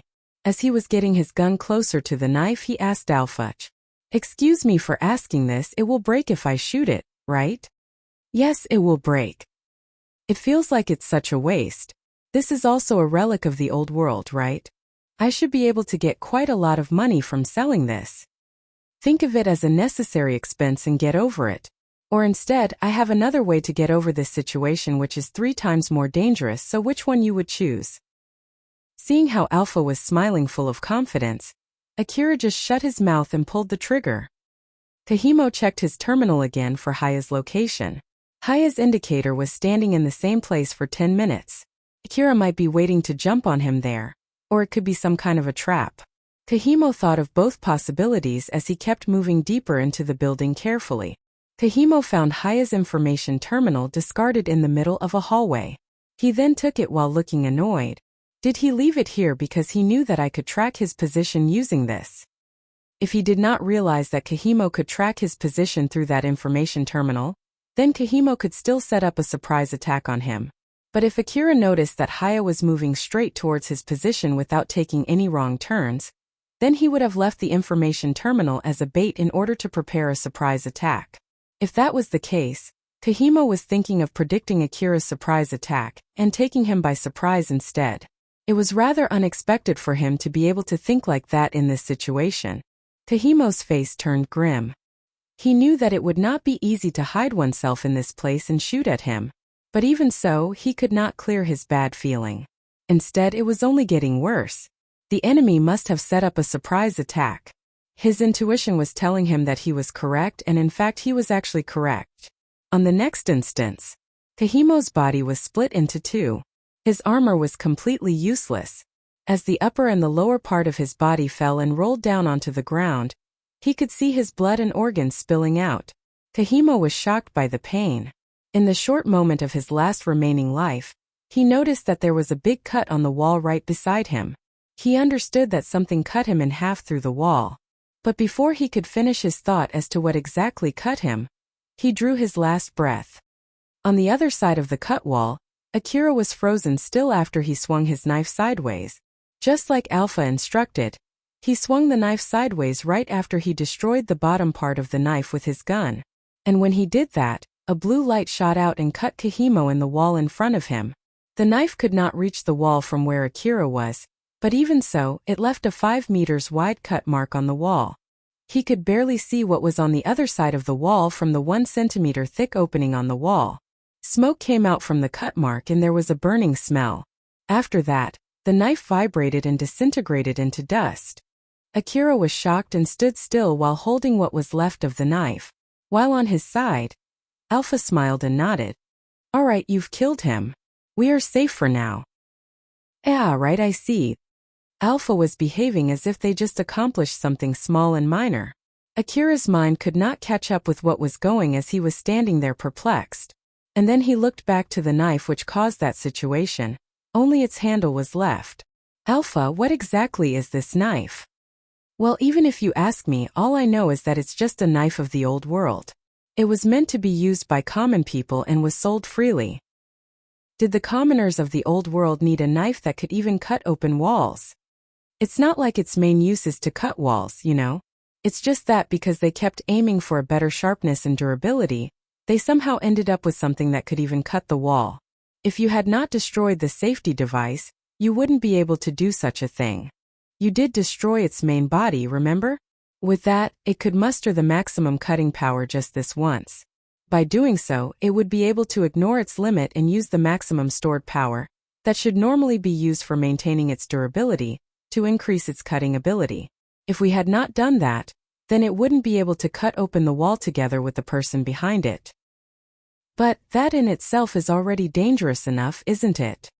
It's a safe tool as long as you use it properly.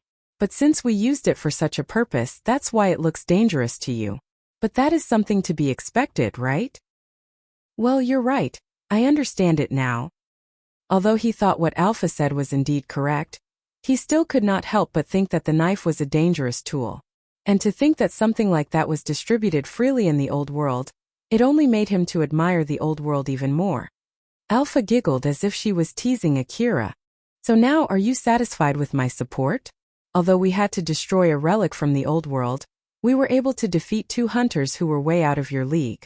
You may be feeling really thankful for having me, right?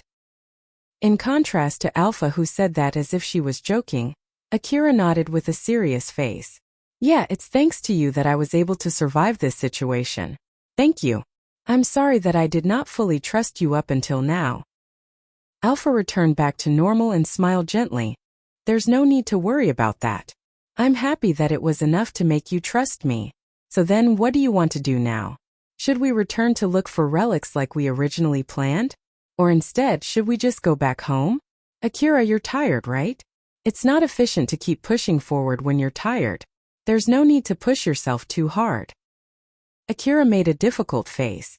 If I am to be honest, I'm really tired right now, so I want to go back home. But we still haven't gotten anything yet. If I want to get the rest of the money from the exchange center, I should bring something home. In that case, how about we only search around this place? If I help you, we should at least be able to find some relics that other hunters have missed.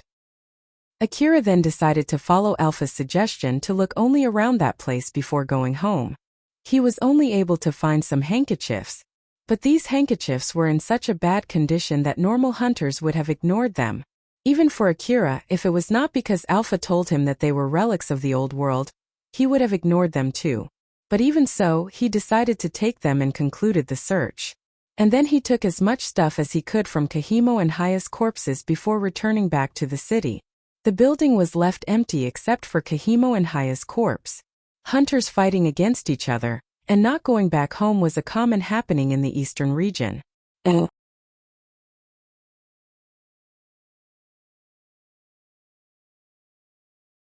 Rebuild World Chapter 8 Trust. After arriving back to the city safely, Akira went straight to the exchange center and lined up in front of one of the counters. And just like the last time, that Nojima guy was the one standing behind the counter. Nojima remembered Akira vividly, but he did not immediately respond to Akira. Instead, he acted as if Akira was just another stranger to him. Give me your hunter ID if you have one. Wait, it's you, huh? Nojima was rather surprised at how much Akira had changed. The last time he met Akira, he thought that Akira was just another little brat from the slum.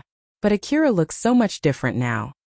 He actually resembled a hunter with the equipment that he scavenged from Kahimo and Haya. But that was not all. The biggest difference was the faint aura that he was giving off. It was an aura of someone who had gone through the baptism of the wasteland. Just registering yourself as a hunter does not make you one. But the person standing in front of Nojima was indeed a hunter, despite being only a newbie. Looking at him, Nojima laughed a bit as he thought that Akira would not die anytime soon. Then he recomposed himself and started moving into his order of business. So what do you have this time? That's weird. Was that one you brought before due to pure luck alone? Although it did not look expensive whatsoever, it was an item that he brought back after putting his own life on the line. Thus, Akira was a little bit annoyed when Nojima badmouthed the item that he brought. Well, I'm sorry that it looks awful. But even so, it is a relic of the old world that I brought back from the ruin. I should be able to get the rest of the money from the previous relic with this item. And also, what do you mean by pure luck? Akira made a twisted face, which Nojima just laughed lightly. You'll know soon. Nojima took the same tray that Akira used before from the back shelf, and used his other hand to operate the terminal. After that, banknotes came out from the machine beside it. Nojima took that money and put it inside an envelope before extending it to Akira while laughing. We finished checking the relic that you brought before. For this time, your total payment is 200,000 orum. Akira's mind went blank for a sec when he heard that number. He then slowly reached for the envelope and took out the money. After touching and seeing the real thing in front of him, he was dumbfounded. For him, who fought to the death for mere 300 orum yesterday, this 200,000 orum was simply unbelievable. Nojima was satisfied with how Akira reacted and laughed. There are not many kids who got this much money here, you know? Use them wisely, okay? Well then, go now before you start attracting more attention.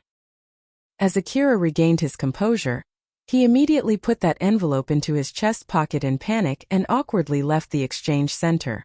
Looking at how Akira changed back from a newbie hunter to a small boy from the slum, Nojima let out a bitter laugh. Even after leaving the exchange center, Akira kept moving awkwardly. He just could not calm down. Seeing that, Alpha talked to him with a soothing voice. Akira, calm down. If you let yourself shaken by just this much money, it'll only get worse in the future. You know? Hearing these words, Akira, who was speechless after getting the amount of money that he never imagined, inadvertently opened his mouth. Huh? Just this much money, you say? What the heck are you talking about? It's 200,000 orum, you know? It's a huge amount of money for me. Alpha locked her stare at Akira as she said to him with a strong tone. No, this is just a small amount. It is simply nothing compared to the amount you can earn with my support. Get this inside your head. Well, even if you tell me so. Moreover, you look like a retarded kid talking to himself now, so be more careful. Akira closed his mouth in panic. Because of the huge amount of money that he just got, Akira could become an easy and delicious target. Moreover, he was sticking out like a sore thumb since he was behaving awkwardly. Let's take a rest for today. I'm sure you're pretty tired after returning from the ruin. Moreover, you'll only attract more attention if you're just standing here. Why, you're right. I understand. Akira was calm enough to answer Alpha with a whisper. But he was still looking rather restless on his way to his sleeping place. But then Alpha suddenly stopped him with a serious face. It's not this way. But my sleeping place is over there. Nope, you're going to sleep in an inn today. You have the money for that now, right? Well, you're right, but... Because he just received an amount that he could never imagine, Akira felt really heavy parting with the money. But then Alpha smiled gently to him as if she was reprimanding a small kid.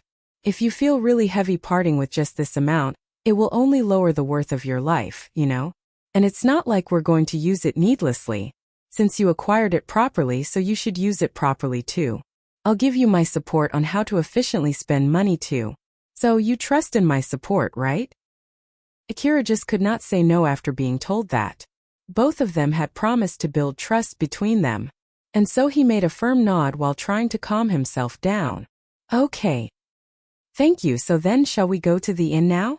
By the way, is it really okay if I pick the inn for you to stay? Yeah, I'll leave it to you. This way then. Alpha giggled as she walked in front of Akira to guide him. As he was following Alpha from behind, he could not help but to worry just how much money he would need to spend for the inn. It was normal for inns to let their customers bring their weapons. But since they would bring strong and destructive weapons, it would cause death victims and huge damage to the inn if they used those weapons to cause a ruckus. As such, all the customers were expected to behave nicely. It was a basic rule that all the customers should adhere to. Now then, even if you cause someone's death or some kind of loss to the inn, you would still be considered as a well-behaved customer if you properly pay the inn enough compensation. But since Alpha picked a cheap inn near the slum city, the rule was not very strict here. The inn would gladly accept an armed kid from the slum as long as that kid paid them. Thus, Akira was able to make a reservation without any problems. Akira reserved an average-priced room.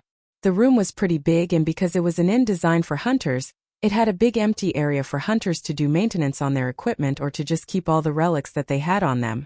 The room even had a bath and a bed too. Not to mention, there were also a variety of foods inside the refrigerator. It was definitely safer to sleep here than outside. There was a stark contrast comparing it to Akira's sleeping place in the back alley. 20,000 orum for a night, huh? That is simply a robbery. Akira fully understood why he had to pay so much money for the room. But Akira did not look happy, even though he was able to sleep in such a luxurious place that was way better than his sleeping place in the back alley. Instead, he made a rather complicated face. Understanding why he should pay so much money was not the same as actually paying the money. Akira's hand was shaking as he was paying for his room. Alpha was the one who picked that room. If it was up to Akira, Then there was no mistaking it that he would opt for a cheaper room. Akira let out a sigh. It was clear that he was rather disappointed since he had to spend his money on some needless expense despite the fact that he was against it. Realizing that, Alpha just laughed awkwardly. I'm sure there are a lot of things in your mind right now, but how about you relax and take a bath for now? Bath? A bath. Yeah, I'm going to take a bath now. Akira immediately beaming with happiness the moment he heard the word bath. There were buildings equipped with baths even in the slum city, but there were only certain people who could enjoy such a facility. Unless it was someone who owned the bath or someone with enough money to pay for the bath, it was impossible to have the chance to enjoy one.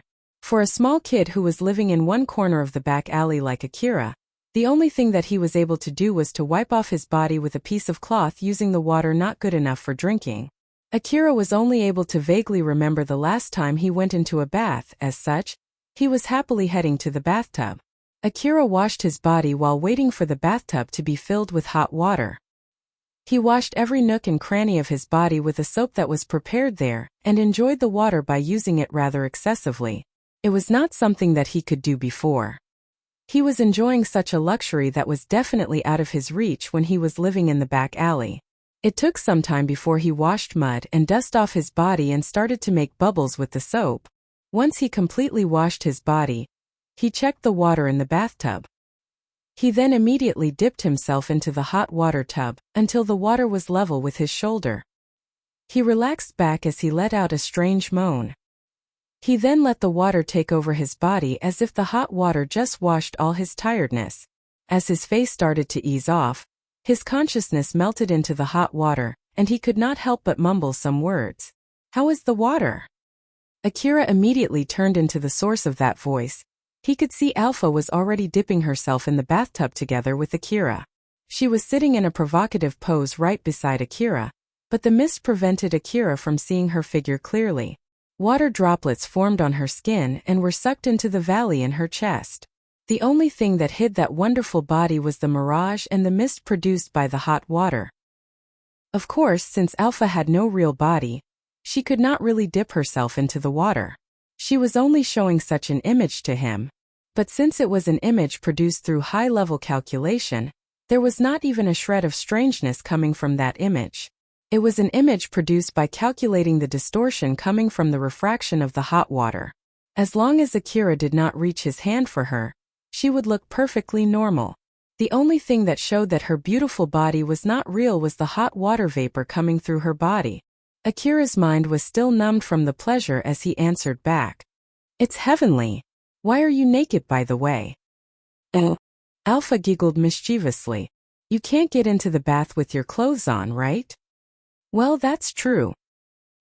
He was convinced by Alpha's answer, and gave a slight nod without expressing much reaction in seeing her naked. He turned his head and continued enjoying the bath. Alpha kept staring at Akira and kept giggling. She made sure to remember Akira's lack of reaction.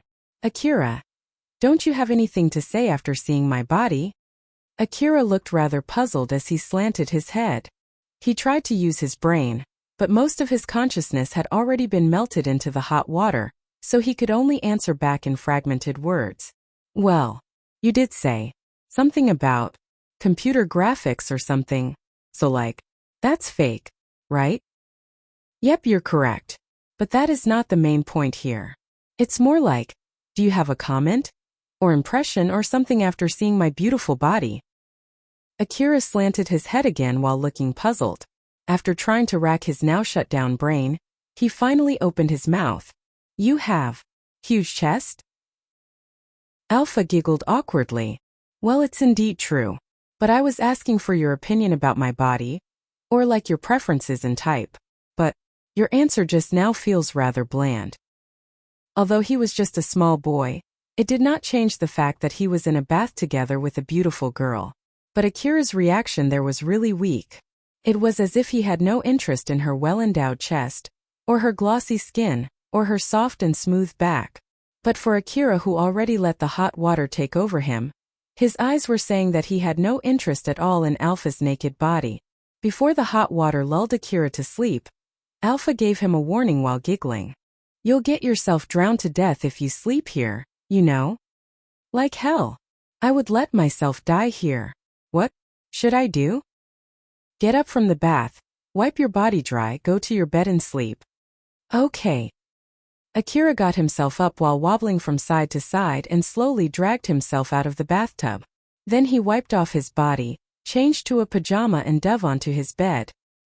He was then immediately assaulted by heavy sleepiness. Good night. Good night. The good night that Alpha always said in a soft and sweet voice, Akira could only answer back vaguely due to his sleepiness. And then he went straight to his dreamland. On the next day, Akira woke up not too long after sunrise. Compared to his usual schedule, he woke up really late. All the tiredness that had built up in the bed that was way better than his usual place in the back alley were at fault for making him wake up so late. And even after he opened his eyes, Akira was more disoriented than usual. The comfy bed dulled his brain. But then Alpha spoke to him while smiling. Good morning, Akira. Did you sleep well? Good morning, Alpha. Wait, where am I? As Alpha spoke to him, his consciousness returned back. But then Akira immediately jumped in surprise as he found himself waking up in an unknown place. He then looked around him in panic. If he was in the back alley and not wary of his surroundings, then it would be a fatal mistake and he would be dead by now. His face turned really pale as he was panicking. Alpha answered Akira's question in a gentle voice in order to calm Akira down. This is the room inside the inn that you're staying. Don't you remember? Akira finally remembered what happened yesterday, as he let out a sigh of relief. Right, I slept in an inn yesterday, huh? Alpha then pointed her finger in a calm manner. For now, how about you get something for breakfast? You don't need to go to the food distribution place today, so you can take it easy. The food was included in the rent, and there would not be any refund if he didn't consume the food. With a happy mood, Akira started preparing his breakfast with the food that he usually would not be able to eat. The food and the utensils were warm and the drinking water was soothing cold. This was enough to make the food here so special compared to the usually distributed food. Not to mention that he was able to savor such food in a private where there was no danger of anyone robbing food from him. Akira could not help but relax as he was enjoying the food that he could not even imagine he would be able to enjoy.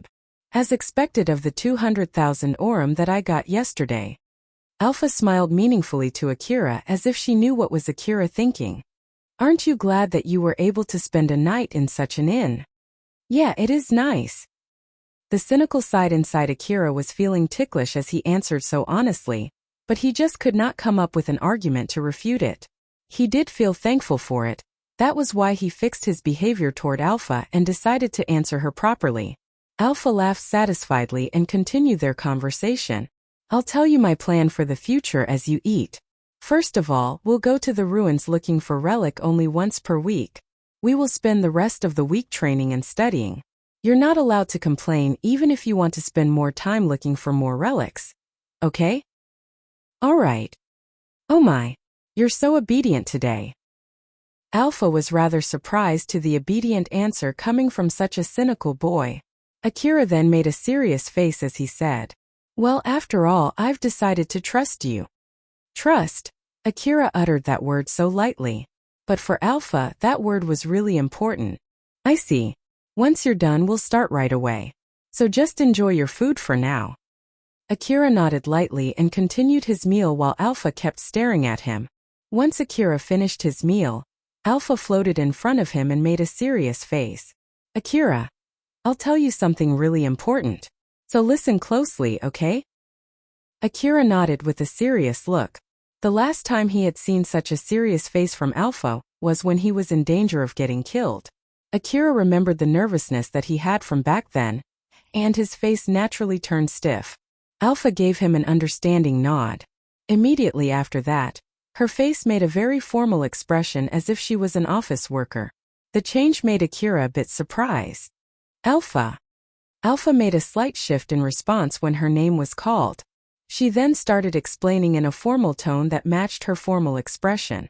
This unit will proceed to give high-level support to the subject Akira. Warning. Are you sure you want to execute all kinds of functions regarding Akira without approval? This action will also include extracting and using level 5 private information.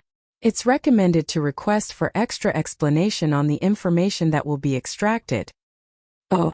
Akira was confused as to what Alpha was saying and why she was speaking like that. What do you mean by that? According to the preliminary approximation, it would take at least 120 years of oral explanation for the subject to fully understand the requested information. The more accurate approximation for the time needed cannot be calculated at the moment. Referencing back to the rules of priority calculation, there's a method to bypass the cognition process rules A887. As such, the time needed to explain such that the subject understands all the points is estimated as I don't really understand, but I just need to say yes here, right? It is assumed that the subject agrees with all the items that do not violate the agreement. This includes narrow sense mind adjustment and broad-range free will interference. Regarding the preservation of the subject's life, the unit will follow the standalone self-sufficient Article 213873. This will also include the areas outside the special unit, and at the same time. Akira did not understand anything, but he still tried to listen closely to the explanation. But it only ended up with him being more confused. Even if he tried to ask Alpha some questions, Alpha would just ignore that question as she continued giving that long and complicated explanation. In the end, Akira gave up on trying to understand her monologue. Akira did not fully understand the details, but he knew that Alpha was asking for some kind of approval, and that going against her instruction will bring her immense danger. Akira promised in the past that he would build up trust between them. As such, according to the decision that he made back then, his past experience and his resolve, he finally made a decision after he hesitated for a bit.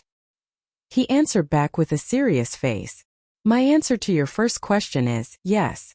Reconfirming. This unit will proceed to give high-level support to the subject Akira. Warning. Are you sure you want to execute all kinds of functions regarding Akira without approval? Yes.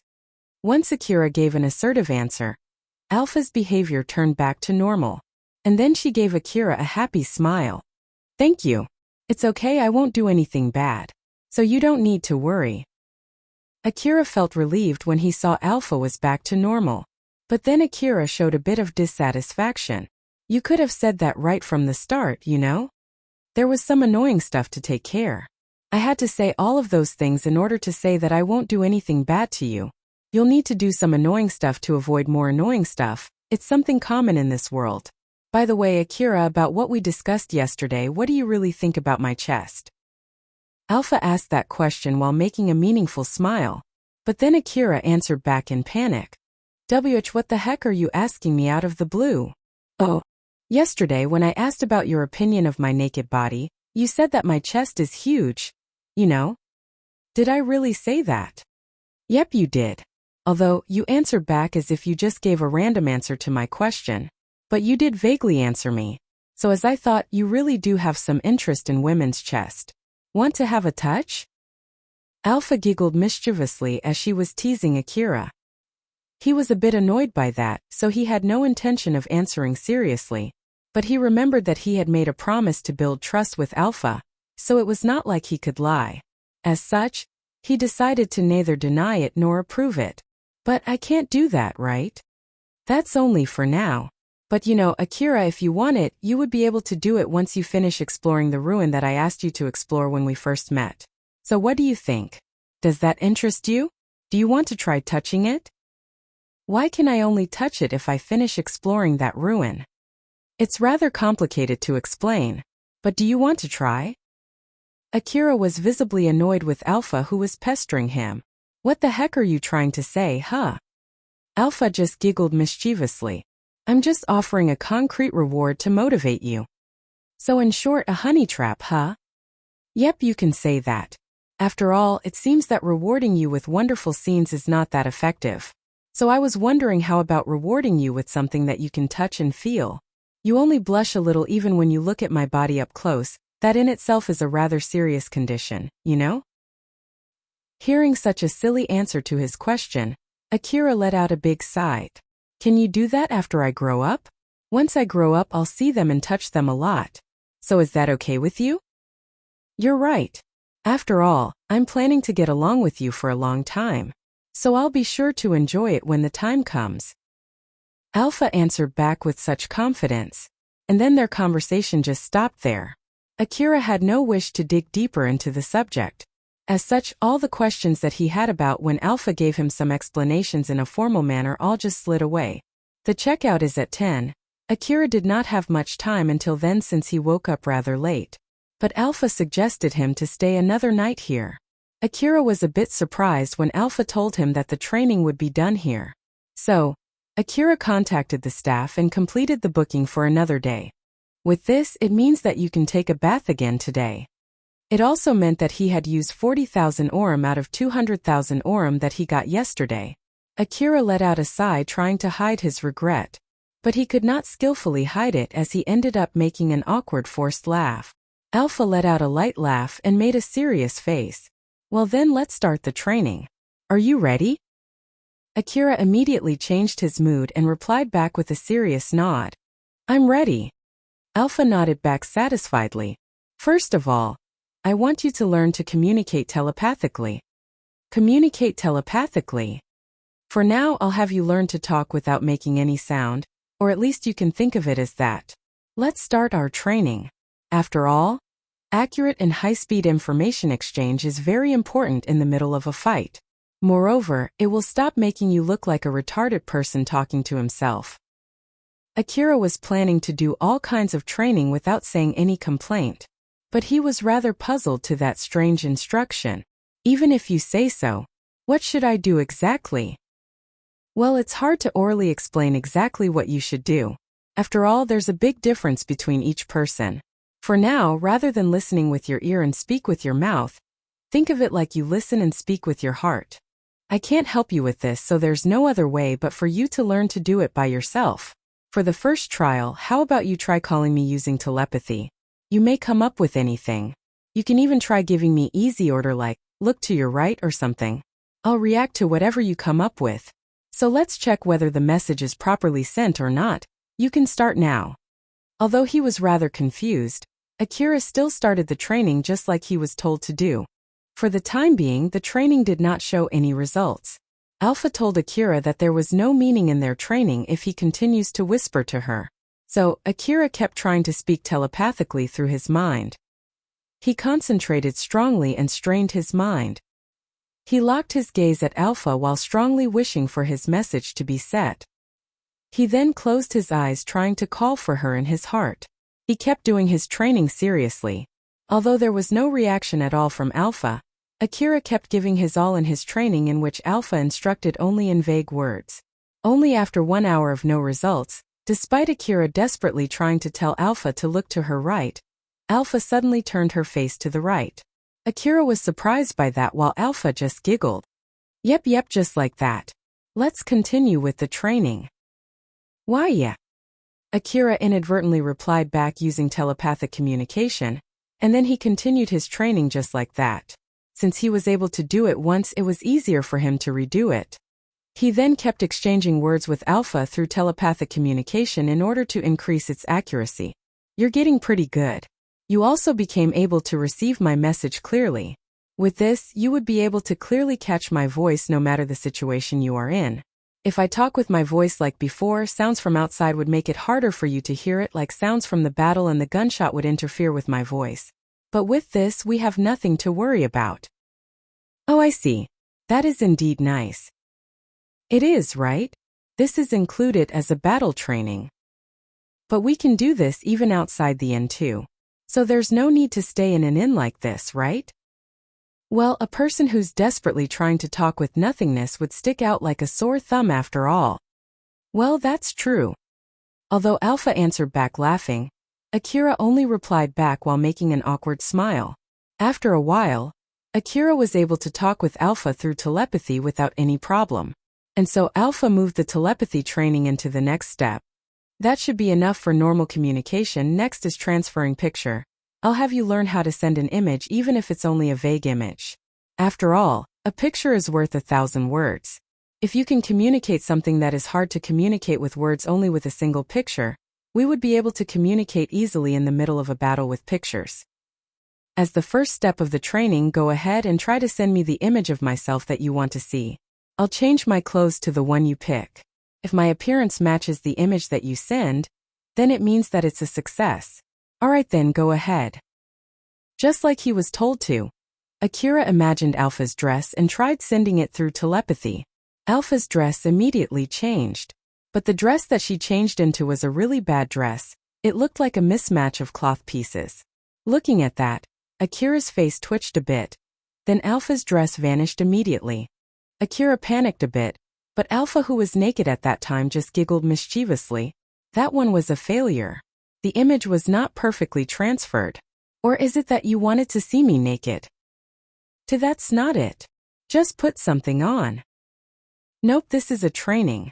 If you want me to put on something, you should work hard and properly send me the image. Akira immediately tried to communicate the image again in panic. And again, Alpha's dress started to vaguely come together. But since Akira was in a panic, the accuracy of his message was worst.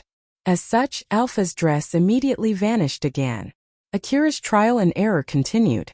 All kinds of strange dresses came together on Alpha before vanishing again and again.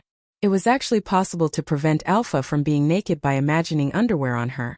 But Akira was so panicked that he did not even think of that method. Alpha knew it, but she just kept it a secret. Even after that, Akira just kept scoring failures after failures. At last, he was only able to make Alpha put on a single-piece white dress without any decoration whatsoever. After that, he took a late dinner. That will be all for today. I think you did pretty well for your first day. Even though I did not step outside this room at all, I'm feeling so tired right now. In that case, you should just take a bath and sleep. You're right, I'll do that. Although he was tired inside, it was not like he was as tired as yesterday. Akira took a nice long bath and then he just went to bed. He let his body take him by the sleepiness into dreamland. As for Alpha, unlike yesterday, she properly got an approval from Akira to stay beside him and keep staring at him. Today, Alpha asked for Akira's permission. But Akira, who trusted Alpha, just gave her his yes, without even knowing what she was asking. Alpha would never lie. Akira's training was indeed designed to increase his basic ability and survival rate. In order to be able to fully explore the ruin that Alpha asked, high-level support would be indispensable to him. But that was not the only thing that he would need. For Akira, who did not even know what kind of permission that he had given to Alpha at that time, he could not realize that fact.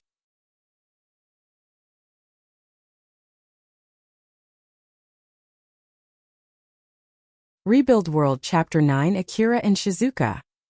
The next morning, while having his breakfast, Akira asked Alpha about their schedule for the day. He thought that he would do telepathic communication training again.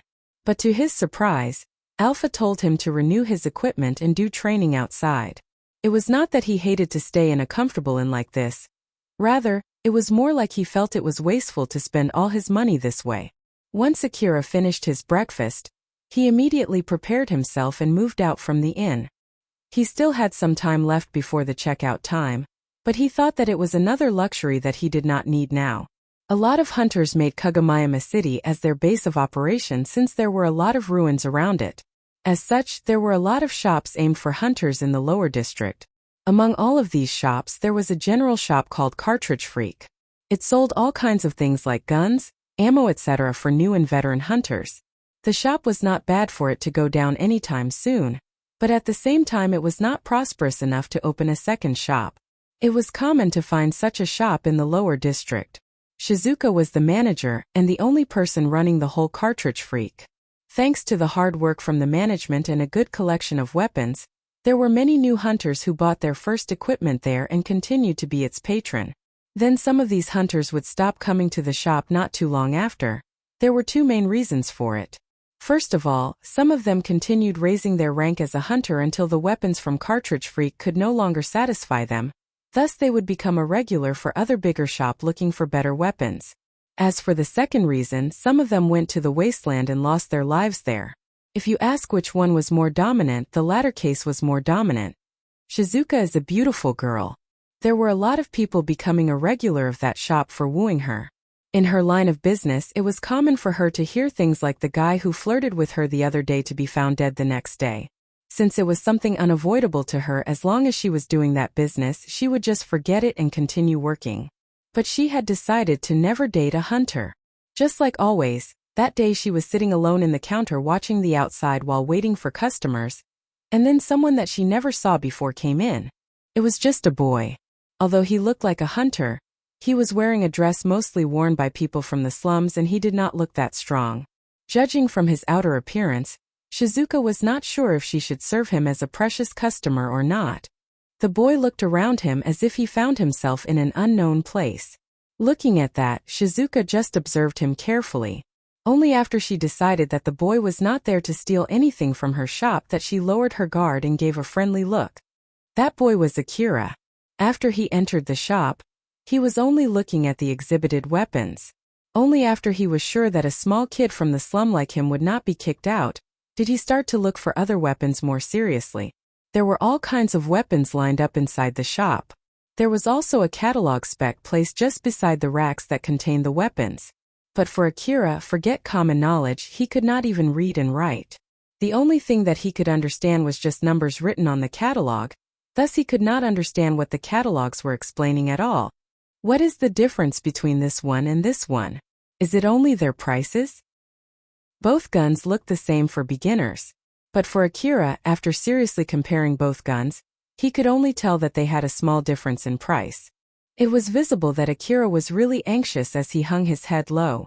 After all, he was about to buy a gun that he would use to bet his life in the future with the money that he got from risking his very own life. If he ended up buying a bad gun, not only would it make his work as a hunter more difficult, it would also make him regret it to no end. Alpha then calmed Akira down while smiling gently. They have a lot of differences, I don't mind explaining it to you in detail, but let's do that later. Don't worry, even if you don't really understand, I'll properly pick a good gun for you. So leave this to me. Okay. I'm counting on you then. Thanks to the telepathic communication, Akira did not like a retard talking to himself, but his eyes still inadvertently moved toward Alpha. Shizuka realized that strange behavior as she tilted her head. He's looking to a direction where no one is there. Or is it someone there? An optical camouflage? But it should be deactivated once you entered the shop. Is it just my imagination? I wonder if it's just him shifting his eyes when thinking. The shop had a contract with a security company. Thus all kinds of security devices were installed inside the shop. The device for nullifying optical camouflage was one of the devices installed there. Just to be safe, Shizuka checked the log for that device, but the log showed no reaction at all, and so Shizuka stopped worrying about it. As Akira approached the counter, Shizuka changed to a friendly smile and welcomed Akira. Welcome. This is your first time here, right? Welcome to the Cartridge Freak. I'm the manager Shizuka. How can I help you? Can I please get a maintenance kit, assault rifle and some bullets? And also, I want to sell a few things. Then Akira put 2 guns on the counter. Those were the guns that he took from Haya and his friend. Shizuka checked the condition of those 2 guns. After that, she asked Akira for a confirmation. One of the guns is an assault rifle though? Are you sure you want to buy a new one? It is indeed in a bad shape, but rather than selling it and buying a new one, you can still fix it with a maintenance kit. Moreover, this assault rifle is of higher quality. Are you sure you want to sell it? Just shutting up and continuing with the business as usual would give Shizuka more profit, but she asked for a confirmation out of her kind nature. Alpha then explained to Akira. It's okay. Sell it and buy a new one. After all, rather than quality and power, it's more important to get a gun that you'll have no problem using.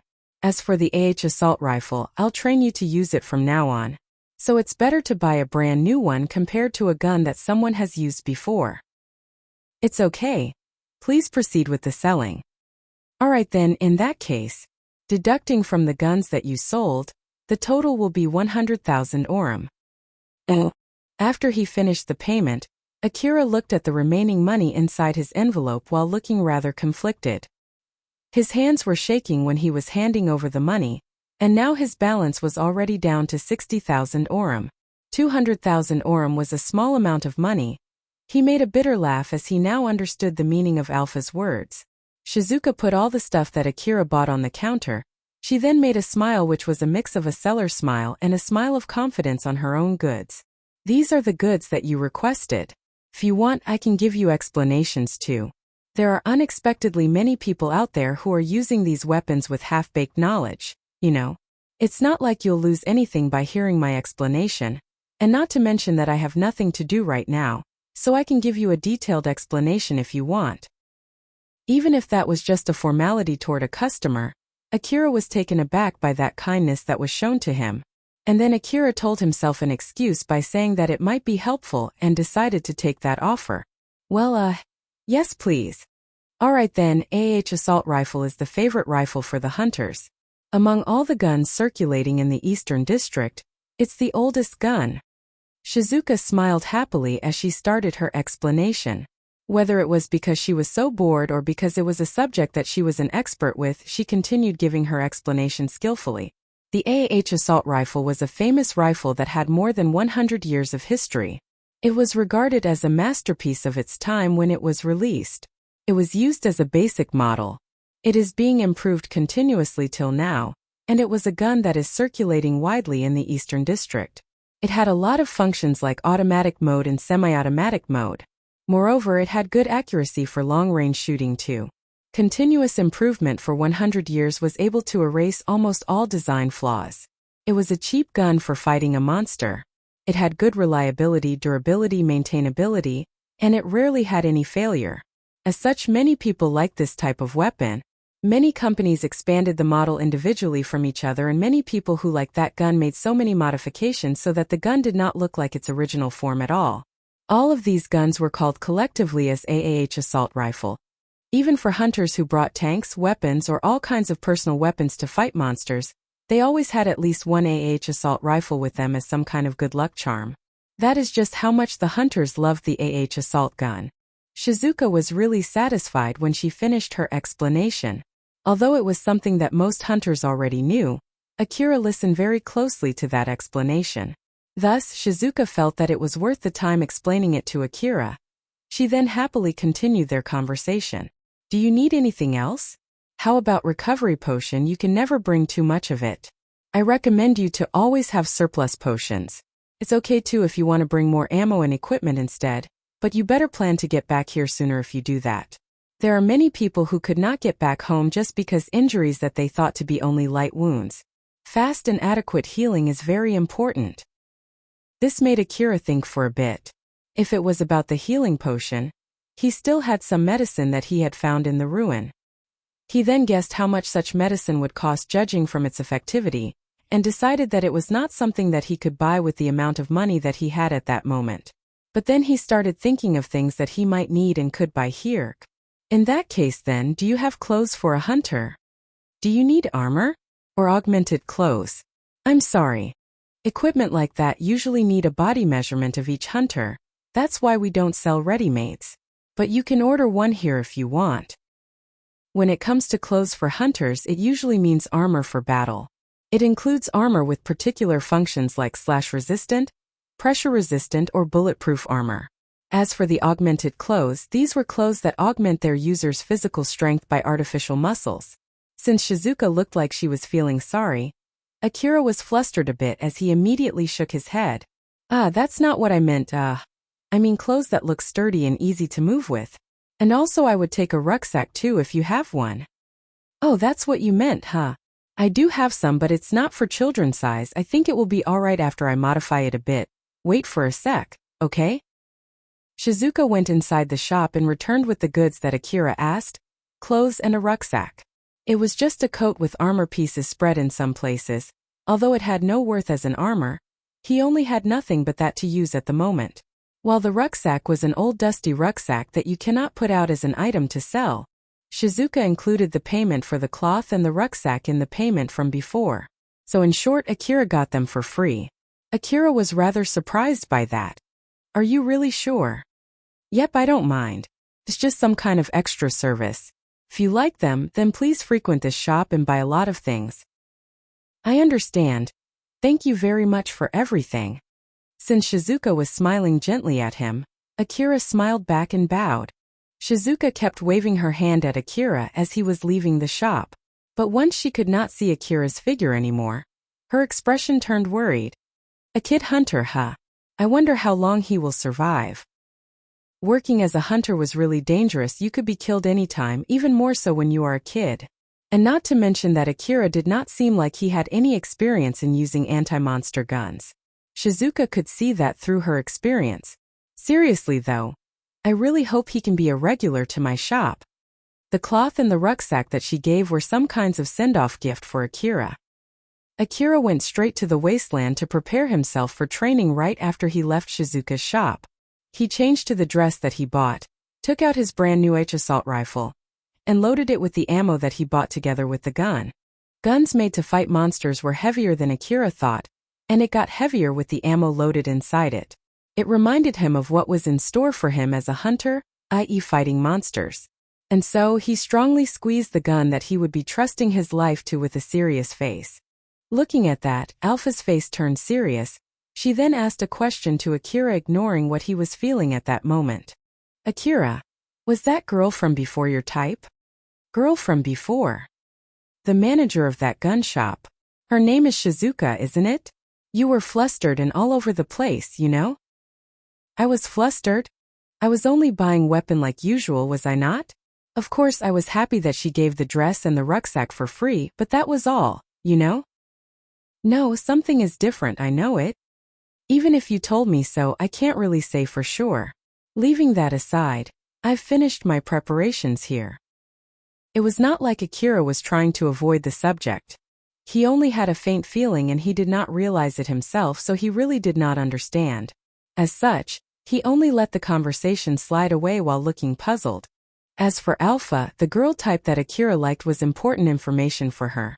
But she judged that it was useless to pursue that subject further, so she changed the subject. I understand. Let's start, Akira. Get your gun ready. Akira's expression turned solemn, but since he had no training in using a gun, he did not know how to properly ready his gun. As such, he could only imitate vague images from his memories. Alpha told Akira that it was no good while smiling. Yep, that's no good at all. You should stabilize the gun with your body like this. Alpha made an image of assault rifle on her hand and showed a pose on how to hold it. Akira was rather surprised since he never thought that Alpha could make other images beside her cloth. But then he realized it was not that strange after all, and he fixed his pose by looking at Alpha. After that, Alpha pointed out the important places that were not satisfactory, from adjusting Akira's arm and hip position, explaining where he should put his power and weight. Then she moved to a more detailed explanation on how much power he should put on his thumb. Akira was so focused on his training that he did not realize something strange. How in the world did Alpha know where he put his strength in his body by only looking at him? That pose training took 1 hour. Even though Akira did not even shoot a bullet, he already felt so tired. But that was not for nothing. Thanks to the detailed explanation from Alpha, Akira's pose was surprisingly better compared to before. Seeing that Akira no longer looking like a beginner, Alpha nodded with satisfaction. Nice, that's good. Remember your pose just now, okay? Next you will shoot that small boulder over there. Alpha pointed her finger to the front of Akira. Akira focused his eyes trying to look at what was in front of him. Alpha was actually pointing at a small boulder 100 meters in front of him, but there was no way Akira could see that. That small boulder? Which one exactly? Alpha just smiled when Akira protested and looked at her. You'll see it soon enough. I'll remind you again just how great my support is. I guarantee that you'll be surprised. Now look at where I'm pointing at again. Akira was a bit puzzled as he looked back to where Alpha was pointing. But when he did that, suddenly a box frame appeared and there was a circle inside that frame. And when he inadvertently focused his gaze on that circle, his vision zoomed into that point as if he was using a long-range vision device. Akira was so surprised and stopped focusing, thus his vision immediately turned back to normal. Alpha, something strange happened to my eyes? Did you do something? Alpha laughed with satisfaction seeing how Akira was reacting. I added long-range vision support to your vision, so use it to find the small boulder. A red point appeared in Akira's vision. When he focused on that point, his vision zoomed in again like before and he could see the red circle around a small boulder, but it was still blurred. There's a limit on how much you can zoom in with naked eyes. Try to do it again with the rifle's aiming device. Akira then tried to look for the small boulder from before through the aiming device of his rifle. But his line of vision through the aiming device was really narrow, and the small boulder was outside its range. It was impossibly hard to find that boulder. But then suddenly an indicator appeared in his vision. When he moved his aim slowly to that indicator, he found the small boulder from before. Moreover, a blue line extended from the gun's muzzle. That blue line is the approximation of the bullet's path that I calculated. If you align that line with your target and pull the trigger, there's a good chance that it will hit perfectly. The blue line was shaking randomly. Akira tried hard to align that line with the small boulder and pulled the trigger. A gunshot echoed. The kickback from the gun threw Akira's small body into disarray. The bullet spewed out from the muzzle, flew at high speed, tearing through the air. But then it passed beside the targeted boulder and vanished far into the wasteland. I missed. It was only an approximation after all, not a prediction. So the bullet path would change greatly from external factors. Just now, the biggest external factor was change in your pose. Remember to keep your pose, take a good aim, then pull the trigger. At a real battle, you will take aim on a monster rather than on a small boulder. Do your best to hit your target and kill it in one shot if it's possible. In the worst-case scenario, at least you should neutralize enemies' movement with that shot, or they will shoot you back and kill you. You'll die if you miss. You should keep that in mind when you shoot. Akira kept shooting at his target while putting all his focus on aiming. But it did not seem like any of his shots would hit the target anytime soon, or more like none of his shots landed near his target. Most of his shots missed the target badly. Every time his pose was broken, Alpha would tell him to fix his pose and shoot again. Only after he was doing that for 1 hour did he start to see bullets land in his field of vision through the aiming device. And also, all the tiredness piled up until that point started to disrupt his focus. Then from all the built-up stress, a question came up in Akira. Say, Alpha, I've been thinking, things like these telepathic communication and zoom vision, you could have done it sooner, right? For Akira, it was just a random question that came up in his mind. But Alpha judged that depending on her answer, it could be a seed of distrust between them. And so she chose her words carefully while still smiling. To put it simply, I would have done it if it was possible. I would have done it if it was a better course of action. I guess that's all there is to it. In the case of when we fought those two, I had to ask for your permission first. That's why it was impossible. I think I would have given you my approval if you had asked, That thing, right? About whether it's okay to give me support thingy.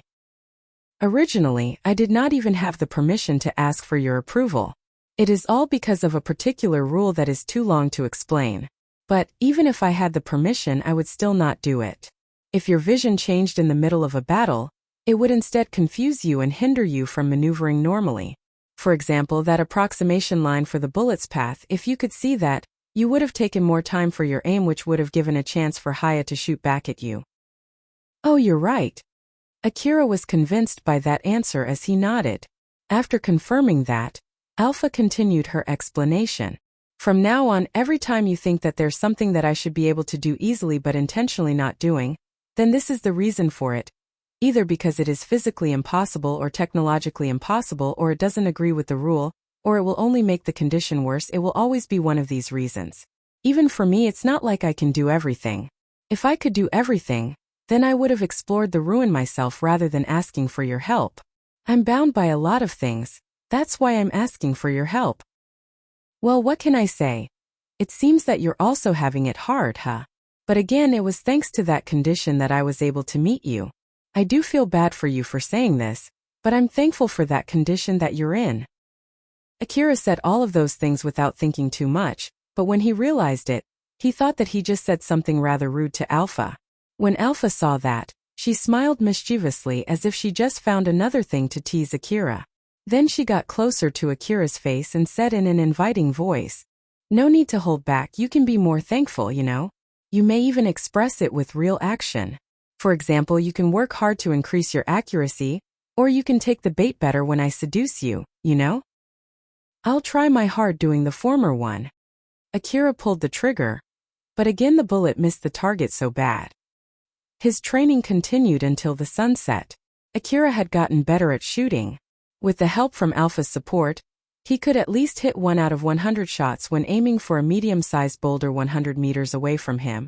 When Akira finished his training and went back to the city, it was already dark. He then stayed in the inn that he previously stayed. When he finished his payment and looked back at his mostly gone money, it reminded him again just how meager his 200,000 orum was. But he just pushed that subject aside as he entered the bath and let the water wash away all his tiredness. As such, all his tiredness was exchanged for sleepiness. After he finished his bath, he just crashed into the bed and fell asleep. On the next day, Akira did some maintenance on his assault rifle inside his room. This was also a kind of training for him. Since he did not know how to properly do gun maintenance, he did the maintenance with Alpha's instruction. At the moment, this gun is your lifeline. If you take maintenance of this gun lightly, it means that you're taking your own life lightly. You should keep that in mind and take good care of this gun. I understand that very well. Akira was giving his best doing maintenance with a serious look, while getting a lot of warnings from Alpha. He disassembled the gun and individually did maintenance for all the small components. But when he assembled the gun that was in pieces, he was left with some leftover pieces. As such, Akira reassembled the gun again in panic. Although the piece that was left last time was properly assembled into the gun, there was another different piece left over in the end. As Akira let out a sigh seeing the leftover piece, Alpha just smiled at him and gave him a warning. I don't recommend using this gun in this condition. Okay. Akira then disassembled the gun one more time and reassembled it. This time he had no leftover piece, but the gun was not functioning. Of course, Alpha gave him some hints after that. Akira then continued his hard battle, and when he finally finished his maintenance, it was already afternoon. At this rate, if I get a spare gun, I would take one whole day just to do maintenance on them. About that, you have no other choice but to keep training so that you can do the maintenance with higher accuracy and speed. After all, we don't have any money to spare for maintenance. Alright then, we'll conclude today's training with this. Akira gave a puzzled look. That's all for today? So we're not going to have a shooting exercise today? Since we met, you've done nothing but exploring the ruin and training after all. A change of pace is important. Do you have anything you want to do, Akira? Something I want to do, huh? Akira tried to think of something but nothing came up. When he was in the slum, he used his free time for collecting metal pieces and sold them for money. For his current condition, that would be equal to exploring the ruin. Up until this point, Akira used all his personal time for surviving.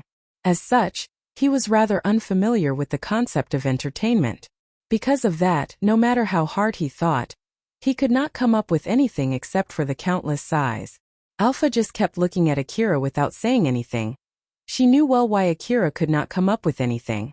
In that case, how about we use your free time for learning to read and write? After all, those are important skills both for studying or for leisure. It is very inconvenient that you can't read or write, so it might be a good idea to learn them as fast as possible. Akira then bought a notebook and writing tools from the inn's general shop, and used them for learning how to read and write from Alpha. Alpha's teaching was very effective. It did not take long before Akira became able to write his own name. Akira then remembered that his name was written wrongly on his hunter's ID. So he pulled out his hunter's ID and took a close look at it. His name was written as Ajira there. Akira was finally able to recognize that his name was written wrongly. So I got a little bit smarter, huh? Though Akira was being cynical when he said that, he also gave out a hearty laugh.